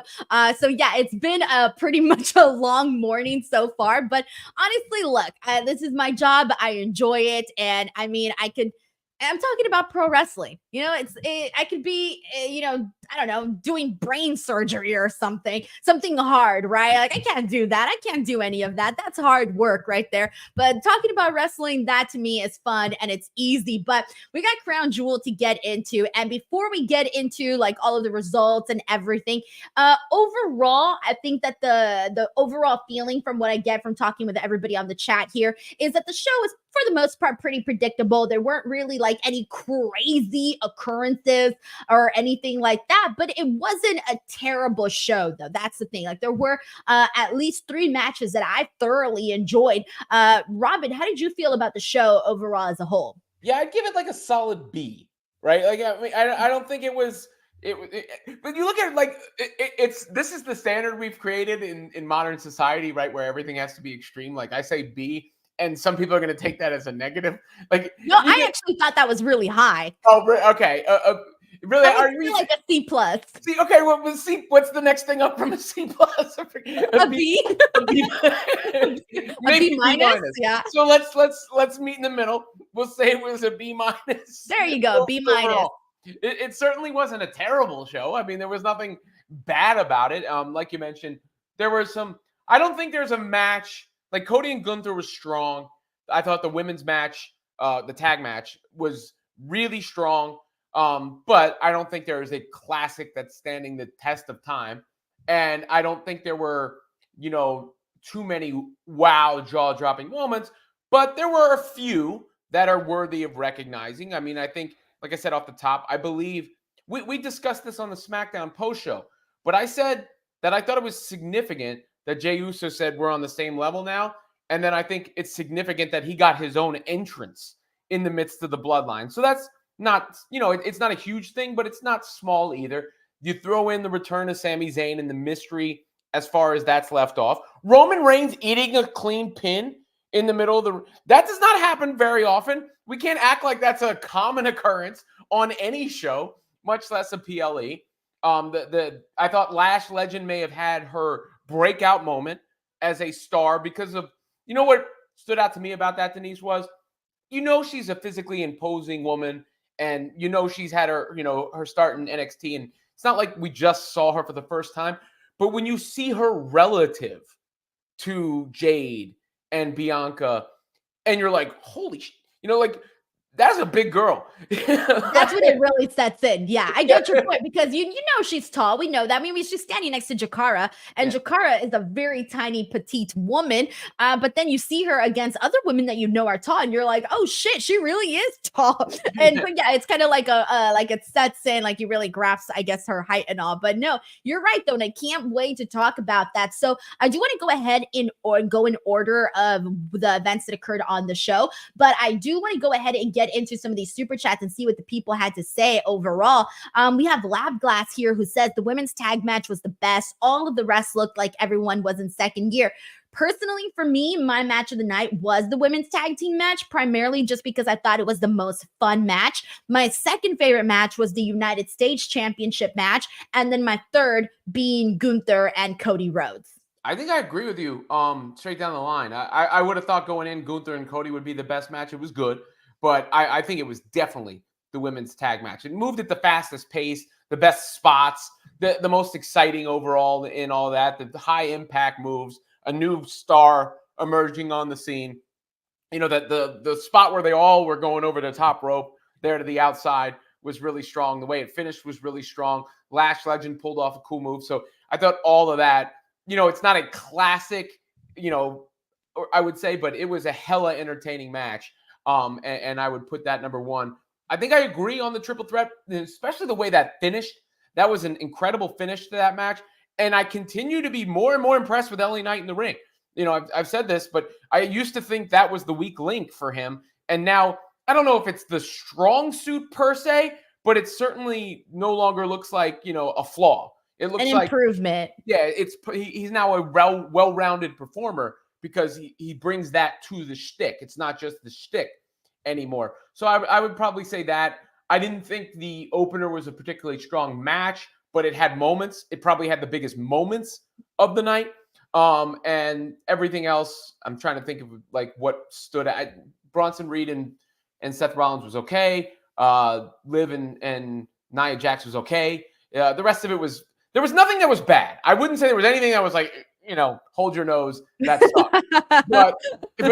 but yeah, I think the women's match was definitely the match of the night. The Bloodline match still had the moments of the night. We got Andrew here who says, enjoy chatting with y'all and stream more than PLEs. Yay. Okay, I'll definitely do that. Thank you so much for that. We got Sheldon Jackson who gifted 5 DWM memberships. Lab Glass gifted 1 DWO memberships. And then Andrew here who just became a member, he's been a member for 2 months. He says, 2 months already? How time flies.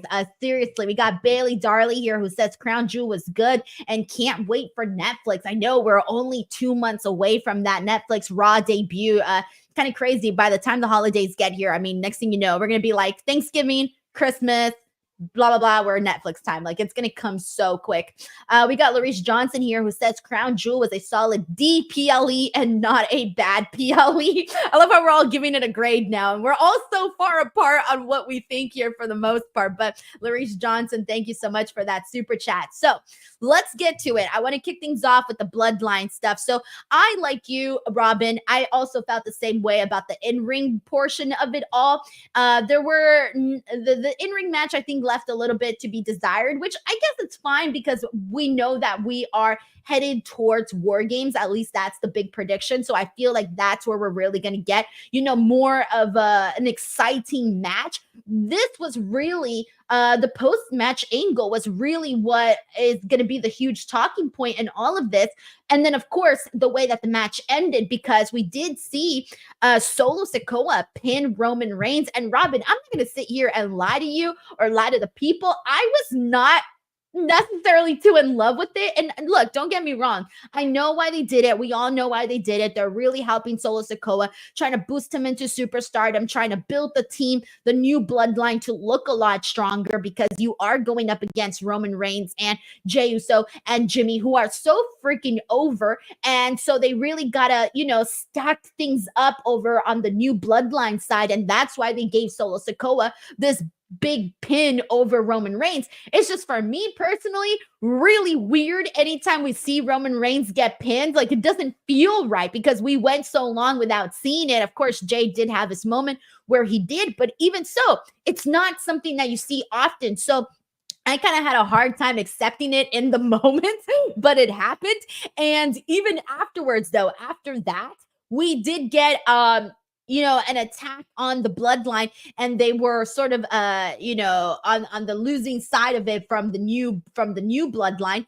But Sami Zayn went out there to help them out, and that was a really nice moment because everybody was like, oh shit, we're so excited, yay, it's Sami. But Sami accidentally, him and Roman both go to take out Solo Sikoa, and during this, Roman ends up taking a haluva kick because Solo Sikoa moves out the way. And so now it looks like, according to maybe some of the members of the bloodline, it might look like he did that on purpose. But I think we all know he did not do that on purpose. So what did you make of just all of what unfolded from the pin, from the match to the pin to the actual post-match angle?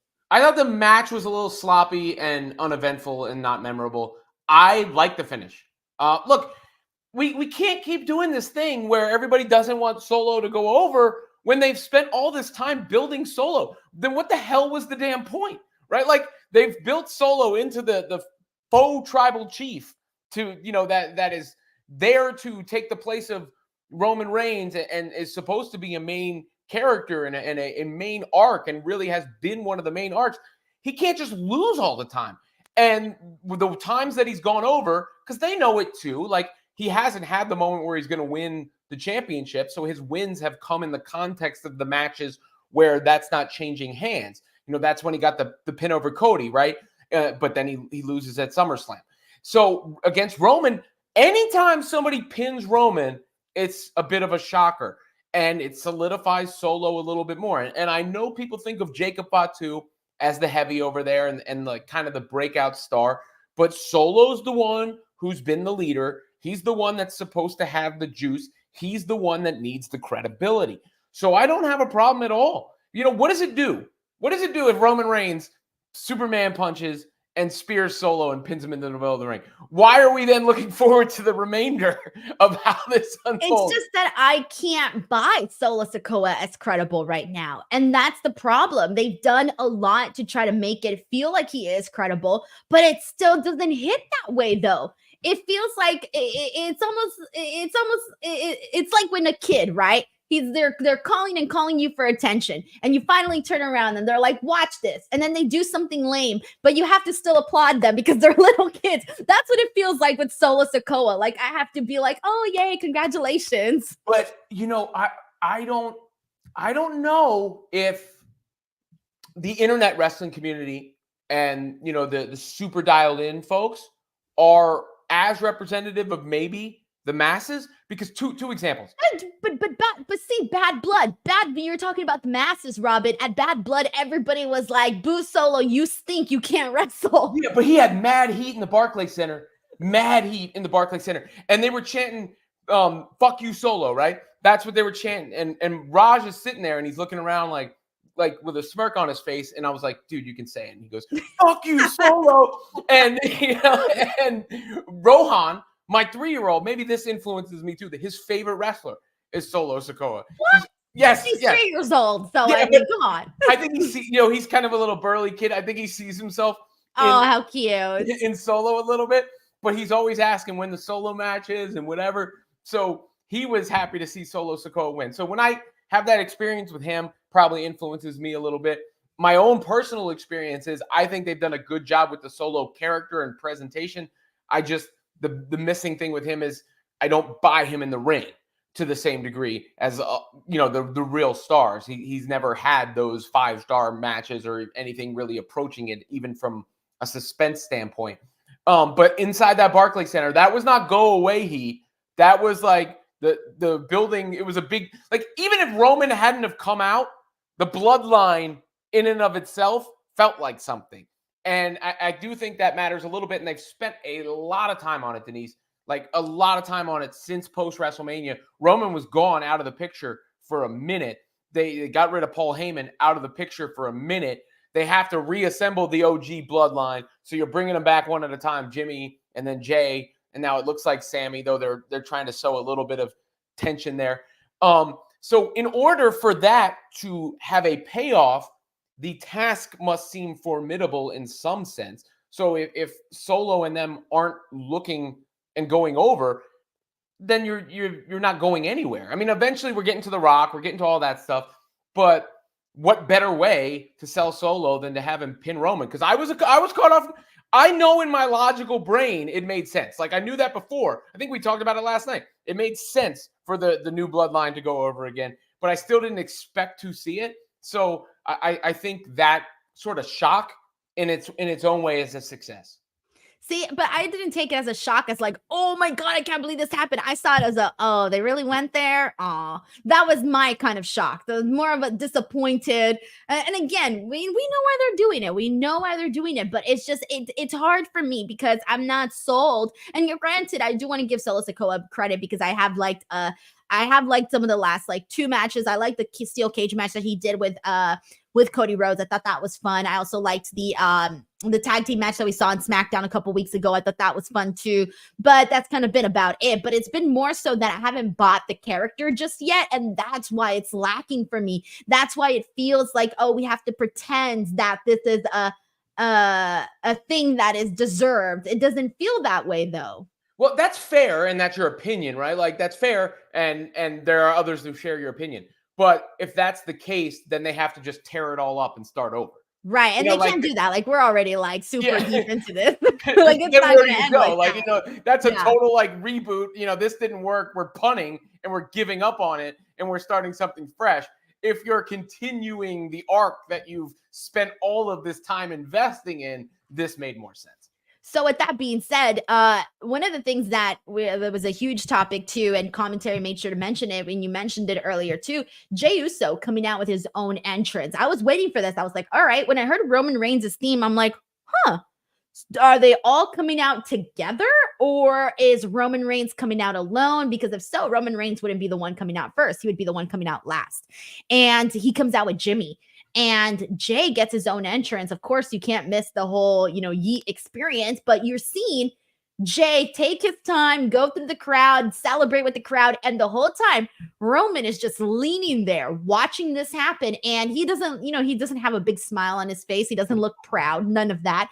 And commentary is putting over how disgusted Roman Reigns looks from Jey Uso's success. And do you think that they're going to circle back to this again, or are they just trying to show, hey, they're still not 100% on the same page, even though we got the Yee and all of that on last night's SmackDown? I mean, I think it's trying to be natural and organic storytelling, right? Like, it's not like you have all this tension and friction in a relationship over the course of however long, and then like you squash it, but everything is completely flushed away and forgotten, and you're dancing around rose petals, right? Like there's still some level of, it has to simmer below the surface a little bit. How else did you get there? I mean, Roman Reigns treated Jey Uso like shit. He manipulated him. He took advantage of him. He did everything to sort of undermine him. Now, there was a shot, I saw it posted online, where Roman had like almost like a little bit of a proud expression when Jay did come out for that entrance. So I do think they're doing that too. I mean, for him to say yeet is enough of a cosign in and of itself to say, yes, you've done it. Like, not I'm acknowledging you as my tribal chief, but I'm acknowledging you as a major player in the industry right now. And agreeing with him being his equal. So I think it's all of that. And then you have to you throw Sammy in the mix, and you don't want it to just be like, all right, great reunion. You want it to drag on is the wrong word, because that implies negative, but you want it to play out over a period of time. And that's, I think, why when Sammy came out, there was even the moment of hesitation. What's he going to do there with Solo before he goes after Solo? And then the accidental hit on Roman Reigns, which I think was clearly accidental, but we'll see how Roman reacts to it. So maybe you do the same song and dance where Roman's like, I don't know about you, Sammy, but then like the next week, he's like honorarius, right? Like, so I think Jimmy was like all up on his face, like super pissed off about it. And Jimmy hasn't been the biggest fan of Sami Zayn either. So yeah, so I totally get that portion too. And it's funny because when they had Sami Zayn like tease that he was going to turn on Jimmy and Jay and Roman and all of that, right? That he was going to side with Solo Sikoa. Nobody bought it, Robin. And I didn't buy it. Did you buy it? I don't think anybody bought that. No, I mean, what's the motivation at that point, coming out? I mean, but I do like the callback on Jimmy. I mean, as you referenced, this is longer term storytelling than I think I've ever seen in wrestling, where you're talking about not just a prolonged story involving the same characters, but the beats of it tying in, even as you've changed the tone, you've gone from heel to face, and you've broken them up and brought them back together. We're still going back to references that happened 3-4 years ago, perhaps, and no end in sight either, right? Like, no, definitely not. It feels like we're just adding more. We're like, oh, now this has to happen. This has to happen. Like, I'm still waiting like down the road to get this Roman Reigns, Jacob Fatu portion of it all. Because if you notice, Roman Reigns and Jacob Fatu didn't really have too much of an engagement in the physical engagement in the matchup. Like, they were kind of away from each other. They had very few moments. And they've done that for the most part since Fatu arrived. I mean, I think that was the injury angle when, I forget what card it was, but when he got hurt and didn't interact with Roman. I think he was part of the one Roman takedown, right? And other than that, they've physically mostly been away from each other, because I think that's a match that sells itself. Roman against Jacob Fatu. They've got a lot of those matches that sell themselves. And these sort of ensemble matches are a means to an end. And that's why Solo Sikoa goes over in these matches, because you have to keep it going and there's no downside to him winning, versus if he did, yes, okay, I might be with you if it was WrestleMania and Solo Sikoa is hitting the Samoan spike and beating Roman Reigns clean in the ring to win, Roman doesn't have the time, but you get the point, versus in this thing to advance the story. We got Bailey Darley here who says, I think Solo needs to be a comedy character because he has Jacob, Tama Tonga, and Tonga Loa. It would be... I don't know. It's hard to agree because I feel that this storyline is so serious. It's like family stuff. It's about the bloodline. It's about the tribal chief, the head of the table, and Roman Reigns is such a strong character, and his aura is undeniable. I wouldn't be able to take the storyline seriously if Solo Sikoa was indeed a comedy character. Like, I need him to match or get as close as possible to matching Roman Reigns' presence and overall attitude. Well, look, it's hard enough for everyone to take him seriously now. So if you were to turn him into a comedy character, it's over. He is that for the rest of time. Not that there's anything wrong with that necessarily, but you don't want Solo Sikoa to be R-Truth right now, right? Like, and that's basically what would happen to Solo Sikoa. So I think, you have to do everything in your power to make the fans take him seriously, as he is making a serious case, at least from his point of view, to represent this legendary family. I get you. And thank you so much to Bailey Darley for sending in that super chat. All right, so let's go ahead and get into the next matchup here. The next one is the one that Robin and I both voted match of the night. The Fatal 4-Way Tag Team match for the WWE Women's Tag Team Championship saw Bianca Belair and Jade Cargill successfully defend against Kairi Sane and Io Sky, Lash Legend and Jakara Jackson, and Chelsea Green and Piper Niven. Now, I completely agree with you, Robin. I thought this match was so freaking fun. I thought it was creative. The whole time I was like, oh, is this gonna happen? Oh, is that gonna happen? Like, I was so into this matchup here. There were so many great moments. I mean, damn, where do I even begin? I thought Bianca and Jade looked really great. I thought their bodysuits were awesome with the bejeweled, dazzling, all of that looked really good. The moments between Jade Cargill and Lash Legend, we did see that last night on SmackDown, and they expanded that a little bit more here today, to the point where, honestly, that exchange that we saw with Jade Cargill and Lash Legend in particular, Robin, I'm like, shit, Lash Legend is sort of winning here, because her, like, when she would smack Jade Cargill on the chest, oh my God, it looked like it hurt so badly. And then when Jade tried to return the favor, it didn't hit as hard. And then when Lash Legend hits her pump kick, dude, I feel like it comes stronger, it comes harder, and I just feel like she just, I don't know, like, I feel like she's sort of overpowering Jade Cargill here, which is interesting because Jade Cargill, like, that was her thing, like the pump kick and all of that was her thing. But now I feel like that might be Lash Legend's thing now. I think it was the best match with the second best moment. And I'd say the first best moment was with the Bloodline, simply because Sammy, Roman eating a pin. We know the ramifications, the implications of what's to come. We know that that's going to be the main course down the line.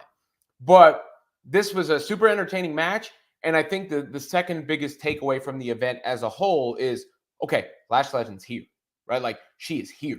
And like I said, it's her presence. Now, because Jade Cargill is a superhero, right? Bianca Belair, hell, she's a superhero.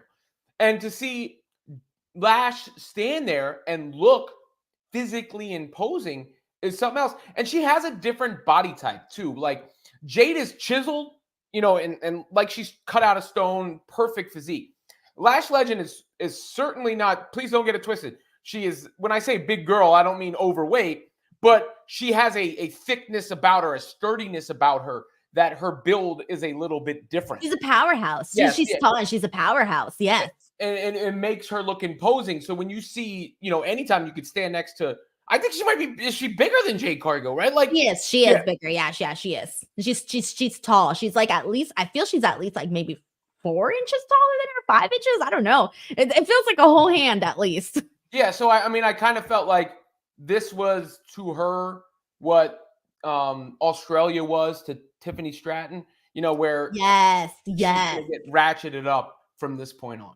No, dude, I've been such a big fan. Like, I have been so impressed with Lash Legend's time here, on the main roster. Even though she's not an official main roster talent, she's doing so good and she's hanging in there, man. And I feel like, I don't know. I think this is the right decision, having her right now on the main roster, and the fact that she's looking as good as she does.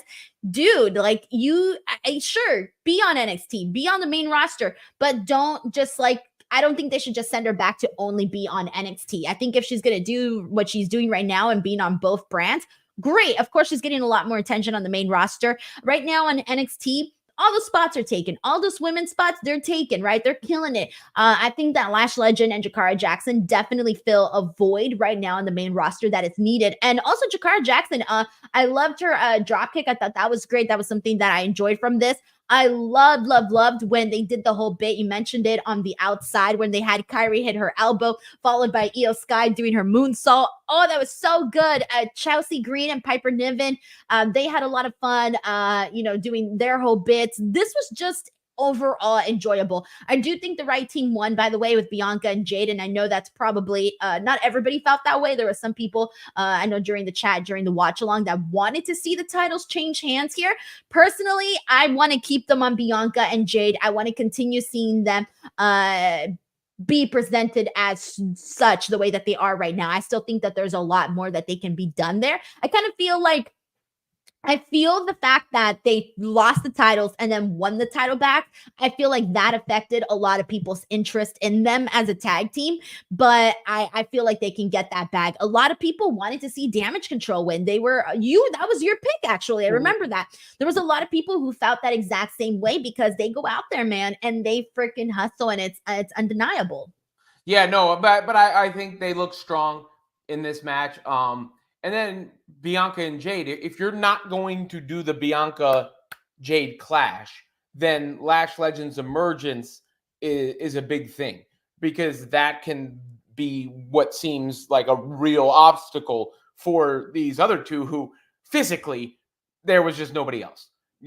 Bianca and Jade can stand there and flex in the ring, and there's nobody else who can look credible from a realistic standpoint to physically go up against them until Lash arrived on the scene. That is true. I like that point. We got a super chat here from Love for Boots, who says it was actually Jay that didn't like Sammy. Jimmy was the one who reacted first when Sammy turned on Roman. I felt like it was a little bit of both, though. And God, the storyline has gone for so long. How many times haven't we seen people like shift around and whatnot? But yeah, you're right. There was also the drama, of course, with Jay and Sammy, but no, this was great stuff, and I'm glad that we're bringing back Sammy into the fold, because it feels like his time on the main roster, there really wasn't too much interest. Like, there wasn't much interest in his feud with Gunther. Like, people weren't too interested in that. And so many people, when you ask them your favorite part of the Bloodline, your favorite era of this Bloodline story, you're going to bring up Sami Zayn. You're going to bring up Sami Zayn being an honorary Uso and all of that. So I was happy to see him get this moment, and especially in Saudi Arabia, it just worked out very nicely. Thank you so much to Love for Boost for also sending in the super chat. We got Cheesesteak 59 who says Io Sky is fun to watch. She really is fun to watch, but I think all these girls really are, and they all bring something so freaking different to the table, all of them. I like the uniqueness of everybody. All right, thank you so much to Cheesesteak 59. Robin, did you want to add something? Sorry, I didn't mean to cut you off. I was going to say, Io Sky has some energy about her that I cannot put into words that I find compelling. Just the way she carries herself, her presence, her movement, all of that. Because I think I said this on the SmackDown show, but she doesn't speak much, obviously. It's the it factor, that unexplainable. I think she does possess that. Yeah, I feel you on that. She's just cool to watch, and you're like, oh, what's she gonna do next? Like, she can handle herself in the ring, and that's enjoyable to see for sure.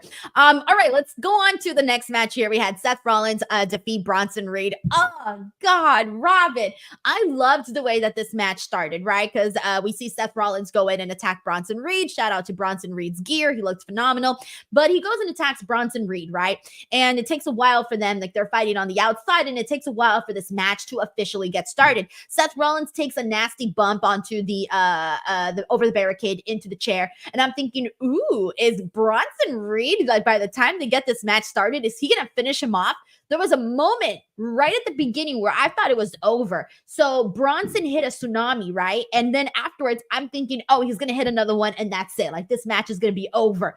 But they didn't go that direction. Instead, they kept this going. And then there was a moment where Seth hits a curb stomp, and I'm I'm thinking, oh shit, no, this is going to go a little longer. And they kept it going. Eventually, I think Seth hit like 3 curb stomps. I lost track of how many he hit. He even hit one on Bronson on the steel steps. And Bronson loses this match. And Robin, I know Seth was the babyface in this. I know Seth needed to get his revenge after Bronson Reed took him out for months with those tsunami splashes. But man, I was rooting for Bronson Reed here. And I felt like the majority of the people on the chat were also rooting for Bronson Reed because people want to see Bronson Reed go on this insanely strong freaking run. Like I think people here want to see him be like this monster, this like Gunther, but a little bit different, right? With his own twist, his own flavor. And so I was actually disappointed that Bronson Reed lost. I didn't want to see Bronson Reed lose. Yeah, I mean, I'm not sure what's next for Seth Rollins. I guess that's part of it too.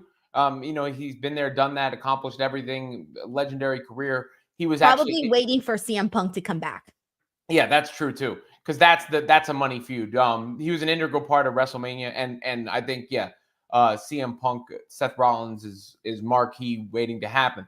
But it did feel like they built Bronson Reed up, not only the way he took out Seth Rollins, but the whole program he had with Braun Strowman to really make him into a monster.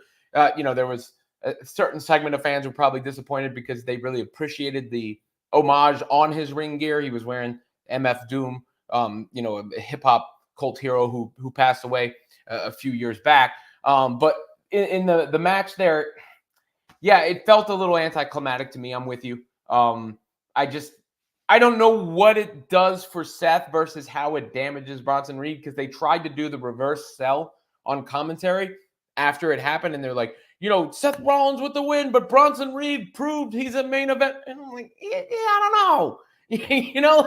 You can't sell me that after he just lost, after all this. I'm sorry. It didn't feel, he wasn't screwed. It wasn't, that'd be one thing if something else had happened. Braun Strowman had come down from the rafters to hit him with a semi-truck or something. But, in this case, I don't know. It felt a little flat to me. Yeah, I think so too. So I felt like there was the wrong. It's hard to say it's like the wrong guy won, because story-wise, yeah, it does make sense for Seth to win. But I think our hearts were just with Bronson Reed continuing this crazy monster run that he's been on. So let's see how they go about this next and how we continue on for both Bronson Reed and for Seth Rollins. So we'll see what ends up happening there. But let's go ahead and get into Kevin Owens and Randy Orton, because this was a match that we were supposed to get. However, we didn't actually get this match because Kevin Owens went crazy and started like hitting Randy Orton with a bunch of chair shots before Randy Orton could even finish his entrance. And so this caused a whole ass fight. Everybody and their mothers came out to try to stop this, and they could not. And it literally ended with Randy Orton hitting an RKO on Adam Pearce, which I thought was hilarious because he's not even his general manager. His general manager is Nick Aldis. But we just saw basically chaos ensue here. And it's funny because I kind of predicted that we weren't actually going to get one of these matches. We've all been talking about how the recent WWE PLE cards have been 5 matches, and this one was 7. Like there was 7 that were supposed to happen, and they for a second made me think that the Seth Rollins Bronson Reed match wasn't going to happen. They made it seem like that on Raw, and then also when they were fighting up on the stage, I thought for a second like, what if this match doesn't happen? So I kind of had the sense that one match wasn't going to happen, but I wasn't expecting it to be the Kevin Owens Randy Orton one. Though I think this was done well. This was done well because it made everybody, nobody got hurt coming out of it, literally or figuratively. I mean, in the storyline, Randy Orton sure got hurt, but I don't think there was an actual injury. But from the figurative standpoint, nobody got hurt. Kevin Owens, the whole premise of this version of his character is he snapped a little bit. So you further that, and you don't have either guy take the L, and you still also don't like end it like he hits him, DQ, it's over. There's some melee and chaos that ensues. So I think for the purposes of what they're doing and what they're building, they actually executed this flawlessly. It's not one of those things that stands the test of time because nothing actually happened. But as far as advancing what they're doing, it was spot on. I was 100% okay with them doing this. Like, I wasn't bummed out that we didn't get the match. I was intrigued by the chaos that ensued. I was good with this. Like, I had no problem with it at all. And like you and I talked about how like last night we were saying like you can't like have Kevin Owens lose. Like, come on, he's been angry. He's been so frustrated. You can't just like cut his legs underneath him and have him take this L to Randy Orton. And then at the same time, you make the case also for Randy Orton. So I feel like they did this. They filled a gap here by not doing the match, which is crazy, right? Because usually we get pissed when we don't get matches. But again, they did so well here that like I was cool with this. And I feel like if anything, the story is now more intense. The story has gotten even more personal between them. So I feel like all of the unexpectedness made it even better. So that was cool. All right, we got to go ahead and move into our the singles match for the WWE Women's Crown Jewel Championship, and that was Liv Morgan versus Nia Jax. Now, this one kind of got a little convoluted, I would say, because they had the Tiffany Stratton cash in, tease rather, not once, but twice on the show, maybe even 3 times if I recall. I think it was definitely 2 times where she came out during this match and it seemed like she was going to cash in, but then Nia Jax stopped her. And then she came back because the crowd was egging her on, but then she was stopped once again, but this time by Raquel Rodriguez and Dominic Mysterio, who came in because they didn't want this match to turn into a triple threat and for Liv Morgan to get screwed. Nia Jax ends up taking out Liv, Raquel, and in doing so also takes out Tiffany Stratton by accident. And so then back in the ring, we do get Raquel. Dominic distracts the referee. Raquel tosses, I think that she moved the rope so that Nia Jax can fall. So Liv was able to hit the Oblivion and get the victory there. So she got the win with help here, but there was no cash in. Liv Morgan is the first Women's Crown Jewel champion. So pretty straightforward, nothing too crazy. It's just a little bit convoluted here. Yeah, it's again, where are we going with that? When is the payoff? All that, but Liv Morgan, they've done everything they can to really push the chips into the middle of the table for her. With the Rhea feud, and then Rhea's been out of action, so that only causes you to. There's no other choice but to double down when that happens, right? So I think Liv Morgan has really benefited more than almost anyone else on the roster. She's up there in the last several months between the Dom thing, the Rhea thing on top of that, and then being elevated as her own competitor. So I can see keeping that going and not wanting to squash any of this momentum that you've built over quite a period of time now. Yeah, so I mean, again, match-wise, it wasn't anything like too extraordinary. It was more so just like the outcome of like, okay, we got these Tiffany Stratton teases. We got Raquel going after Dominic. So it was just a little bit of everything sort of meshed into one. So nothing too wild here, but that's what that was here. Next up, we had the United States Championship match. And this was one that, again, I think was the second best match of the night. For a lot of people, this may actually be match of the night. And this was the triple threat for the United States title. LA Knight defending against Andrade and Carmelo. Truthfully, Robin, how I felt about this was Andrade and Carmelo were the stars of this match. They went out there and they did most of the work, man. Like, they carried the assignment here. And LA Knight had like a couple of moments here. Nothing too crazy. He did have one minor slip when he leaped up onto the ropes, but he bounced back and whatnot. But in the end, we all predicted he was going to come in, hit this BFT, or what does it call it? The BFT? BFK? Yeah. I keep wanting to say BFK because of Burger King. Always throws me off. But he goes in there, hits his move, BFT, and that's it. That's a wrap. LA Knight retains. And personally, again, this match was Andrade and Carmelo. They did awesome, man. Spanish fly off of the second freaking rope. That was freaking cool. I love when Andrade does his moonsault and then does the standing moonsault from there on. So it's a really nice continuous string. But no, this match was fun, man. But it was primarily Andrade and Carmelo. Yeah, it was, except for, I think the way that the ending pulled off was spot on. And LA Knight, some of his spots in there, the jump that he does to the top rope now, into the move, and the way that the finish was executed was beautiful. I mean, that was perfect, exquisite. It's like the kind of thing like, hey, did you rehearse this 100 times? Yeah, seriously, like the timing of it. Yeah. You get it done so well. And that's to me what sticks out the most about the match is the way it finished. Because you've had this long-standing thing with Andrade and Carmelo Hayes. Obviously, now you turn it into a triple threat. That's the perfect execution of a triple threat where the two guys who had been going at it are going at it, but the other guy comes in and steals it all in one motion. Literally exactly what went down with that. No, the finish was cool. I did like how that looked. And like you said, getting that all in one motion was very, very awesome. But all right, we got one final match to get into. Like I said, this was a pretty, straightforward show, but we had the WWE Crown Jewel championship match for the men, though. And this was Cody Rhodes versus Gunther. Now, this one was a tough one, Robin, because I was sort of split here in terms of like what can happen, right? Because if you have Gunther win, like you said last night on our SmackDown post show, it would really be like, oh shit, Gunther defeated Cody. Wow, this would do so much for Gunther, take him a long ways, all of that.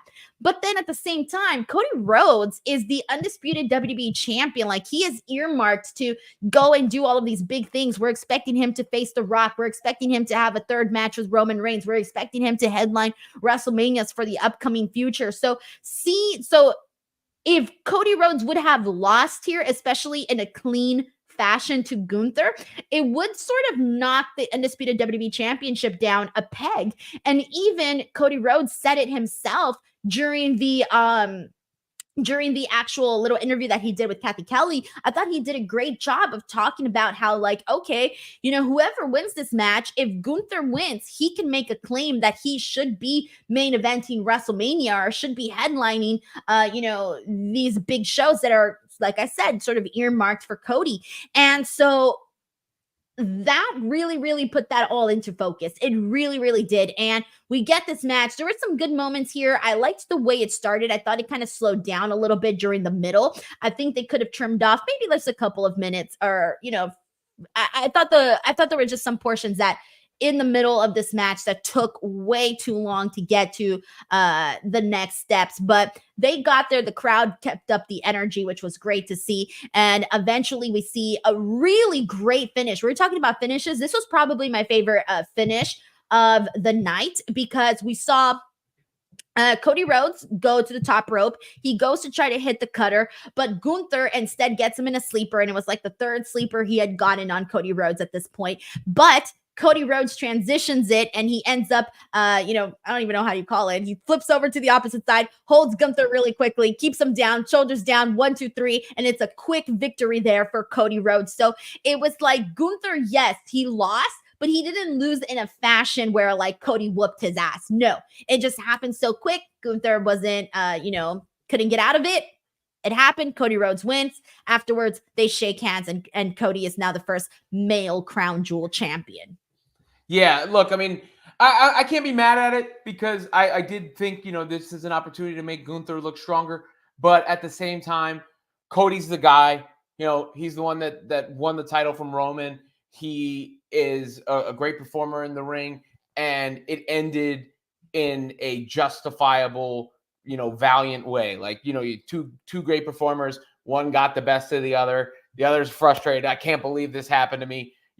So I didn't think anybody really came out looking bad. And it's a good way to continue to strengthen Cody. I thought the match was good, not amazing or great. And these two have the potential to have an amazing or great match. So in that sense, I guess it's a slight letdown. But as far as the way it ended, I think it was really well executed and done. So overall, a success for that champion versus champion Crown Jewel match. Yeah, because I feel like down the line, I agree with your sentiments on just like the overall matchup, because I feel like down the line, I'm going to remember the finish. I don't know how much of the actual body of the match I'm going to remember. But yeah, I do think that I was expecting a little bit more from Cody Rhodes and Gunther. But hey, it was what it was. Awesome finish, and Cody Rhodes wins. So we had the ending was Cody Rhodes, Liv Morgan, Triple H, and some other people from Saudi Arabia that came out, and they did like this whole celebration. So that was kind of a, congratulations to them and they're going to get themselves like those rings because they don't actually take the Crown Jewel Championship with them, but they do get like Super Bowl like rings, which I believe I saw a couple of people here in the comments say that I think they gave them to them during the press conference. So I'll look at that afterwards. But there you go. That was WWE Crown Jewel 2024. Thank you so much to everybody who hopped into the watch along. If you hopped into the review with Robin and I, we really thank you for that. Robin, promote your stuff. Let the people know where they can find you. Sure. Robin Lundberg YouTube channel. Find that. You can find me on all the social media. Women's Fast Break on SI. I cover women's basketball over there. And Denise, I don't know. I found my son's YouTube page last night, Raj Talk. If you guys want to give that a search. I was looking, and I stumbled upon it last night. He's been doing all these videos and editing them himself. What? And like doing analysis and putting the captions over top of it. He's about to turn 10 on Tuesday. So, and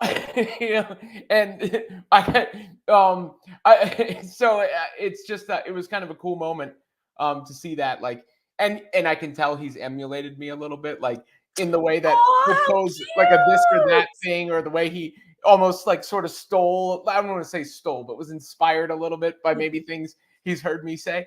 Aww, that is so cute. So he does like wrestling videos? He does a whole bunch of different, he's not. Yeah, he's a little kid. That's so his avatar is Roman Reigns with the title, and he does have wrestling stuff in there for sure. But I'll give him a little shout out because I saw on his channel thing, he put his goal is to get to 1,000 subscribers by January. So Raj Talk, just look for that one. Stop it. That's adorable. The fact that he's like already doing something like that at that age think about it. Like, what were you doing at that age? I wasn't doing that. I was in my room dancing to Britney Spears and the Backstreet Boys. Yeah, no, it's crazy. And like, I guess it's one commentary on how like user friendly some of this stuff is now too. But that's the most impressive thing to me is like green screening himself and editing and all that stuff. How cute. You're like, what the hell? That's amazing. That is adorable. Oh my gosh. Well, best of luck to Raj. You said it was Raj Talk? I think it might have a hyphen in between, but either way, somebody will find it out there. I just wanted to give him a little bit of a shout out. Oh, alrighty, guys. Well, that's our show. As for me, please do not forget to subscribe to the channel. I'll be back Monday for the Raw watch along. Wednesday, we do got the double stream with both AEW and NXT. And then Friday, Robin and I will be back for a SmackDown conversation. So that's a wrap for us today. Everybody, please enjoy your weekend, and we'll catch you guys on the next one. Bye, everyone. Yeet.